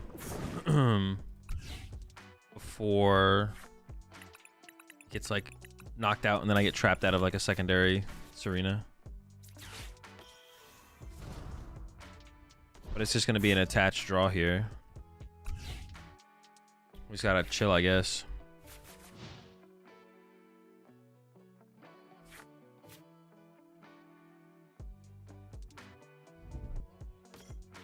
The problem is we just need so many things on our bench. That's like the problem. We need so many things on our bench. And if we want to be able to utilize like Pheasantipity or Luminion, assuming we use Rotom turn 1, which we are trying to do because we play 2 of them, we start to run out of bench space really, really quickly. We start to run out of bench space super, super quickly. So it feels like we have to play the Area 0 to supplement all those Pokemon. But that's still tough. I don't know. And before TM Devo? That would be tough. I'm not going to lie. That would be tough to deal with. I don't think I could handle a TM Devo right now.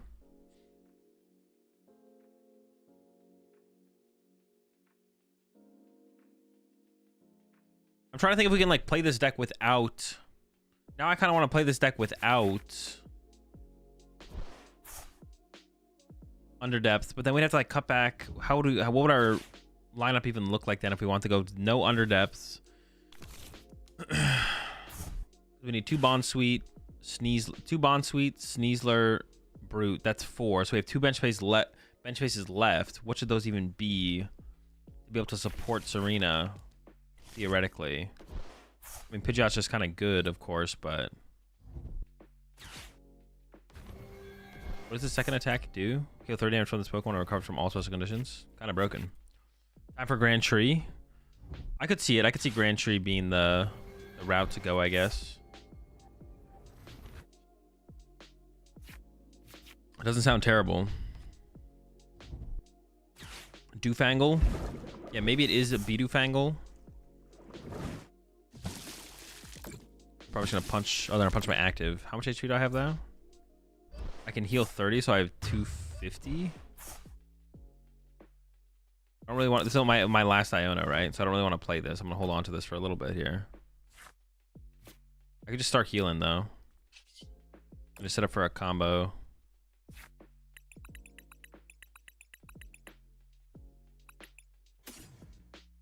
Need energy for this one.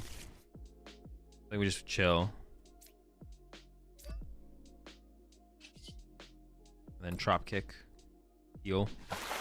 And then they could, what can they even KO me with? Ursaluna, right? Ursaluna KOs me, I guess.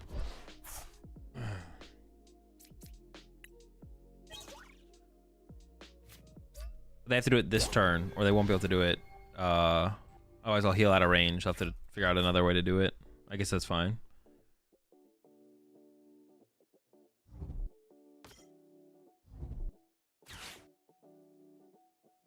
Oh my god, am I gonna get...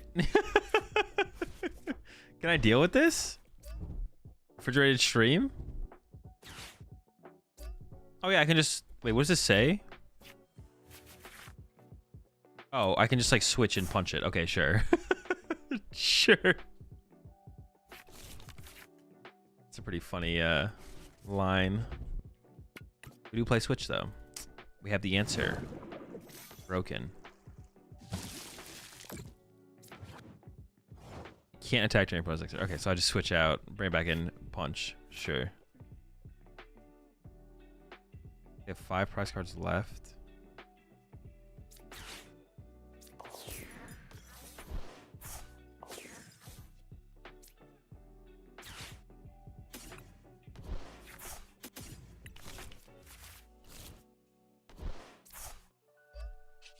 should have quick searched first, but whatever. Sequencing. Grab another Bond Suite. Do I want to bench this, though? I do have a candy. I could have used the Poffin, though, instead, and then gotten rid of... I don't even know what I gotten rid of, though, to be honest.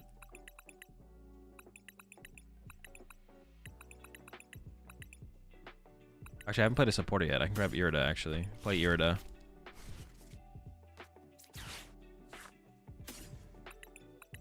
Poffin. I want to set up another Bond Suite, though. I can't ever want to KO one of these, so... One of these goes a long way. I don't think I need to. And we're still just kind of like chilling and waiting. Sure, we'll just wait. We just wait. I wonder how many Super Rod they actually play then, if they also play Night Stretcher. Because they lost on one Night Stretcher earlier? Yeah. And I gotta go grab something.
Alright, so what happened on their turn?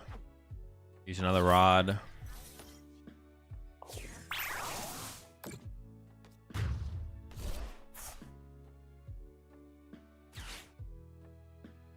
Let's see. I don't even think I want to bench another Serena quite yet. I don't even want to play Iono yet, do I? I can chill on the Iono as well.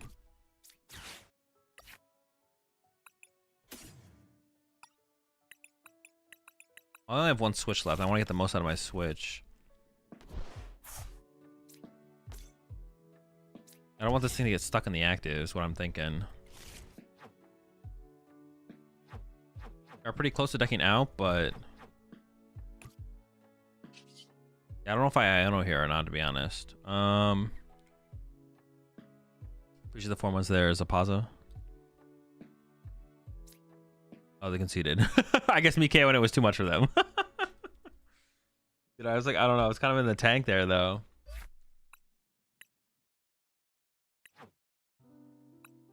I was in the tank.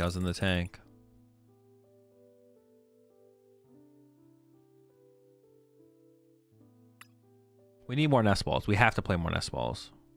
It's so weird. Maybe we just have to hope to not prize this amount. Maybe we can't afford heavy ball. That might have to be the way it is, to be honest.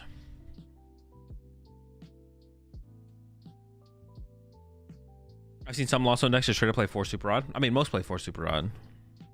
It's definitely the correct count. Correct number.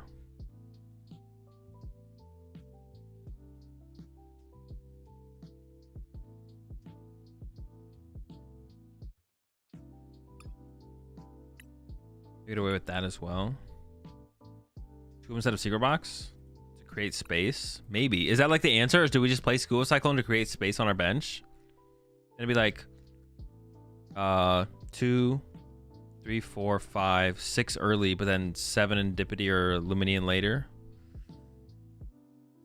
I mean, that could be it. We could play Scoop Up to create our space. That feels really bad.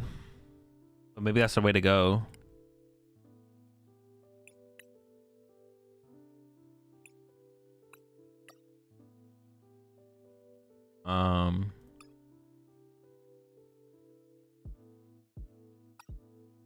Let me think.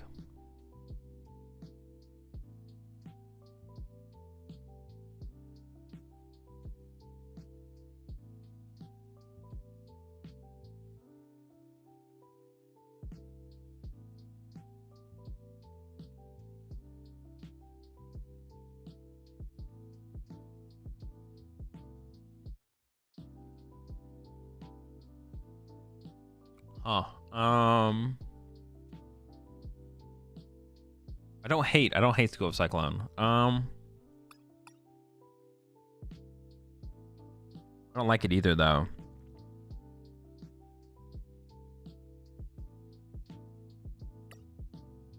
Maybe that's the best. Maybe that is like the answer though. It's like we just need a way to create bench space.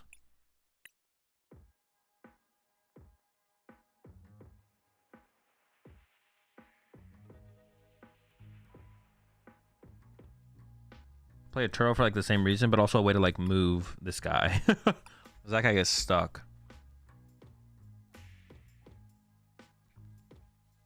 Artisan to help find Banette early.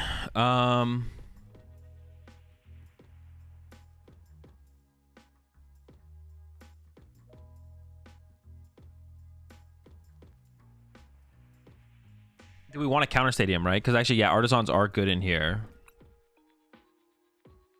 I probably do want a counter stadium, right? Well, what stadiums are being played right now? I probably do, yeah.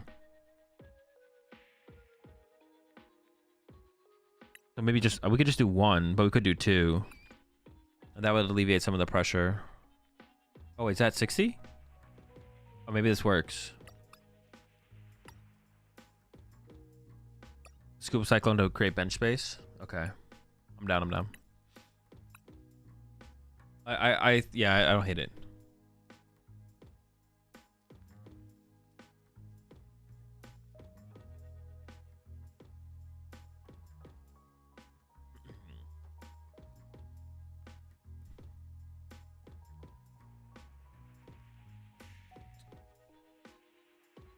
Heavy ball back. It's only Radiant Sneasler that I'm super concerned about though, right? So I feel like I just don't prize Sneasler. I feel like the don't prize Sneasler approach might just be the way to approach it, to be honest. And it might be the take to go with. How do we send deck lists? It's Deck Doctor is exclusive to my tier 3 subs on my Metafy group. Would you ever bib over Pidge?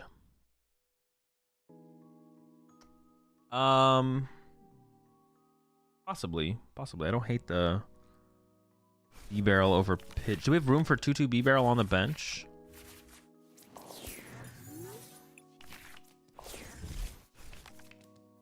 Yeah, it's possible. Okay. I don't know. This is a matchup. I don't know if it's good or bad or other. Definitely a matchup for sure. I mean, finding grass energy is going to be troublesome. Okay, I mean, that's good.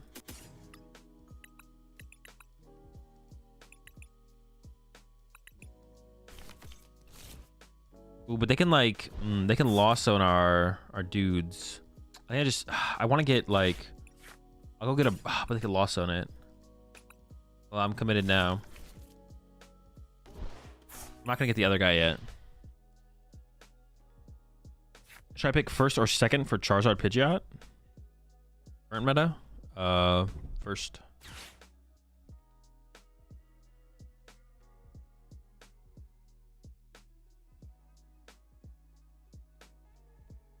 If we had Bonsweet, Brute, Sneasler, B-Barrel, Bez or B-Barrel. We could have a 2 B-Barrel board, to be honest. It could be a B-Barrel deck. Maybe the B-Barrel is the better way to go, the best way to go.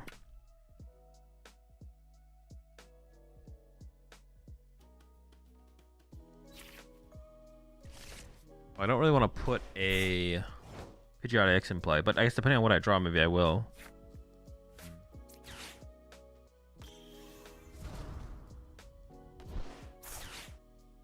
I mean, these are big. This is like a 3-hit KO on their side. So we have time at the very least. We have some time. Radiant Caesar doesn't do anything against Thorns Azul. Oh, true. Yeah. I forgot about that. Can't even use its ability is shut off. Very true. Is it weak? Yeah, it's weak to metal. Yeah, the best way to approach this deck, I guess, could be B-Barrel, to be honest. It could be a B-Barrel engine. I could see that.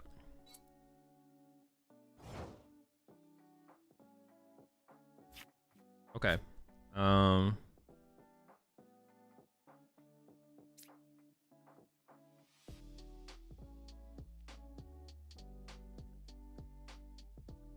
me see here. I got Ultra Ball away, Boss, and Nest here. I could go get the Steenie. Oh, Steenie's prized. I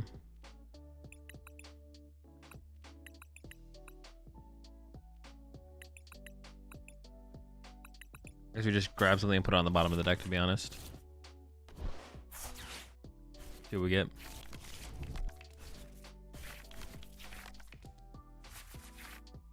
That's pretty good. We're not quite there, though. I can't move the Pidgey yet, but I don't want to put an energy in play to move. Increasing this thing's HP is good, though, because I don't die. Let me just pass. Area 0. We already went through like Area 0, but Area 0 is clunky. I think this is the way to build it with Pidgeot. If we're gonna do it with Pidgeot, I think this is the way to go about it with like the Scoop Cyclone to create bench space. Poison? Oh, I forgot to poison him. Doesn't matter that much, I guess, if I poison or don't poison, to be honest. I should have poisoned him, but are they gonna boss my Brute? Oh, they're gonna boss this. Oh, okay, interesting. Sure. I should have poisoned him. Now I have to poison myself. Oh, poisoning myself is so bad. Uh-oh, that's actually really, really bad. Oh well, I gotta do it, right?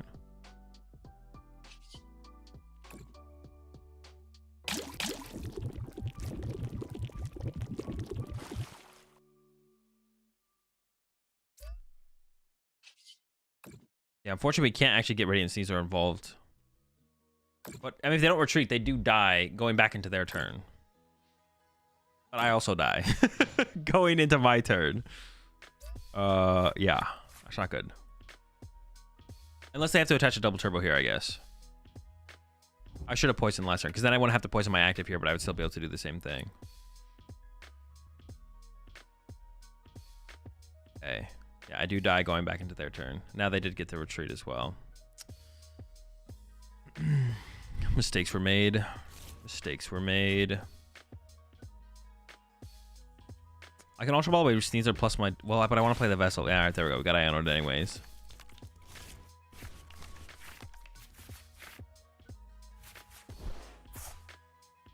What a draw. I mean, I guess I could... I mean, Turwing, this is not that good. I need a topic of supporter. Alright, I'm gonna put an Iono on the bottom of my deck. If I top deck a... Oh, wait, I do... Oh, they got the second tool card. That's something. Sacrificial Pidgey? Sure.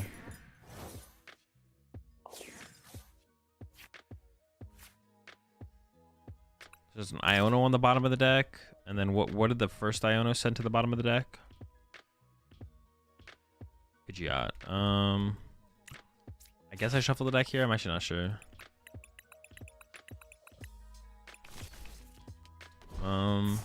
Pass, I guess. Don't really got much else. Oh, I should have poisoned him, dude. I keep forgetting to poison him. All right. I keep forgetting. I shouldn't go after my... That's annoying. Oh my gosh. All right. I keep forgetting to poison him. I gotta stop forgetting that. They actually have the 2-hit KO lined up now with this one. They have another basic lightning. So I feel like I have to Turo this one and send up the Pidgey. Well, poison them, Turo, send up Pidgey, pray.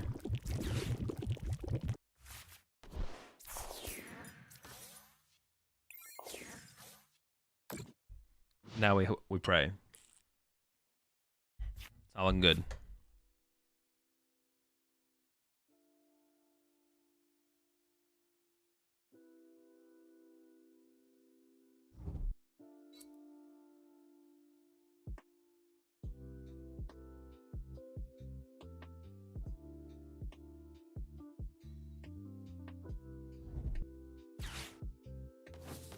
Okay. Dude, they just won't kill the fucking bird. Please, just take him out. They'll do anything except KO Pidgey.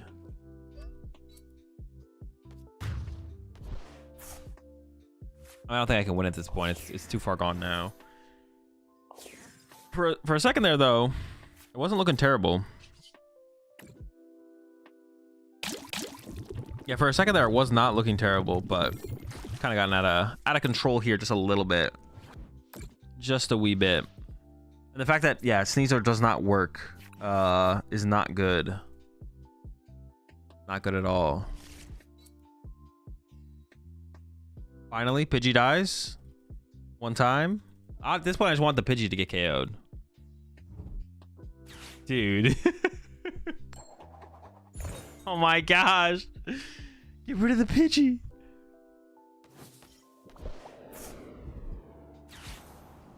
Dude.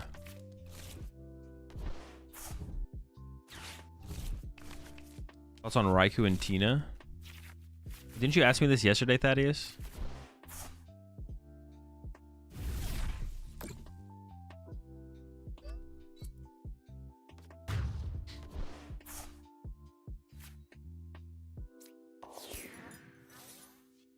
Did you pass?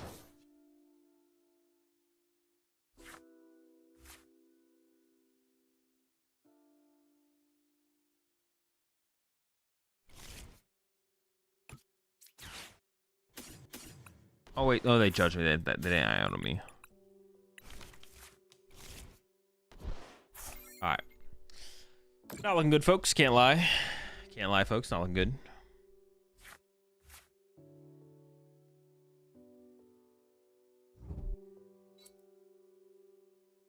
Panic Mask? No. But the point of it is to one-hit KO the active Pokemon effectively. Not to yeah, the point of this deck is to one-hit KO the active effectively with Brute Banette and Radiant Sneasler.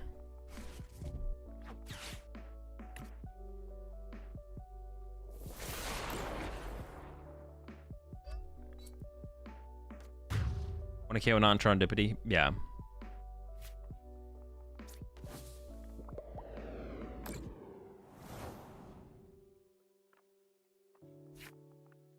Okay. So why do people think Iron Hands is bad for the game? It promotes a healthier meta instead of everything being full throttle Unga Bunga. What do you mean? That it just... Iron Hands enables aggressive 2-prize decks to just get 2 prize cards on everything instead of just 2 prizers. It's an enabler of Unga Bunga. That's a take. Yeah, it's like... That is that. That's not quite... No. No.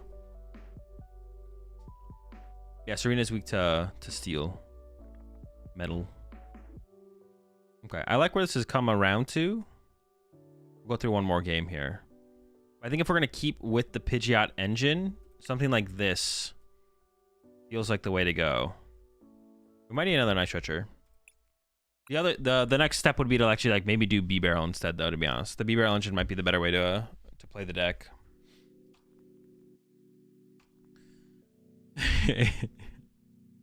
Hands is the Unga Bunga? Yeah, Hands definitely is. Y'all hearing them but ain't listening.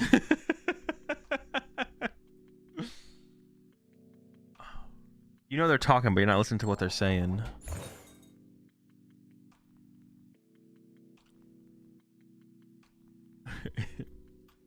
Did you work on it? Of course. Yeah, the next step from here would be to try it with B-Barrel, I think. I'm trying to think like a different engine that you could run instead, but I think B-Barrel would have to be the next step. Well, at least we're going second here. I don't really want to play this Ultra Ball. Dude, the Bolt, bro? Cringe. Alright, we can beat them. I can get rid of a Switch and a Boss here, probably. That's probably fine. I might even hit that stop, but I'll probably Iono first.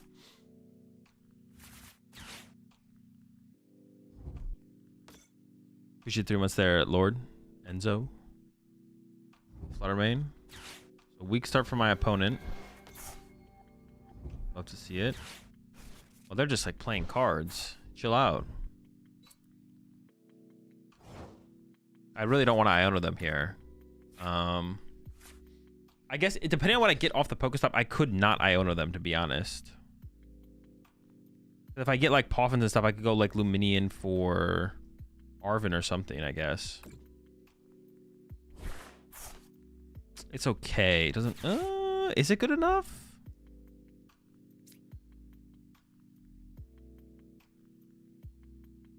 I can go this. Dude, just like casually prizing 2 Bond Suite? Are you kidding me? Like an Ultra Ball away.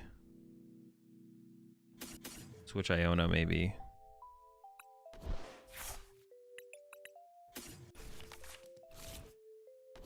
So incredibly cringe. I got nothing else to say besides that. I didn't check for Force Sealstone. I probably should have checked for that. Mind if I do? This is where Scuba Cyclone has to get involved on the next turn, though, to create enough space for the Radiant Sneasler so we can actually be aggressive.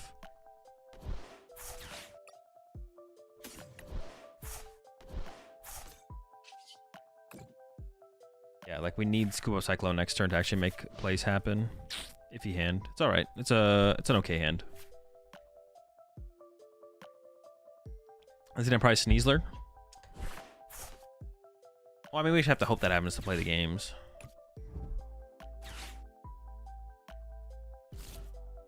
There's a pretty iffy Lumini in there as well, to be honest. I really want to Arven this turn. I might be able to. We'll see.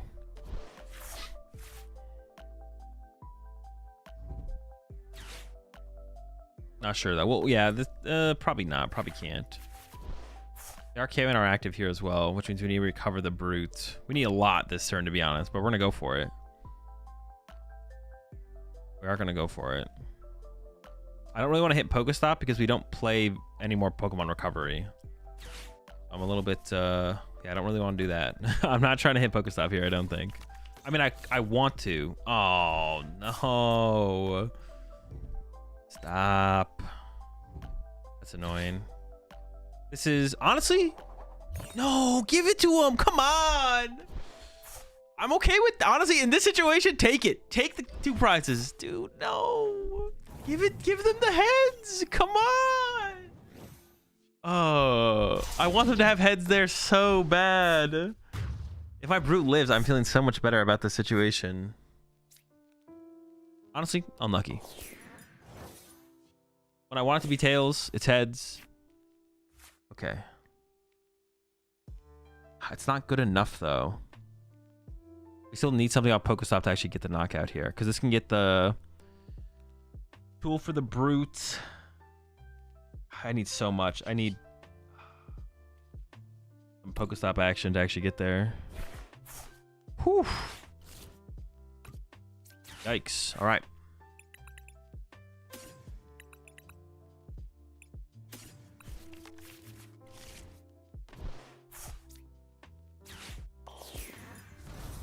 That's tough.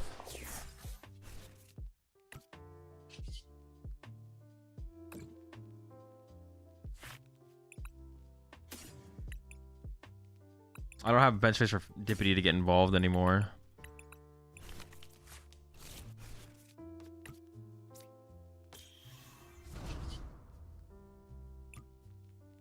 It's gotta be another draw 3 angle. Unfortunate. Okay, it's a pretty good 3 though. That's good cards. Artisan, Nest Ball. Get the knockout next turn. Would Blood Moon be good because the poison increases damage output plus the plus a scoop and Turo reset? I could be a good closer, honestly. It'd be good in this matchup, it'd be good in the Trapicos matchup, stuff like that. Yeah, I could see it being worth the inclusion. As just like a closer. Just play the Ursaluna as the closer. I don't hate it. Don't hate it at all. And then it would look like Radiant Serena into Ursaluna, possibly. Close it at the end. I like that.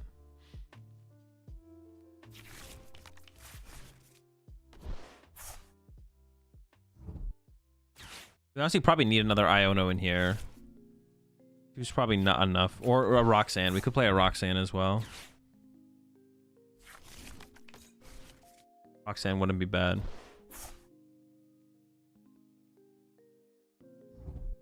I do want like another Night Stretcher though as well. There's like a lot of things I'd want. It's so hard to make this full combo work. Minus 1 Artisan plus 1 Blood Moon. I'd maybe cut a... No, I probably would cut an Artisan before a Nest Ball, actually. I take it back. I want a third Iono, actually. We need another disruption. We need another disruption card. Definitely need a disruption card.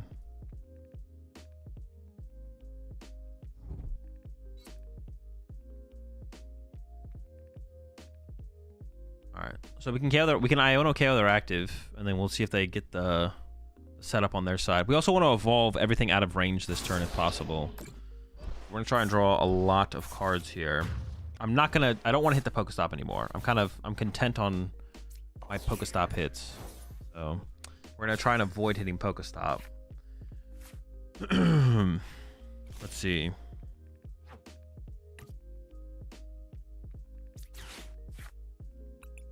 Oh my gosh, we prized the other brute. No, we lose. We prize second brute.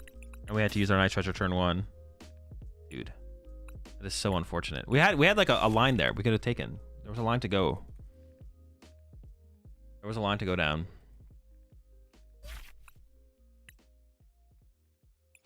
Alright, let me do some final adjustments here. We'll run make one more game.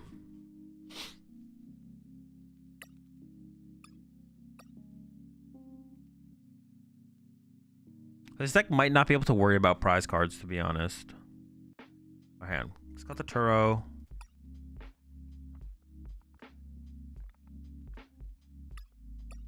We can maybe get away with 3 Bond Suite if we go to the second stretcher. I'm down for 1 Artisan, just to have some kind of stadium bump. I want a third Iono or a Roxanne. I still have +1 spot to work with. I'm a little bit less attached to this card now, but we do want a way to pivot. This card seems kind of meh. Maybe I bring the Turo back because I do that. Yeah, maybe I bring the Turo back. Bring the Turo back.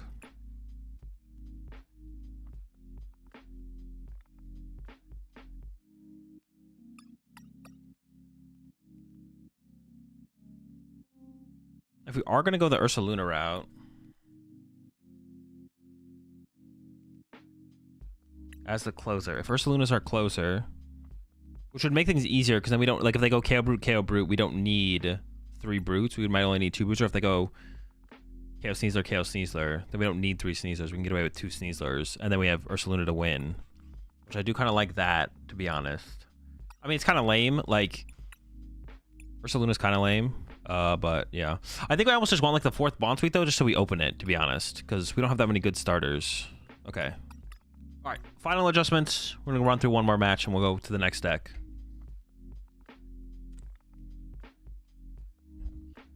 Punish for no heavy. True. We should maybe cut the second Rotom for the heavy ball, to be honest. Although that feels bad as well. I know it all feels bad.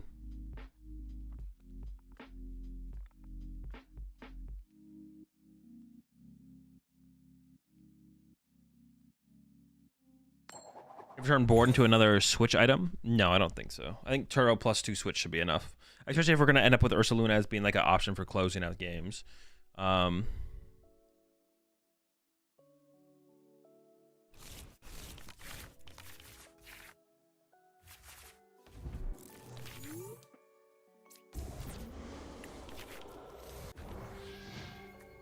Uh-oh. Oh, turn 2 Nord? Maybe. Let's find out, folks. What do they got? Come on. Hit me with it. Just do it. Just do it. Just do it. I'm ready. I've made my peace. And, yeah,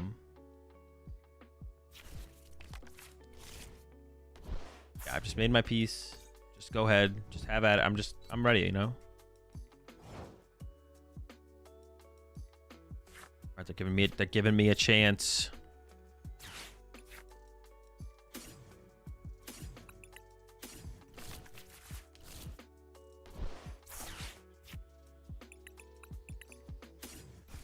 They don't have like a ridiculously strong start.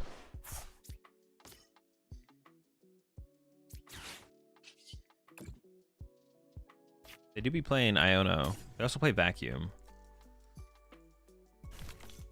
So I don't really want to attach the Force Heal Stone. And we're just going to chill with this. Pretty good hand. I'm not complaining. How much longer am I on for about? I don't know, a little while. Dude. Unfortunate. Unlucky. Dude, and they're gonna Bunsdy me? Dude, now I'm just kidding. I was like, okay, maybe there's some hope here. What is that?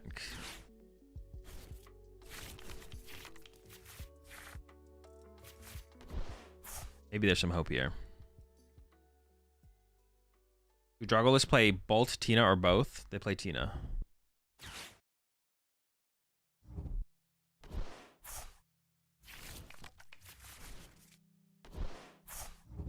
No, chill. If they don't get a Greninja playoff, dude, they can like. Wait, no, we can come back from this. We can come back from this. Hold up, hold up. Let's see what they do. Let's see what they do. We can make this work. We make this work. I like the part where they went first. Yeah, that was pretty sick. I like the part where they went first. So true. Oh, that's the thing is like there's no defense against this kind of stuff, man. Or very limited.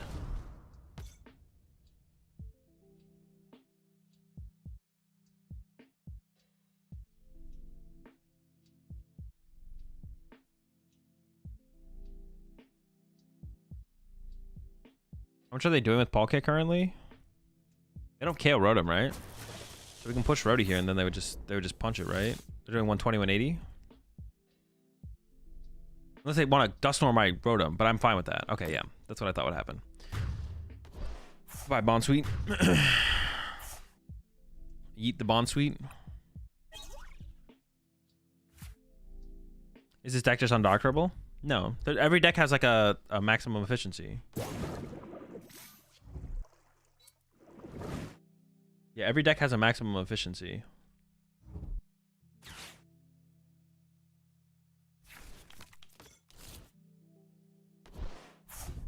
Oh, they didn't have to use their V-Star. Gosh darn it. Oh, wait. Are they not going to Greninja here? I guess they'll Greninja next turn. Oh, so I have to get down like triple Bonsweet this turn to protect from... from Greninja. Oh, boy. Hippity. Sure. Okay, so they're living off the... Oh, did they KO me? Dude. That's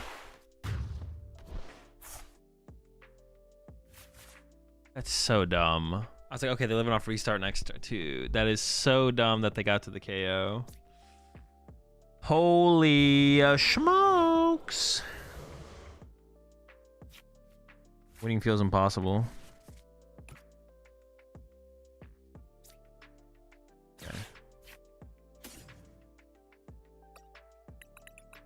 If I can candy my Pidgeot. They still haven't used their V-Star power. Oh my gosh. I have to hope they don't get... Oh my gosh. Alright. Little...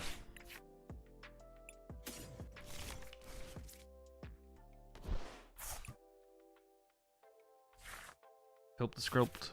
Flip the script.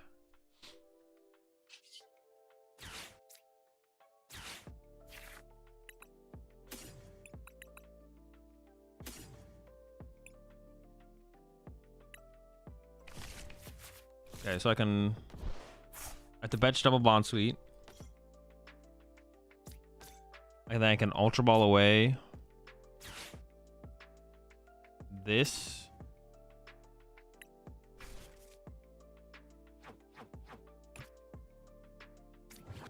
And then probably the energy, to be honest, because the rest of the cards I feel like are too valuable. Get Pidgeot. Candy out Pidgeot. And then quick search. I think literally I'm just going to go grab a... probably grab an Iono. If I can kill my Pidgeot, they could beat me anyways. Probably just grab a Grass Energy, I guess. Seems fine. And let's see what happens on this next turn, folks. This game in an anti-Dusk Pill Azul. Dude, I feel like my own games with the Dusknoir deck should be enough to anti-Dusk me. Literally yesterday, what did we do against they have game? Do they have Candy Dusknoir in hand? If they don't have Candy Dusknoir, it is possible to stabilize. If. 2. It was so good. Still okay, I guess. It's not great.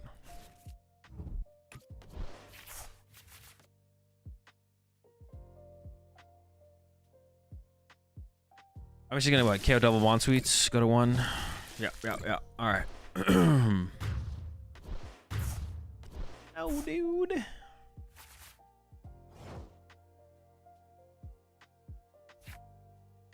Okay, it's a good draw.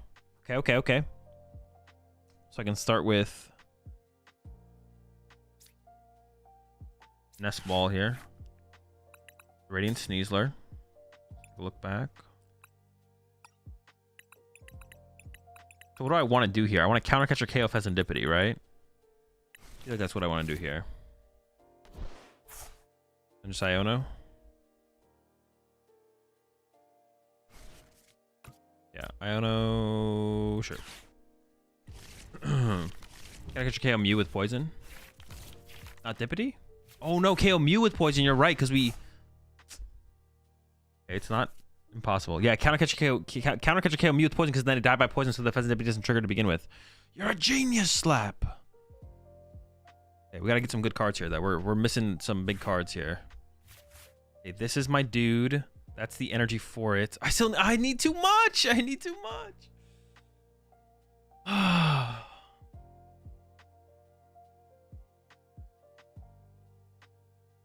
I can stretch it for. No, I have to stretch it for the energy. It's too much.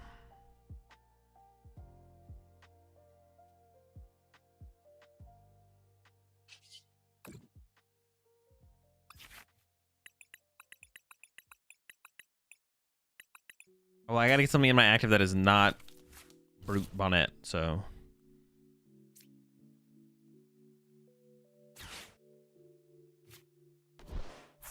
Push this.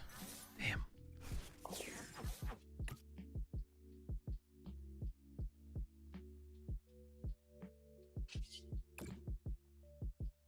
And if they just didn't Iono us, if they just didn't have the Iono there.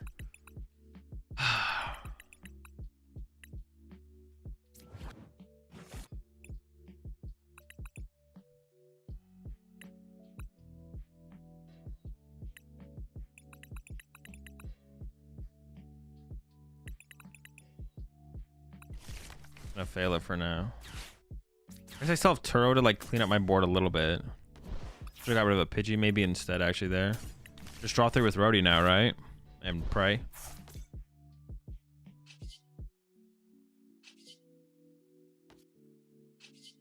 What did I quick search for? Am I tripping?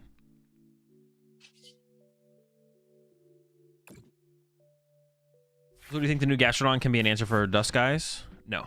You should push that Dusknoir into the active, pop it, send up the next Dusknoir, pop it. Like, you just chain them out of the active. Maybe it's like, oh, true, I got Scoop Cyclone. Maybe it's a little bit... Yeah, maybe there's something more there than I think, but it doesn't seem like it's like there's anything there, to be honest.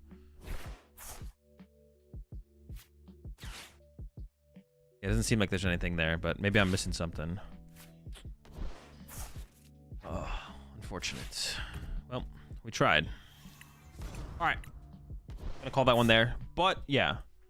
I do like where we ended overall, and then I think the next thing to test out, the next thing to try with this deck would be to use the B-Barrel engine. I can see the B-Barrel engine being the better way to go. Hard to argue against Quick Search, but...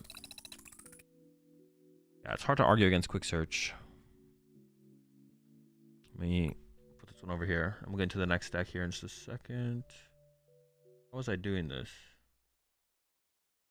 Oh, that's right.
All right.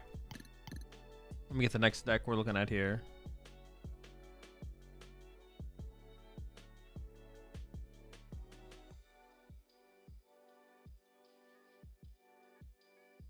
Is a Trumpet Terapagos. Let's see.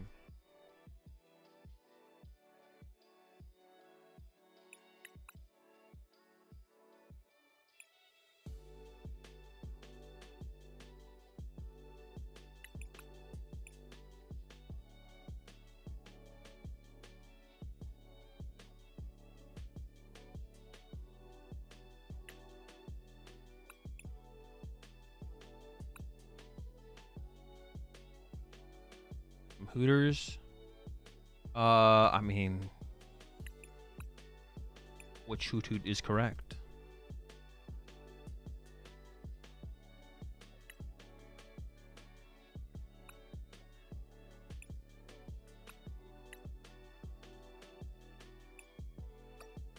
Wait, do I really not have a dust? Oh, it's no, because there's no K in Dusclops.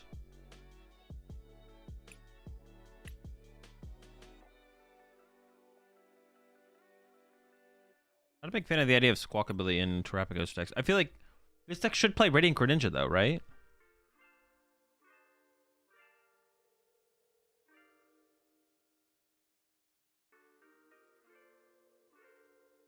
Or non-hollow of this? No.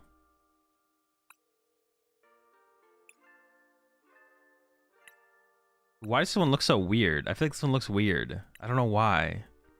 Like, it looks like the proportions of its head. It's just like, so, like the horns and the hair just look so much bigger. Am I tripping?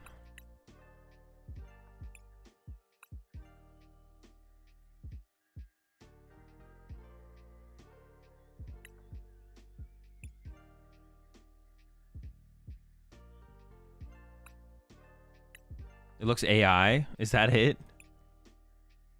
Yeah, kind of, to be honest. It kind of does. AI Bouffalon.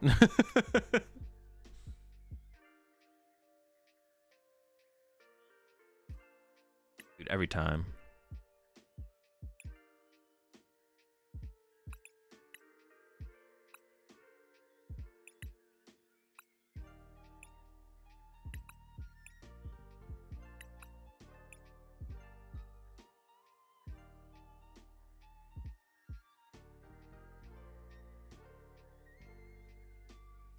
This deck not playing Radiant Greninja can't be correct, right?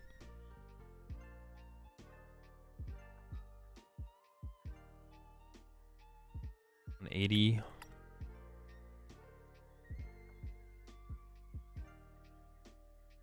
I'm trying to like come up with like why. I can't come up with anything.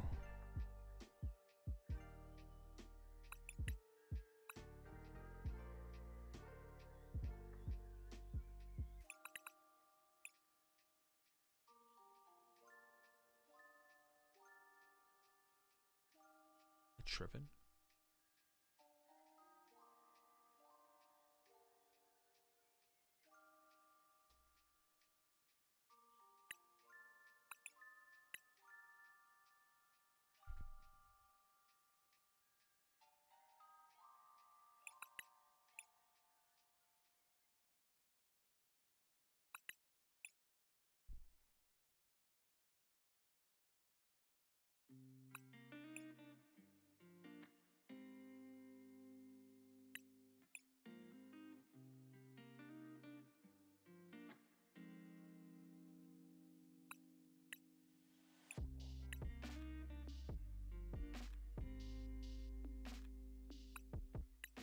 I definitely need to make y'all submit a TCGL import in the future.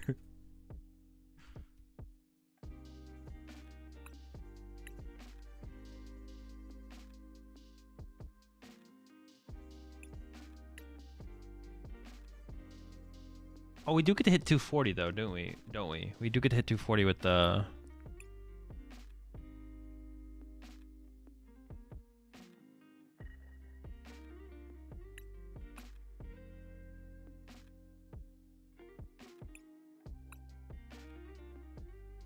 I'm missing, what, Research.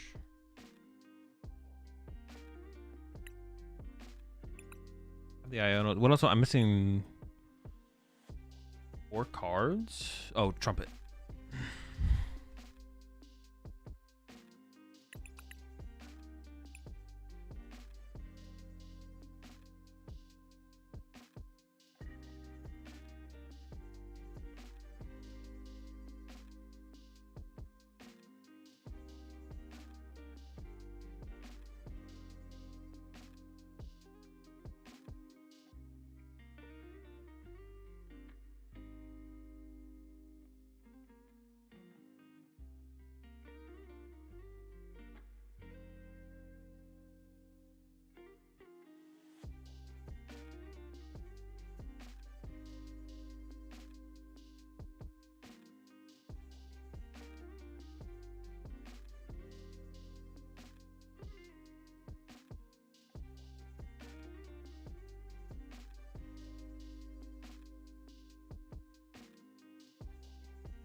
Okay.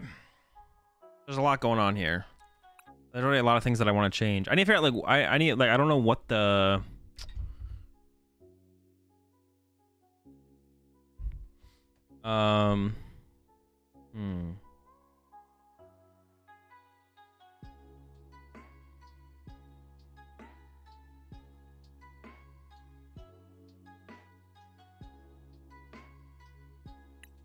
It feels like we're missing like a something to take advantage of. Like there's nothing we're taking advantage of here, I feel like. Also, we need to add Gradient Greninja eventually. I'm not gonna add it immediately, but we'll play one game as is, but then there's definitely some changes that need to be made. I'll do at least one game as is though. Would Weirdo have a place in this deck?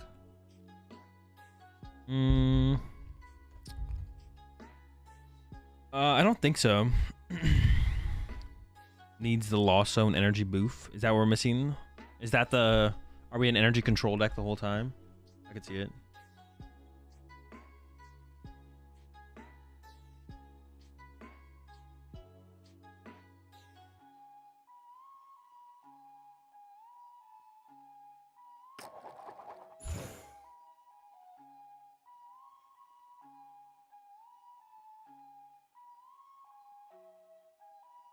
Definitely want to go first. Bet Gamer's playing something cringe like Quad Mimi. Probably. We'll find out. This is a pretty terrible start. I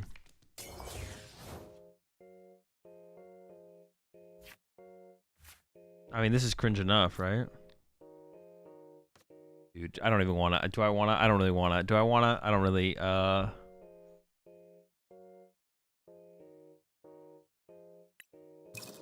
I don't really want to.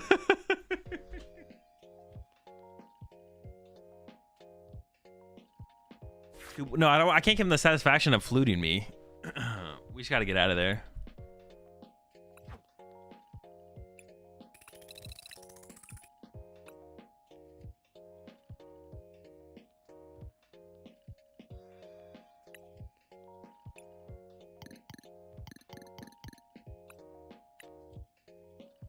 And there he is. I appreciate the 85 months there, gamer. I will not be going to Louisville, no.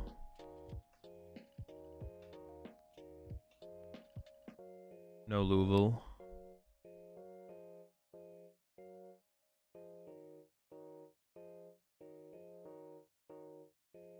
Honestly, Ultra Balls feel kind of terrible in this deck. I wonder if we can just get away with Nest Balls. It's such a low value card.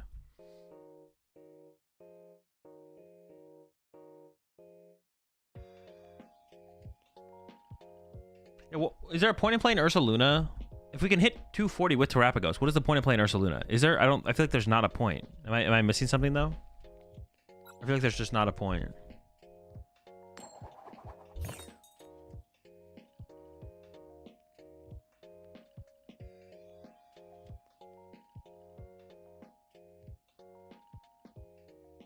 I feel like there's not. Bear hits for free? Yeah, but that shouldn't be hard for us to like set up just a Terrapagos. No energy versus DT in late game? Well, we play basic energy and trumpets, so like... It's a basic energy trumpet build. Yo, can we get him with that assault landing? Oh, one time? No! The bear! It's alright, that still sets up for the 2-hit. That still sets up for the 2-hit. Turn 1 salt landing. So close. Never lucky. Playing your bench is a bit tough late in the game. That's a fair point. That's a fair point for sure. Maybe we still need the Luna in the late game. How we lose? This is a Dusk deck. Dude, are we just cooked already before the game begins?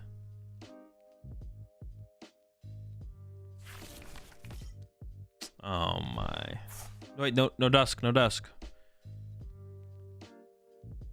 They probably are a Dusknoir deck, but if they're not, if they don't get it, then we're chilling. We're chilling.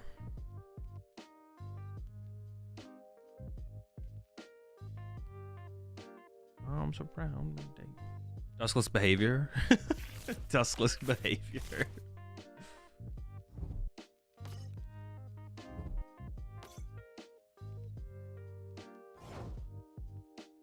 Okay.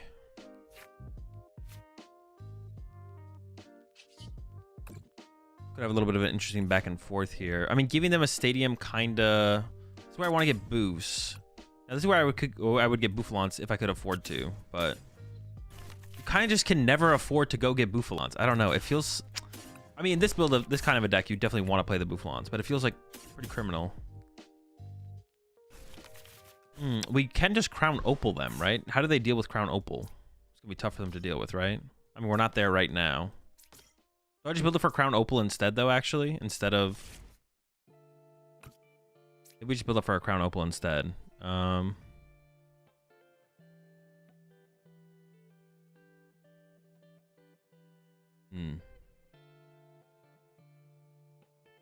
Wait. Oh, basic... Oh.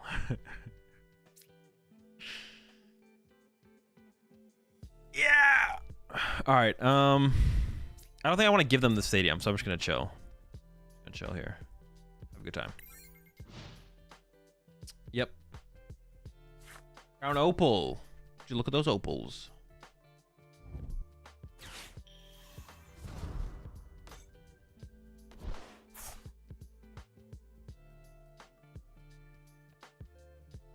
Dem Dopals. Crown Nopal. Terrapagos literally is a tech for itself. That is insanely cringe. Not a fan, not a fan.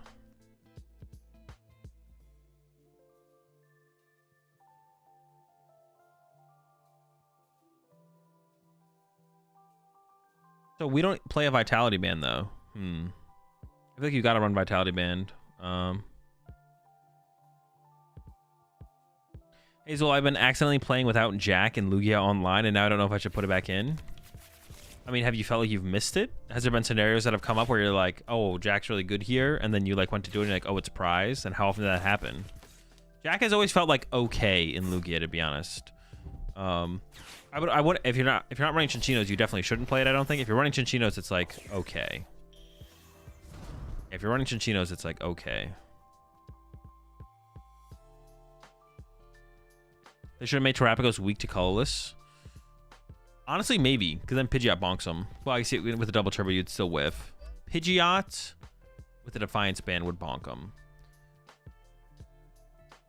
Is that the answer to all of our problems? Should Terrapagos have just been weak?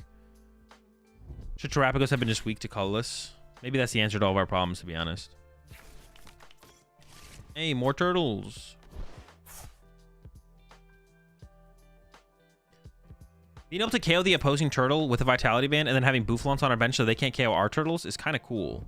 But can't they just go Dusknoir, a Bouffalant, and then... Yeah, I should maybe bench another turtle. They can just go like Dusknoir. Yeah. Dusknoir, dude. Oh, they went with the Pidgey Punch? Oh.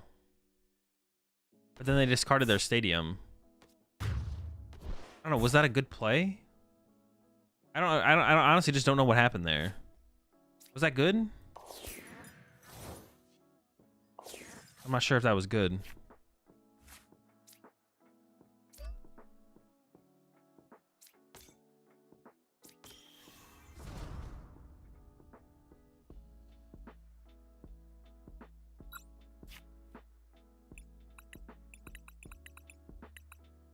What do I even want to do here? I was thinking like Bravery Charm Nest Ball for Boof. And then Boss. I should go get... Oh, I don't really want to put Dippity in play though, because that's going to be what they go after, right?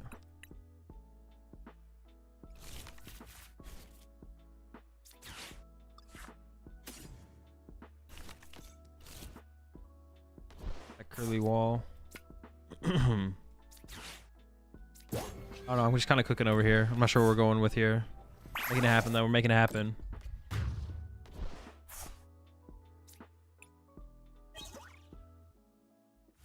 I feel like they just devastated their own board so much. Like, I should just go for a knockout here. I should help in the destruction of their board. It feels like they want help with that.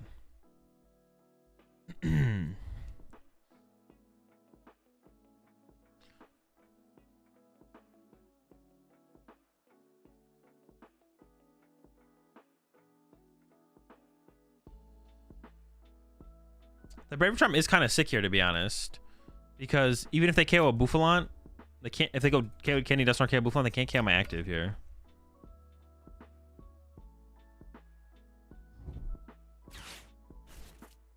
I already can see some changes we need to make in this deck for sure.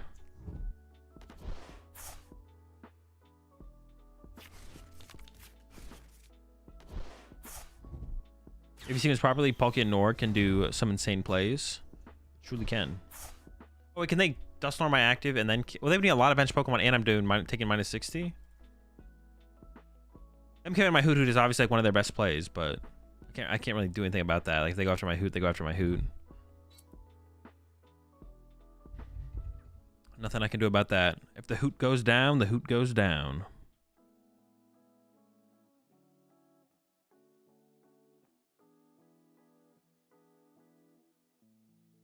All hootin', no hollering. It went after the Boof, okay.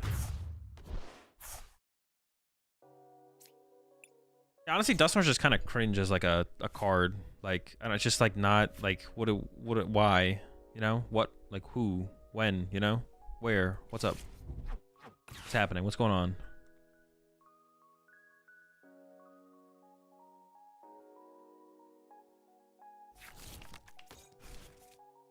It's just like so it's just like not like, what is it doing? Like what is happening? You know what I'm saying? Like it's different when you go to accelerate energy into play or something. Like like Fortress, right? Giving your opponent prize cards just to get energy in play is like one thing, but Dustnor is just kind of just like, it just allows you to both draw prize cards faster, which means if your deck's built around being able to abuse that, or you can just like lock your opponent out of the game, right? Like that's what we see decks do, is you can literally go, okay, knockout, knockout, knockout. Okay, now you can't even play the game next turn because I took 3 KO 3 Charmanders or something stupid, right? Cringe. I don't know, Melodic became kind of cringe. That's expanded. Expanded doesn't count. Like it could be, something has to be cringe in standard. If it's cringe and expanded, it doesn't count. Then you're just yapping.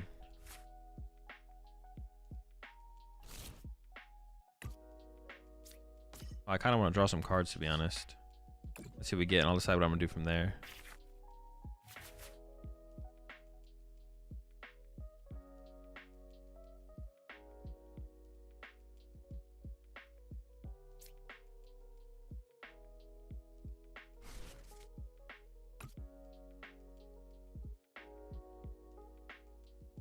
We've drawn 2 prize cards. Kind of want to like set up Urs, but to get 3 energy on this would be like kind of tough, but not impossible.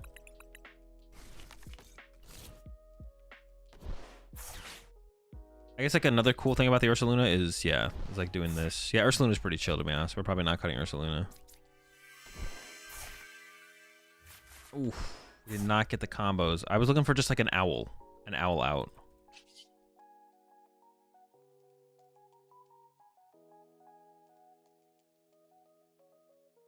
I mean, I guess we just hit him with the beatdown. I don't really have anything else.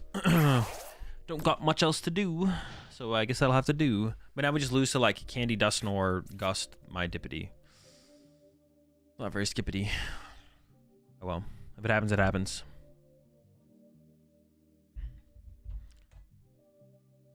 Yeah, there's a lot of changes that we need to make to this list. We need Radiant Greninja. We're gonna keep the Bouffalance. I need to cut stuff like the Crispin and like the E-switches and stuff. Like there's too much. This is not like we have trumpets. Just like we can rely on the trumpets. We shouldn't even play double turbo energy. We should just be all in on trumps.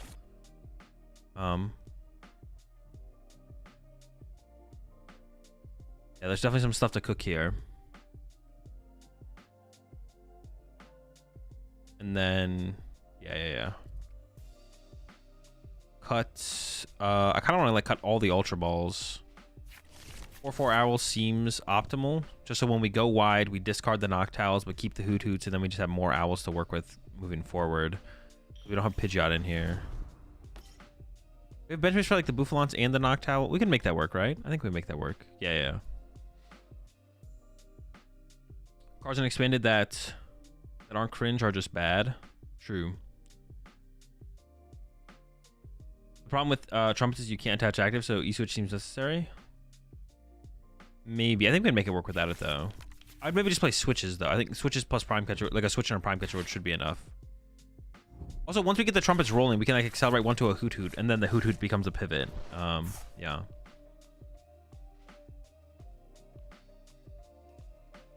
Do they have game here? They definitely could have game here. I think we should go back to the days before 2/3 prize cards existed, or cap the amount of 2/3 prize cards that we can put into a deck. To be honest, the most fun I've been playing the game is with my GF when we use the pre-made level 1 decks. I prefer longer games. Yeah.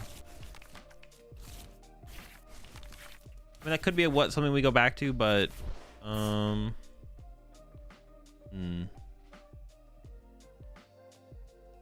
are they cooking here?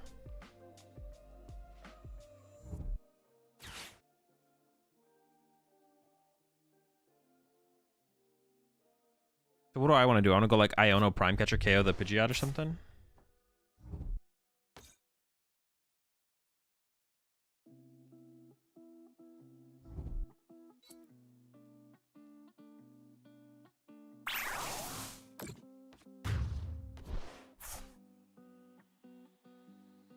Yeah, I want to go Iono Prime, right? Maybe KOing the Owl is better than KOing the Pidgeot. I could see that.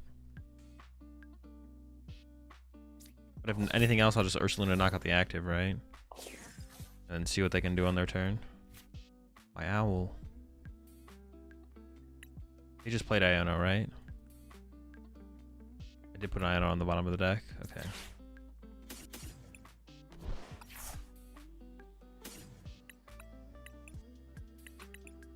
Flaunt, make everything tanky. The script.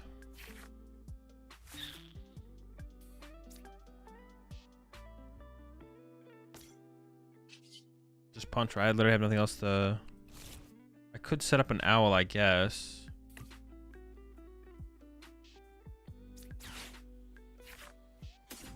Grab the Hoot.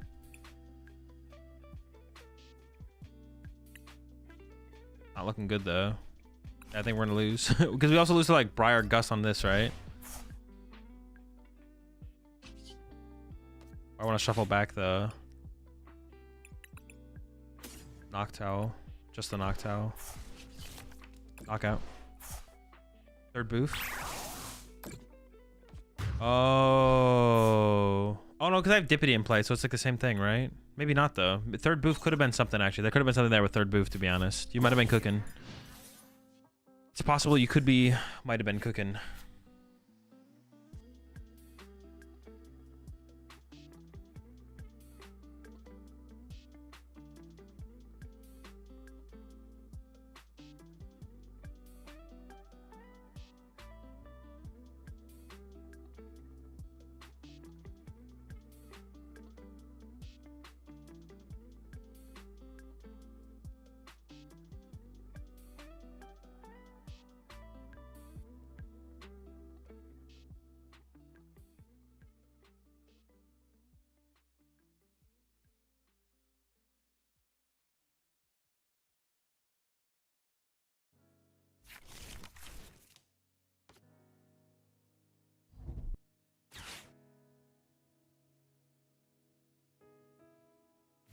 Yeah, I think we'll cut Squawk as well. What'd they do? They win? Cringe! Also, Ursaluna Gust plus Candy Dusk wins for them as well, I guess. They're down Prime, though. We'll see.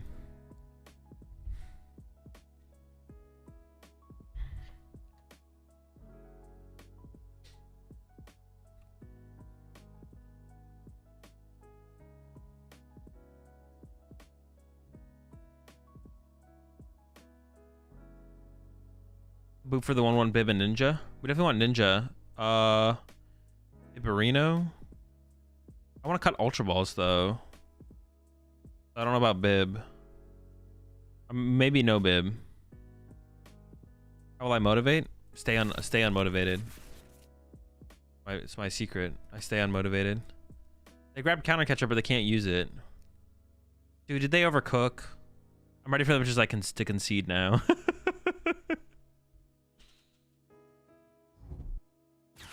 Come on. Maybe they just needed a card to burn with Ultra Ball. Maybe they still got it. Okay. Alright, so they haven't pieced it together yet. They must have a stretcher in hand.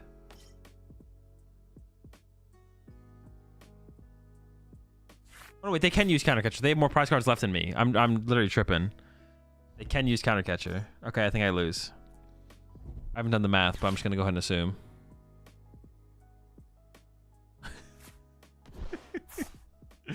Yeah, appreciate the 13 months there, Rix.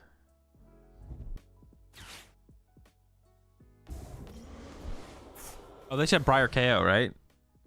Briar KO for 3. Criminal. Alright.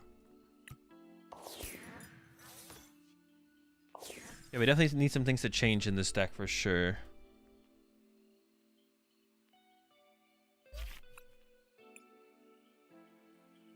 A lot of things gotta change.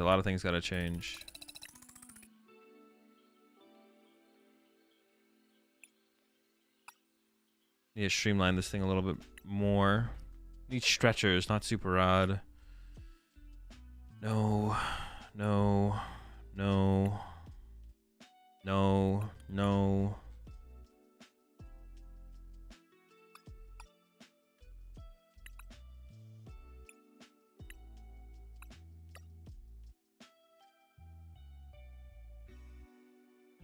Let's try just like an owl based draw power first. Oh, I just don't have 4 of this hoot hoot. I could have one of Capturing Aroma instead of Ultra Ball be of any merit. No. No, I don't think so.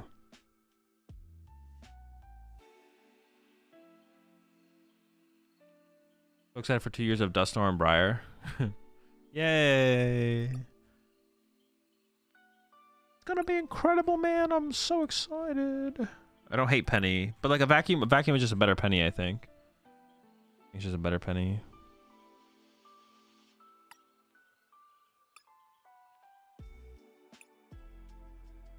We need a Vitality Band. It's not so bad. It's not so bad.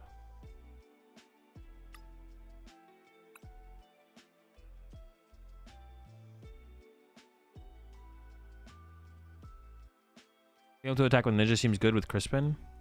It's just such a big investment. That's so much. I don't hate it though. I mean, yeah, being able to attack with Ninja is just kind of good. You're not wrong. You aren't wrong, but it's such a big investment. How do we get there? There's no good way to get to the Greninja attack.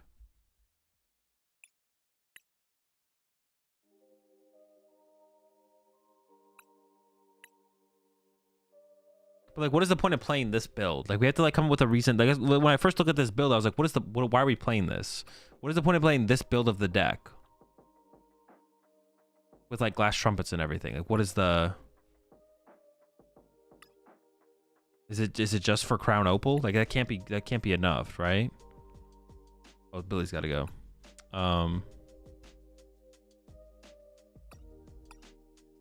We gotta like come up with some like strengths to like emphasize. What are we getting to take advantage of because we play it? You need Vitality Man without TTE? Oh no, I guess we don't. Yeah, true.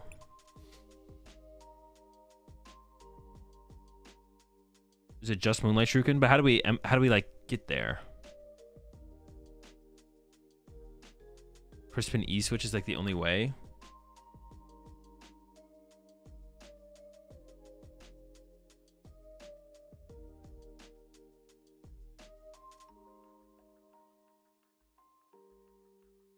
More room for crushing hammers. True. For Poppy. Ooh, Poppy is maybe the move, actually. Poppy, actually, that's sick. That's sick. Yes. Poppy would be the move. Yes. Yes. Now we're cooking. Okay, Poppy is definitely the move. If we're trying to make that work, Poppy is the move. Poppy to the Greninja. Bop. But then maybe it should even be like this. Or, no, it should be like this.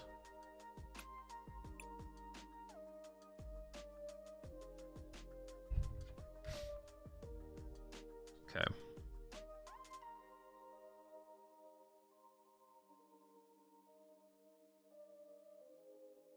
No night? True, we need some stretchers. Thank you. That is something we need to add. Are we just bad Pokemon at this point? I mean, yeah, but like every bad deck is not the best deck unless you're playing the best deck. Every deck is not the best deck unless you're playing literally the best deck. But then just play the best deck. But we're trying to maximize this deck's potential. That's like that's the point.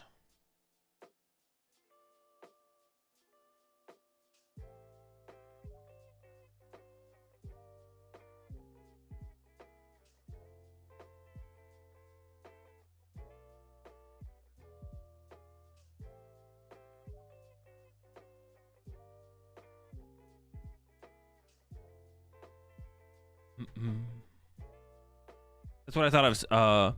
That's what I thought of subbing to the meta fighter. If I want a deck doctor, my meta deck, it would be useless since most of the meta decks there is already maximized in current competitive results. Yeah, exactly. I mean, that's like was my idea behind the deck doctor stuff as well. But some people submit me meta decks as well, so then I'd work on a meta deck. But yeah, the idea of the deck doctor was like the idea is like non-meta decks more so than anything. But if people want to send meta decks, yeah, that's also whatever. Maybe Heavy Ball. I don't know. Heavy Ball's kind of cringe, but it's pretty good. One Thorn to swap into a Ninja late game. It's kind of cringe, but I actually kind of like it. That actually is kind of cool. It's a good thought there, Rotom.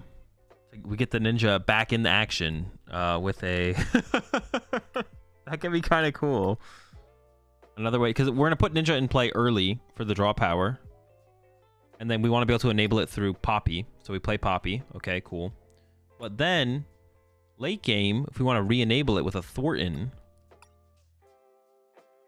Also, Thornton was like the best card in the Giovanni list, so...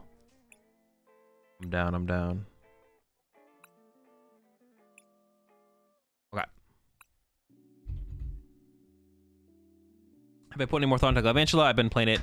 And it has decent matchups against Lugia, Draco, and Palkia.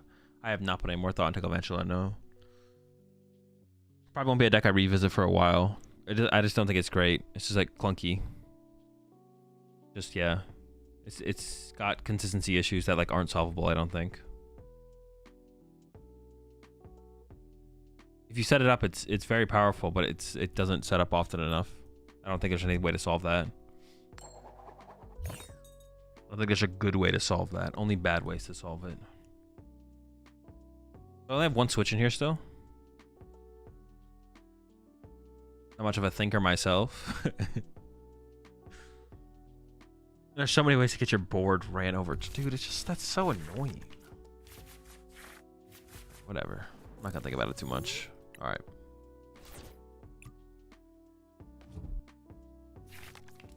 I feel like I don't want to lose my booth. Like, I feel like we set up the hoot here for sure. This hand kind of sucks. Yeah. But if I top deck Fan Rotom, I could Prime Catcher up. I could get a Fan Rotom knockout here off the rippity. No slippity. If we top deck an out to fan Rotom, bench the fan, prime catcher, attach, research, stadium, bonk. I'm digging it. There should also maybe still just be a B-Barrel line in here over the Hoot Hoot. But we don't play that many Ultra Balls, so I don't really want to play B-Barrel in here, to be honest. That's like why I don't want to play B-Barrel.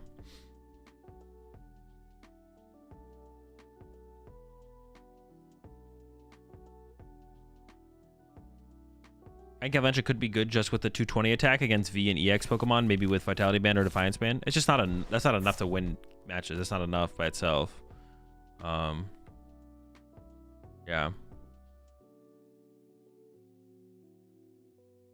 That's a fair assessment. I had to cut it down to 2 Bib and 2 Blissey and run aggressively consistent list with 4 ofs and use Crispin a lot. Yeah, my final build of Galvantula had 4 Crispin in it. But even then I don't think it's enough. Yeah, there are better cards that do 20. Yeah, exactly. Or you could just like play Regidrago that can do 280, or use Dragon Pulse attack, or use Kyurem's attack, or yeah. Like if we're gonna play Galvantula, we need to be using the item lock attack.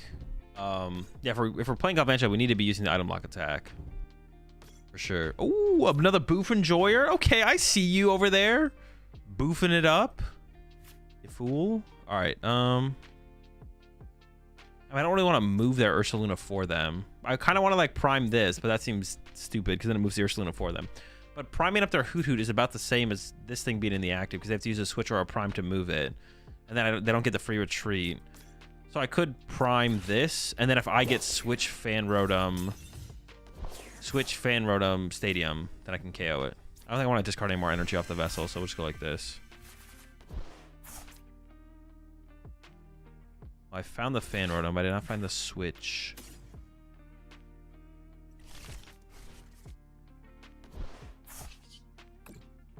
The Fan Roadie.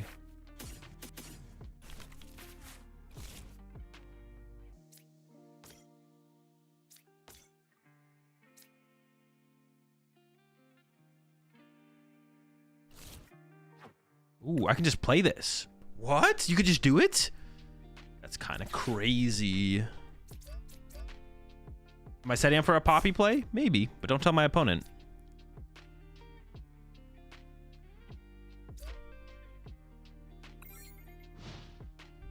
I don't think you just like play it like that.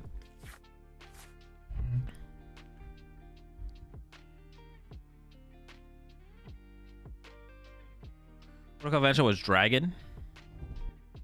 I mean, then it would probably be... I don't even know if it would be that good in Drago. You could like slow down your opponent for a turn. Maybe it'd be good in Drago. I don't know. Wait, hold on. That's a what if question. I don't know. I don't care about what ifs. I only care about what is. Banned. Retreat active. I could have. Yeah, I couldn't. I could have retreated the Hoodoo to the Fan Rotom. There. Oh, I also forgot that I could have attacked with Fan Rotom. Oh, shoot. I forgot that I could have, like, gone... Yeah. So I could have saved the Hoot Hoot. I kind of like the idea of setting this up for a pivot into my Greninja a little bit more so, though. That's what I'm, like, setting up for here. But, yeah. No, yeah, I did need the Stadium. Yeah. But I didn't realize that I could get, like, Attach plus Glass Trumpet is what I meant. Like, I didn't realize that that was a combination of cards that could lead to a knockout, which is pretty cool. Dude, I'm going to start banning people. That's not what I said at all. All right, let's see if they can get the... Okay, they did not.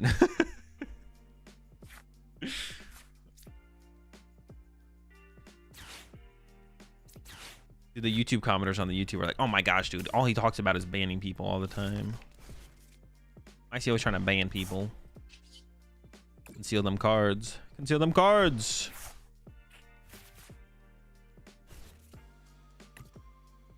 Well, I'm not saying it's terrible, but it's not good. That Fan Roadie, though. That Assault Landing, baby! I don't think I need another Hoot. I think I can get away with 3 Hoots. I'm hooting and hollering enough on board, I think. I don't need any more. Ooh, good draw. Need that. Need that. No, but I want a Poppy. I can't Poppy. Maybe we should like still play an E-switch so that way I can like manually attach the Greninja and then go attach E-switch. I can't Poppy. Now if we top deck though.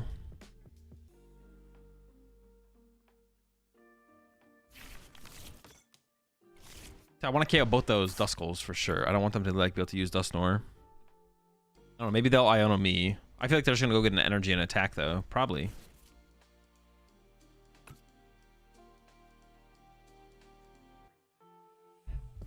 Knocked out for double E-switch. I don't play E-switches. I play a Poppy. But maybe it should just be E-switches. Dude, I don't know.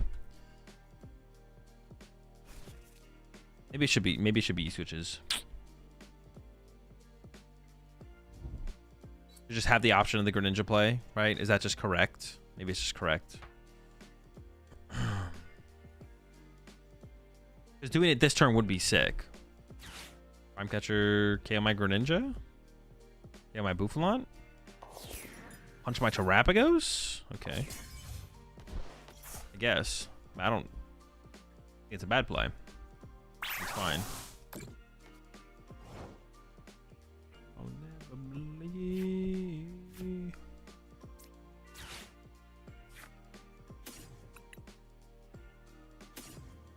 I go with another Terrapagos here. I only get one, but I think it's worth it.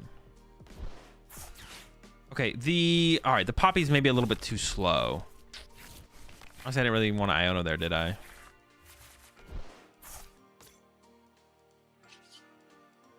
Yeah, Poppy is maybe a little bit too slow.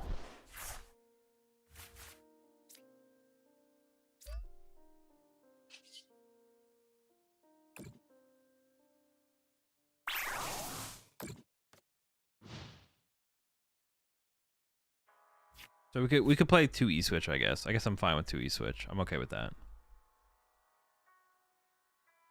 You think Charon's Care would be good in a tank turtle deck? I have no clue. I mean, theoretically, yeah. If you're playing a tank turtle deck, you'd want to play some kind of Penny or Charon's Care or something. The answer is yes. The question is a tank turtle deck good?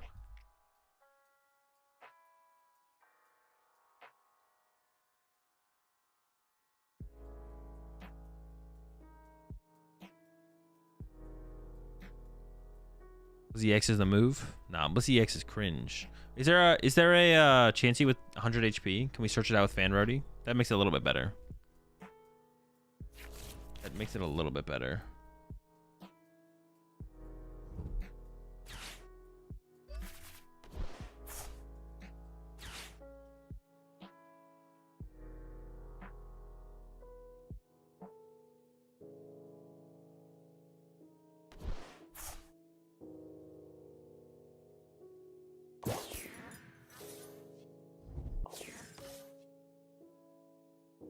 I'm not really paying attention to what's going on. Did they just bump the stadium and then put the stadium back, or what happened? Well, they pennied, but it was their only thing in play. Okay, sure. Congratulations. You did it. I lose. You've done it! Can I win? Is it winnable? Seems tough. We can win. We can win. It's winnable. We might be able to make a Poppy play happen this turn. Then we're really cooking.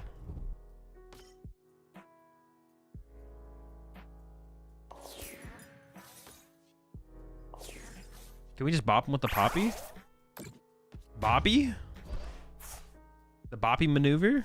Are they cooked? Wait, I mean, we got him. It's happening. Chat, oh my gosh. Hold up.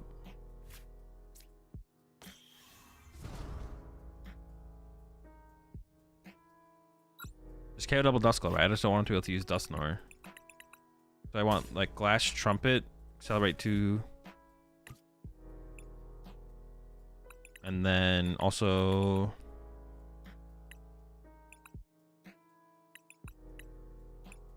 I have 2 Hoot Hoots in play that I'm gonna be able to potentially utilize. They can't really get rid of both. So maybe just an Ultra Ball for another Noctowl on the next turn. Do I have a Noctowl in my discard pile? I do not. Seems fine. So let's grab these 2.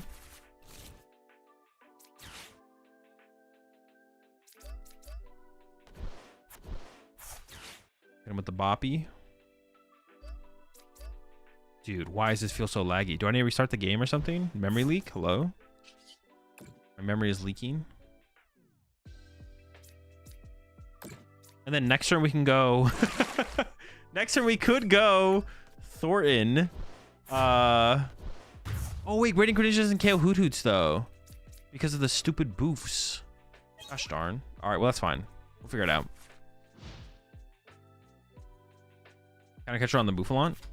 I mean, they'll just retreat it with a double turbo energy. Doesn't seem worth it. Yeah, they'll just retreat it. It's unfortunate that they play Bouffalants, to be honest. That takes away our really cool plays and makes our plays kind of mid. From really cool to kind of mid. I wonder how many penny do you guys think they play? How many pennies do I have to worry about here?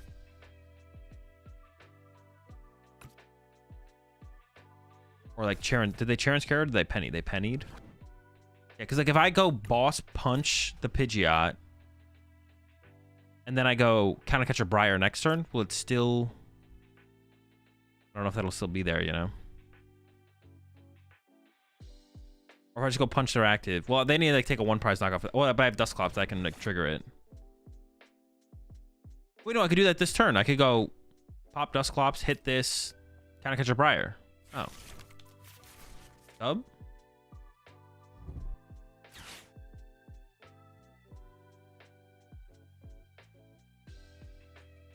We have game if they take a KO? Yeah, I do. I have game if they take a KO, yeah. Yo, this deck's kind of sick.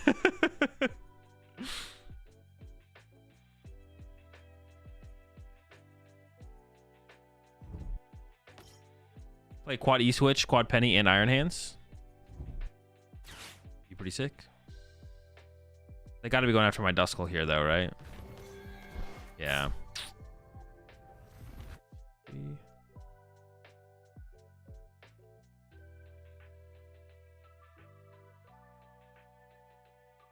So now what happens? Now where do we go from here? What do I even want to do this turn? I don't even know. I don't have that many gust effects left. I have a counter catcher and a boss. Do I just boss KO their Duskull and then stretch it for my own Duskull back?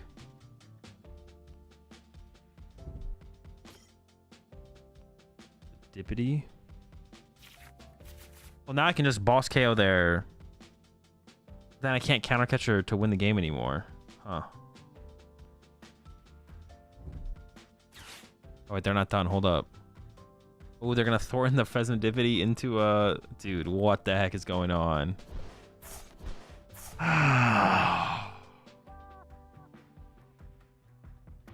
Maybe I don't know what I do, to be honest. I think I'm going to boss their Duskull and attach to my Greninja.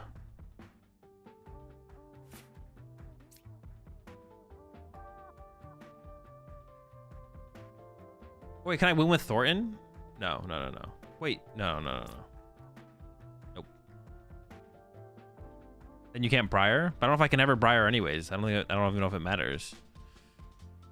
Because if I wait, they can just go like Candy, Dusknoir, KO Bouffalant, and KO my active. Well, that's if they play Vitality Band, I guess. I think I should just punch with Terapagos here. But I kind of want to... Which is like, what should I KO, I guess? Well, now I top deck boss.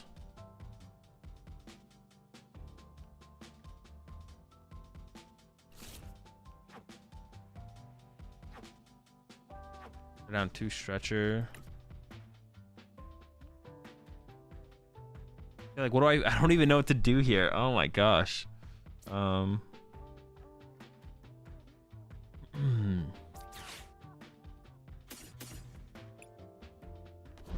not sure what to do. Stuck on this one.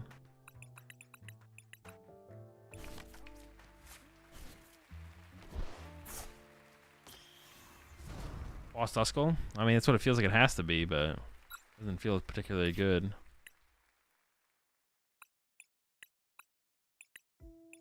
I think I can let them get... They have like a massive hand, so I don't think I can let them get the Candy Dusknoir.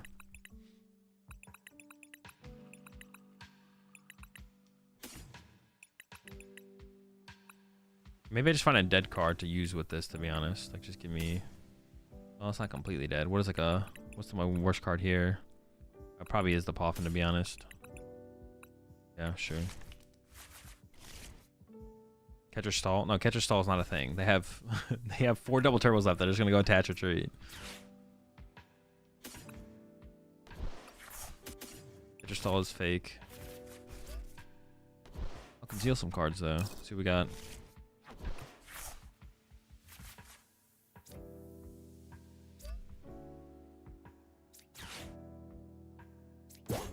Alright. Boss KO this guy. We maybe should play 2 boss in this build, to be honest. Because we don't get as many prize cards from, like, Dusknoir. So we might need a little bit more. Alright. Well, we'll see what my opponent can do this turn. But they've already used their Thornton, I guess. So they don't have Thornton. There's no Thornton possibilities anymore. They're down 2 Stretcher and 2 Duskull. They play stuff like Penny, so, I mean, maybe they're out of Dusknoir options. It's possible they can't Dusknoir anymore. They have Briar and Belt. I mean, it doesn't matter. I have Bouffalance. Briar. I guess they could just punch me and then Briar punch me, right? I guess that's like a thing they could do. Can I stop that now, I guess? I can't really stop. Well, yeah, I can't really stop them from just going punch, Briar punch, can I? They can just do that if they want to. I don't have an option. I don't have a way around that. As far as I can tell.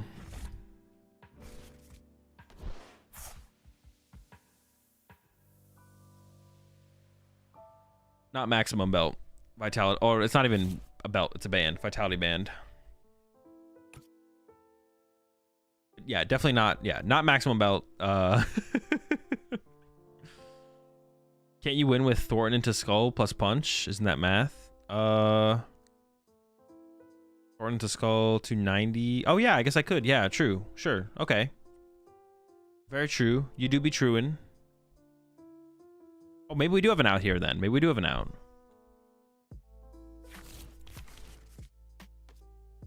You might be cooking with that one. You might be cooking. They're gonna go KO my Greninja here though instead. My Hoot Hoot. Okay. Okay, it's a fair knockout. I do not be having Thornton now. That was my out to Thornton. Actually, no, I never had an out to Thornton. They go down to 2. But if I can, yeah, if I can Thornton into Duskull. That is our out. Thornton into Duskull is our out here. Okay. Okay, so I have a League Cup next Saturday, and I'm torn between 2 decks, which is Hisuian Zoroark, V-Star, and Blissey X, which I play. Hisuian Zoroark, V-Star.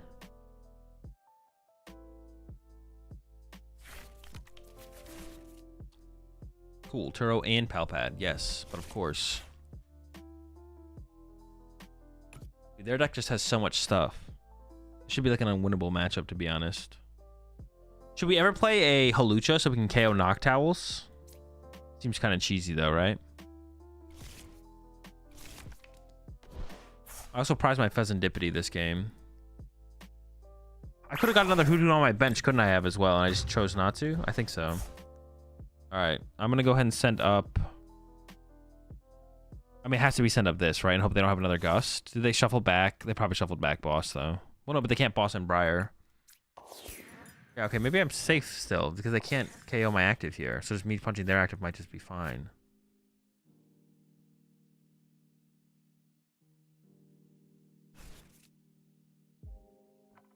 Well, I win if I can conceal cards into an energy into the thing, right? So, or should I just get the Duskull? Bench it. No, let's go for the energy thing here.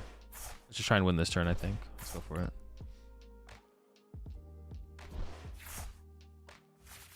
Whiff.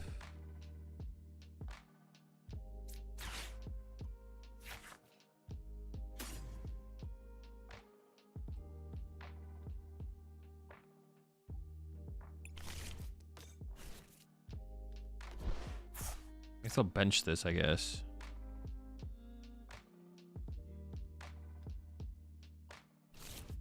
What do I have left?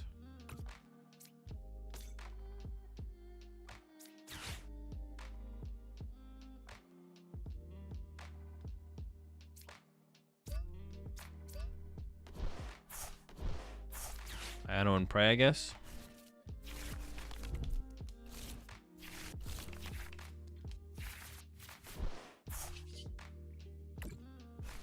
Need some kind of top deck. I don't even know what. I don't even know what. I mean, we have this now. I don't know where that leads to currently, though. It doesn't like lead to anything. Yeah, as far as I can tell, that doesn't lead us anywhere.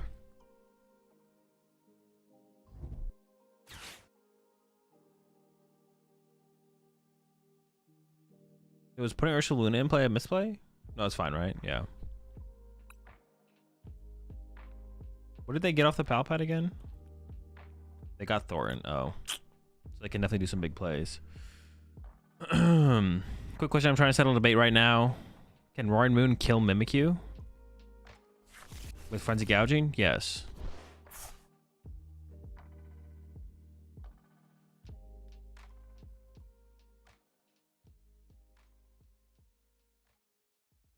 Opponent will Turo and attach attack again? I mean, maybe. I don't know what they have in their hand. I don't even think I have, like... The only top deck I can think that would, like, work here if I top deck... I don't even know. I don't even think I have a top deck. Yeah, I'm not sure. Maybe I should have just gone Stretcher for... Yeah, I don't know. Oh, Owl, right? If I top deck Noctowl, that would probably work. Well, maybe. I mean, Ultra Ball, so I have left one. That would be enough, I guess. Yeah, I guess top deck Noctowl is my out. Yeah. Do they have a double turbo? I assume they have a double turbo if they're doing this. Otherwise, this feels kind of weird to do. If they don't have a double turbo here, this feels kind of weird.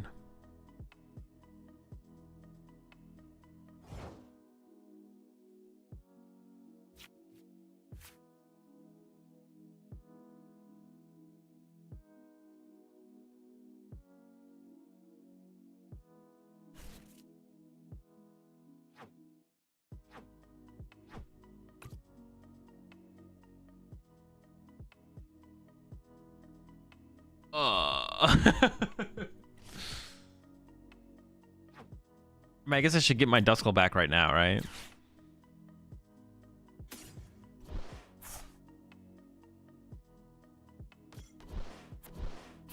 And then just swing. I guess they're just like waiting for a turn. Now they're gonna quick search for a double turbo, retreat, and punch me. I guess that's their play, right?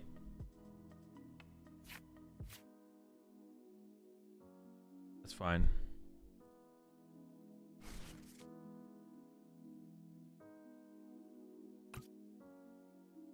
Why not just retreat to Bear KO?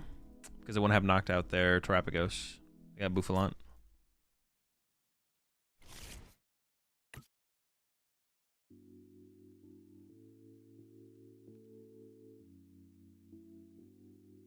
This is such a weird game. It's such a weird game. The Buffalants are honestly doing a lot of work, though. Well, on both sides, I guess. Because I'm hitting for... Yeah, we're hitting for 240.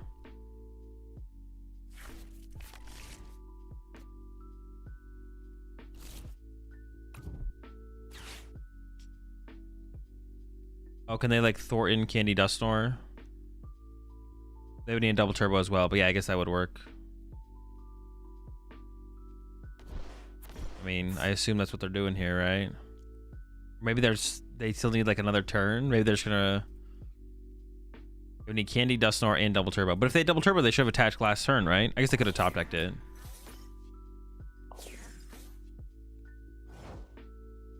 Okay. I don't even know if there's anything I can get here. Maybe though. I mean, maybe they can't get to Candy Dusknoir if I play this though as well. Well, they need Candy Dusknoir and double turbo. So close, so close. All right, punch. Hope they don't have it. The Dusclops on the bottom of the deck there, so I don't think I could have drawn into it.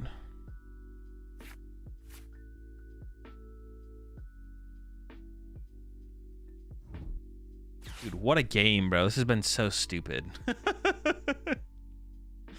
No one can KO at all. We're just chilling here. Hanging out, having a good time. You know what it is.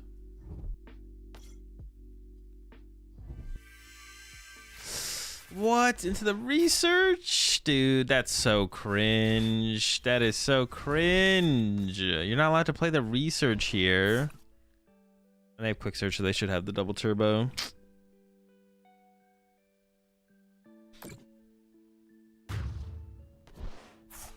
Dude. Most definitely unfortunate. Not sure Dippity would have mattered.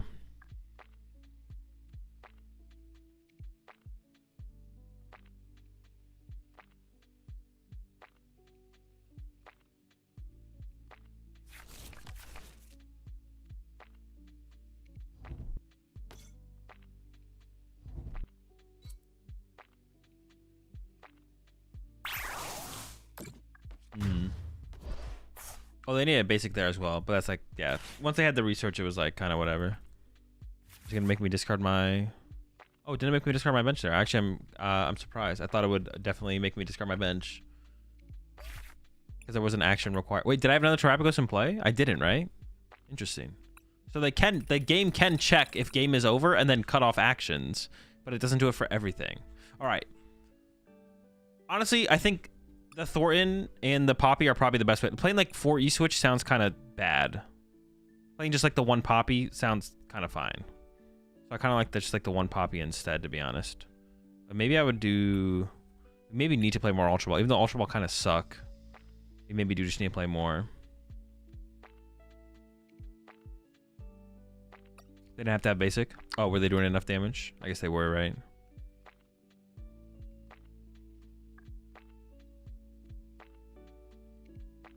Yeah, we're just gonna do it with Poppy and Thorian.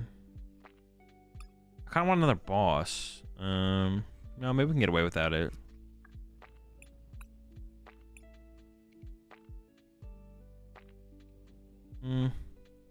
Poffins are pretty good for like refilling our bench, though. Yeah, playing more than 1 Poffin. We can't just play 1 Poffin. Playing 1 Poffin is definitely not good.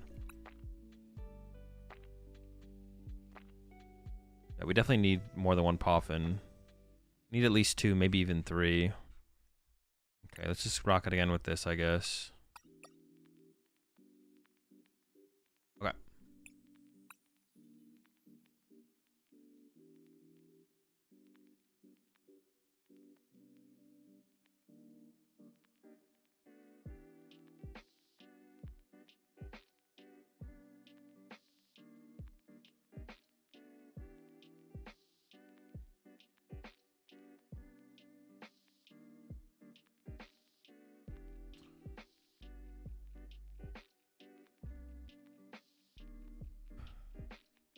What's Sec Doctor? Could you explain that in 5 words or less, please? No. Why not play a Palpad? Palpad's cringe. Clunky. It's too slow.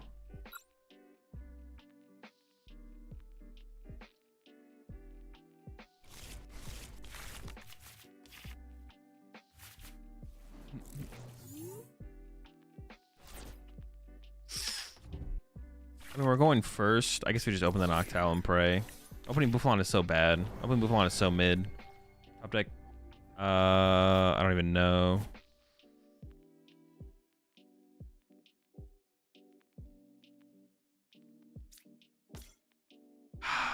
We just pass, right? Yeah. Do we? I don't know. It's fine. It's so bad. It's fine. It's bad. It's terrible. Oh my gosh.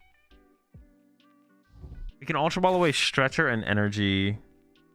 And then Noctowl for research and Trumpet, and then Trumpet, and then Prime Catch or something, and then go attach, return, knockout, whatever it is. I've tried an expanded beta returning from a long time ago. There are so many missing cards. I tried an expanded beta. No. Expanded beta. Oh, no. Returning from a long time ago, and there are so many missing cards. Yeah, there's a ton of missing cards, but expanded just sucks, so it's not like a huge loss.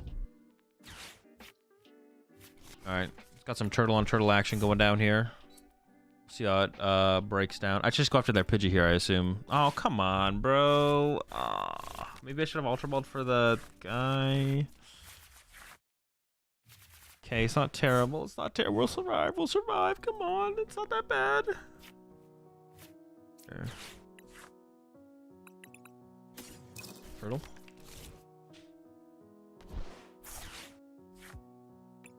Ninja. Owl for... I don't even know. In this situation, probably research Poffin, right? I need to get more hoots. Maybe hooting more. Hooting too little.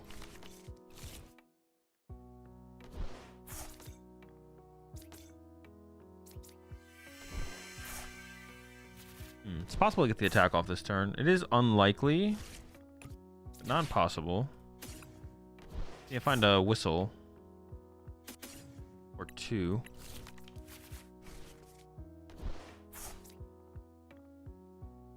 Is there anything worth nest balling for here? They can't KO my Terrapagos. Well, they could KO my Terrapagos. It's pretty unlikely. I could go get another Terrapagos. Oh.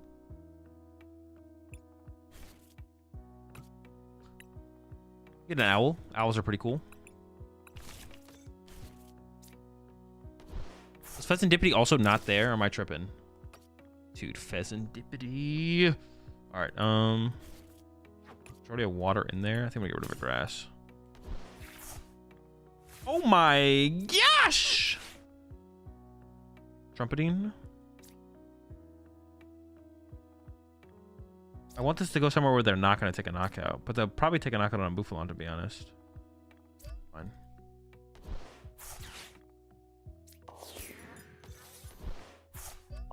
Hey, I'm not complaining. I'm not complaining. That's a dub. That's a knockout. That's a goodbye, Duskull. Let's go. What up? Fan Rotom KO their Duskull? Their only Duskull? Oh, shoot. I forgot about Fan Rotom as an option, to be honest. No comment. Go next. Fan Rotom would have been pretty clean, I'm not gonna lie. Is Iron Leaves ever a consideration?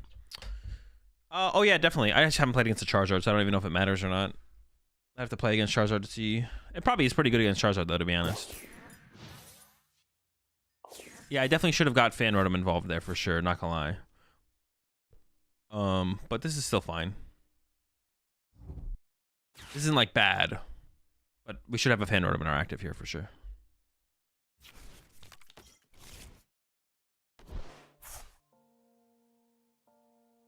Man, also like only having, dude, this is actually kind of bad because yeah, our Terrapagos is gonna die, dude. Why did we price 2 Terrapagos? That's so bad. Actually, Terrapagos there was so good. Yeah, I don't know. That feels bad. I don't know. Yikes. What the row? There's got to be a big Iono here coming up. Big Iono coming up big time. Maybe we should play the heavy ball. I don't know. Heavy ball would be I mean, it's a situation where if I just attacked with Fan Rotom, though, I'd have this Terrapagos chilling on my bench for like 2 turns, and then I'd be fine, probably, right? So I can really only blame myself here for this one, this situation. Yep, I can kind of only blame myself for this one, folks. It's my fault. I take full responsibility for my lack of Terrapagos moving forward. No one to blame but myself. They probably want to just like boss punch my bench Terrapagos, which means my Fan Rotom would probably just take the hit, or they would like gust my Duskull or something. But then I'd have a Terrapagos to work with. So even though we did price 2, the Fan Rotom would have taken the hit for us, and we would have been fine, to be honest. You drop your Terrapagos decklist here? No decklist in chat. You can put it in the Discord or message it to me on Discord if you want. But yeah. If you put a decklist in the chat, I'm just going to ban you for a day.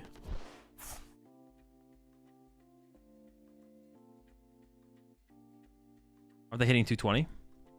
Yeah, they're not KOing us. They're not KOing us. Well, unless they have... No, they're not even doing that much. Even with Vitality Band, they're not knocking us out because of Buffalon. Yeah, they're not KOing us here. This build of Terrapagos is actually kind of cool, though. Like, I actually kind of dig this. I kind of dig the build, like, going to Greninja and everything. Like, the big option we get access to with this build is, like, Greninja. Like, we have to, like, make that our, like, our big play that we can, like, take advantage of is Radiant Greninja. Pretty sick. It's not that sick right now because I misplayed, but if I didn't misplay, it would have been super sick. Vitality Man could be a good inclusion. No, because we hit for 240. Like, I KO their Terrapagos. They just don't KO my Terrapagos. So we don't need Vitality Band. They need Vitality Band.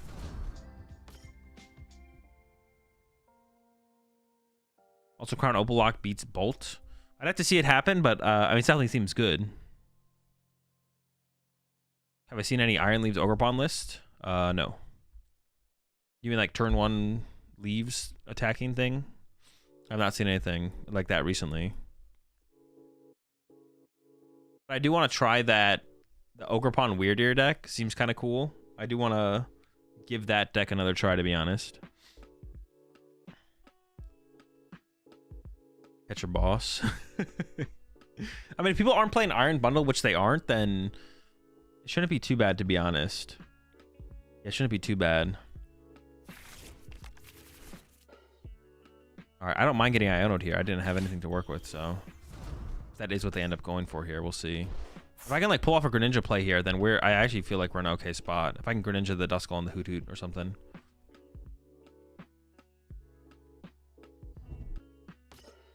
And then who knows if they'll even chase my Terapagos on that following turn. Maybe they're not playing Iono. Have they already played a supporter? I haven't really been paying attention. No, they are playing Iono. Okay. I mean, I'm cool with that. Give me an owl. Owl me. Yeah. Wait. Is Poppy prize though? No. All right, Poppy not prize one time, please. I beg you.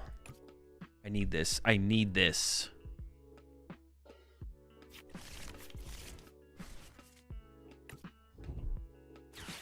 Oh, nice. Oh, this is so sick. Yes. Don't punch my Terapagos, please. Thank goodness. That is so good for me. Holy smokes. Yes, Duskull's the real threat here. Yes. You're right. True. Oh, wait, is Poppy prize, though? Is it? Well, I guess I'm gonna use this owl no matter what. Oh, I should have concealed. Maybe I should have concealed cards.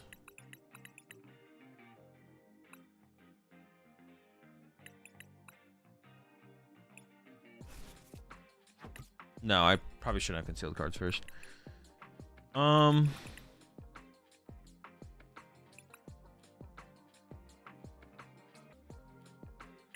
need to grab something else.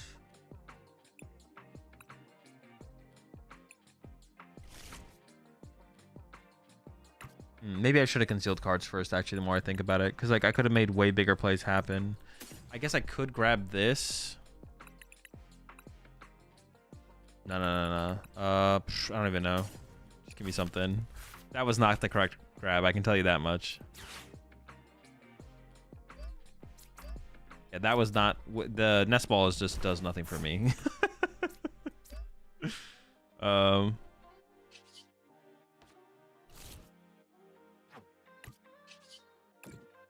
Okay, I have Duskull and Hoot Hoot, right?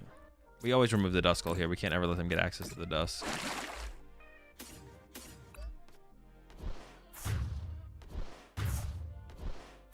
Yeah, I didn't have like I wanted a vessel there, to be honest, but there was no vessel. So that kind of sucks. There's just no vessel. Yeah, I prized my other vessel, so...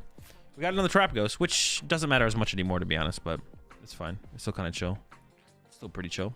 We could maybe double Owl Greninja again, to be honest, with like a Thornton play, which would be pretty sick.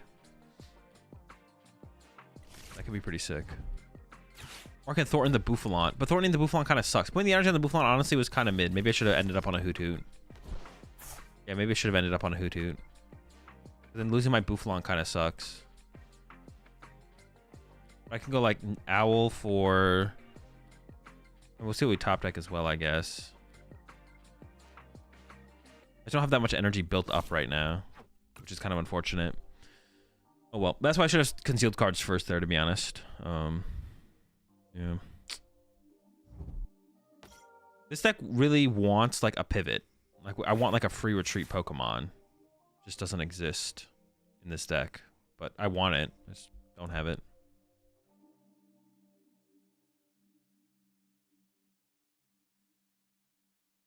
Wait, can I just win with like... Oh wait, maybe I can win with... Thornton. How many Ultra Balls do I have left? 2? Owl to get double Ultra Ball. For Owl. Okay, hold up. Double Ultra Ball. Oh, gosh. All right, Owl for double Ultra Ball. And then Ultra Ball for Owl. No, I can't Thornton and Briar in the same turn. Why do I keep thinking I can Thornton and Briar in the same turn, dude? Oh my gosh. Wait, that wouldn't even work anyways for the prize exchange that we're currently in. Dude, do not mind me.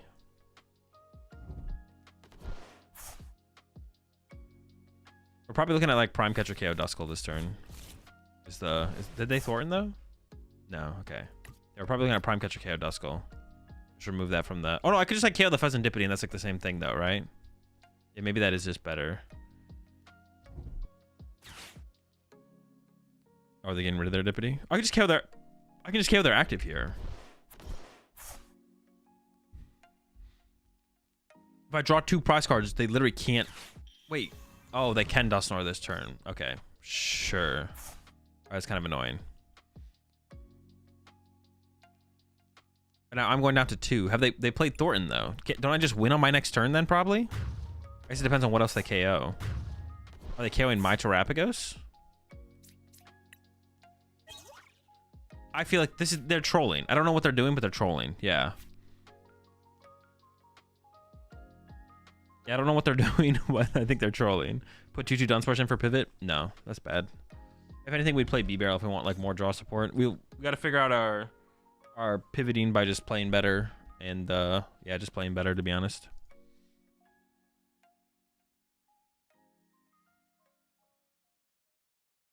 Play better and play better.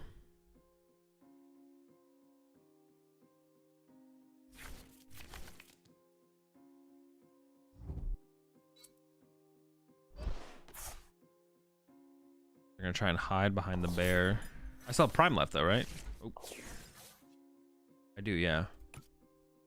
This only puts them down to 3 prize cards as well. Like this never wins them the game. Okay, how do I win though? If I'm talking all this, we gotta be able to win this turn, right? There's no way we lose though, right? Let me just think about this for a second. I have boss. I need some whistles. I have to be able to retreat. And I need basics. Yeah, we should have that on lock here. Hold up.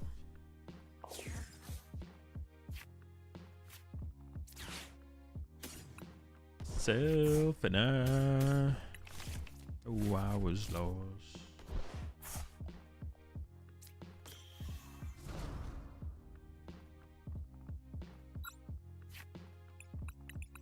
Some trumpets, please.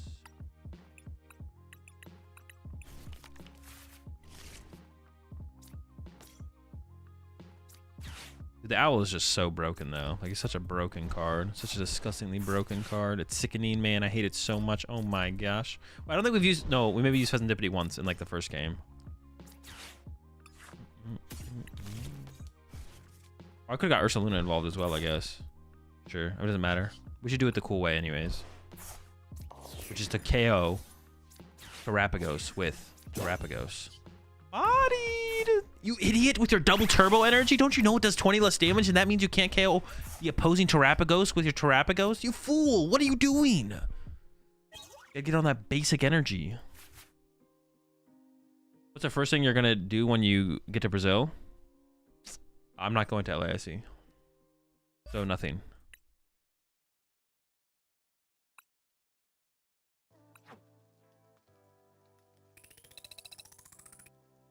I'm pretty content with where this one ended up, to be honest. I like what we did with this. I like where this ended up. It's pretty sick. We have there's like that's what I was saying when I first looked at the list that was submitted for the deck doctor. I was like, there's nothing to like. What are we doing? Like, what is like the what are we trying to lean on that is not just like, why would we not just play Terapagos with double turbos? But it is like get Greninja in the deck, and then the power of like the option of Greninja is like super good. Yeah, the power of the Greninja is like super good. So I like where this ended up. I like where this ended up a lot, to be honest. Maybe we don't need this because we have Bouffalants. Can we cut this though? We have Boofs, so why do we need Bravery Charm? The Boofs give us the effect, the HP we're looking for, right? Is there like another shit? Maybe like against a Charizard matchup or something? But when I do go to Brazil, what's the first thing I'm gonna do? Go to my hotel room. Pull up, hear me out. Rio de Janeiro regionals. Wait, is that happening? I'd be interested. I've never been to Rio before. Is that one confirmed? Oh, it is, yeah. In January? I might be tempted.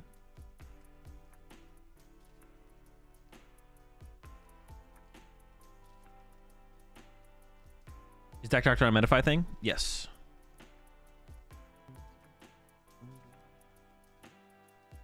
Look at chat up. Nope. And I won't do that. You can't make me. Well, sure. I don't know. The Brave Charm seems iffy. I feel like Buffalon already gets us enough HP to work with, right? So I think we'll cut the Bravery Charm. And honestly, I think it should just be another Ultra Ball. I think that's good enough. Maybe another energy. I want to hit another energy in here as well.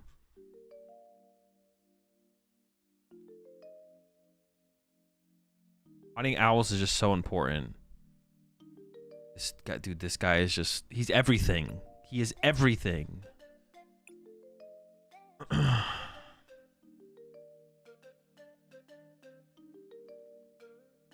Dude, this card literally never comes out. It just doesn't actually ever happen. You know what this card is? This card is what I feared it would be. Which is like... The card seems okay, but you know what? What's the problem with this card is? It just like fucks over every single prize deck. Not that Dust already doesn't kind of do that, but it's like literally like, as long as like Terapagoses and Charizards like play it, it's like you can't play Ancient Box or United Wing. Like no single prize decks can exist because of Briar. Now, if everyone does end up cutting it, like Charizards did start to cut it somewhat, and if that trend keeps up, then Ancient Box could make its way back in. But like Ancient Box isn't even that good of a deck to begin with, so is anyone gonna like tech for Ancient Box? Probably not. That's what I feared would be like the worst kind of like fallout of Briar's existence, would be like single prize decks just suck, and single prize decks just suck. Part of it is Briar though. Like you can't win against these Briar decks. You just lose. It's kind of crazy. It's kind of cringe. Yeah. Well, that one's done. Let me see here. There's a couple more from September that I have to catch up on. I think there's just 2 more. But I might do this tomorrow. I'm gonna go grab some water real fast. I will be right back. And we might get into one final deck here.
Okay. So we got 2 more decks to catch up on. Time is it though? It's 8. What is today? Thursday? All right, chat. I think I'm gonna call it there for the night. But I will be back tomorrow for more shenanigans. Got 2 more decks to catch up on the Deck Doctor, and then 2 more decks to catch up with on the Deck Doctoring, and gonna play in the Doom tournament, and probably also work on. Maybe we'll build Charizard no Dusknoir tomorrow. Maybe we'll build a Charizard build with no Dusknoir.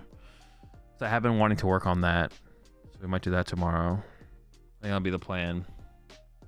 Yeah, I think that'll be the plan. All right, chat. Let me find somebody right here on Twitch before I get out of here. Or I dip. Using a similar deck, Noah, Saluna, Dunsparce, Crispin to E-Switch, Raikou, Iron Leaves. Oh, Raikou could be good. I just don't love the idea of E-Switches, to be honest. It's like a lot. It's a lot. Let me see, who do we got on? Alright, I am just gonna send y'all off into the abyss. Chat, have a good one. I'll see you tomorrow. Same shenanigans. Yeah, see you then. Peace.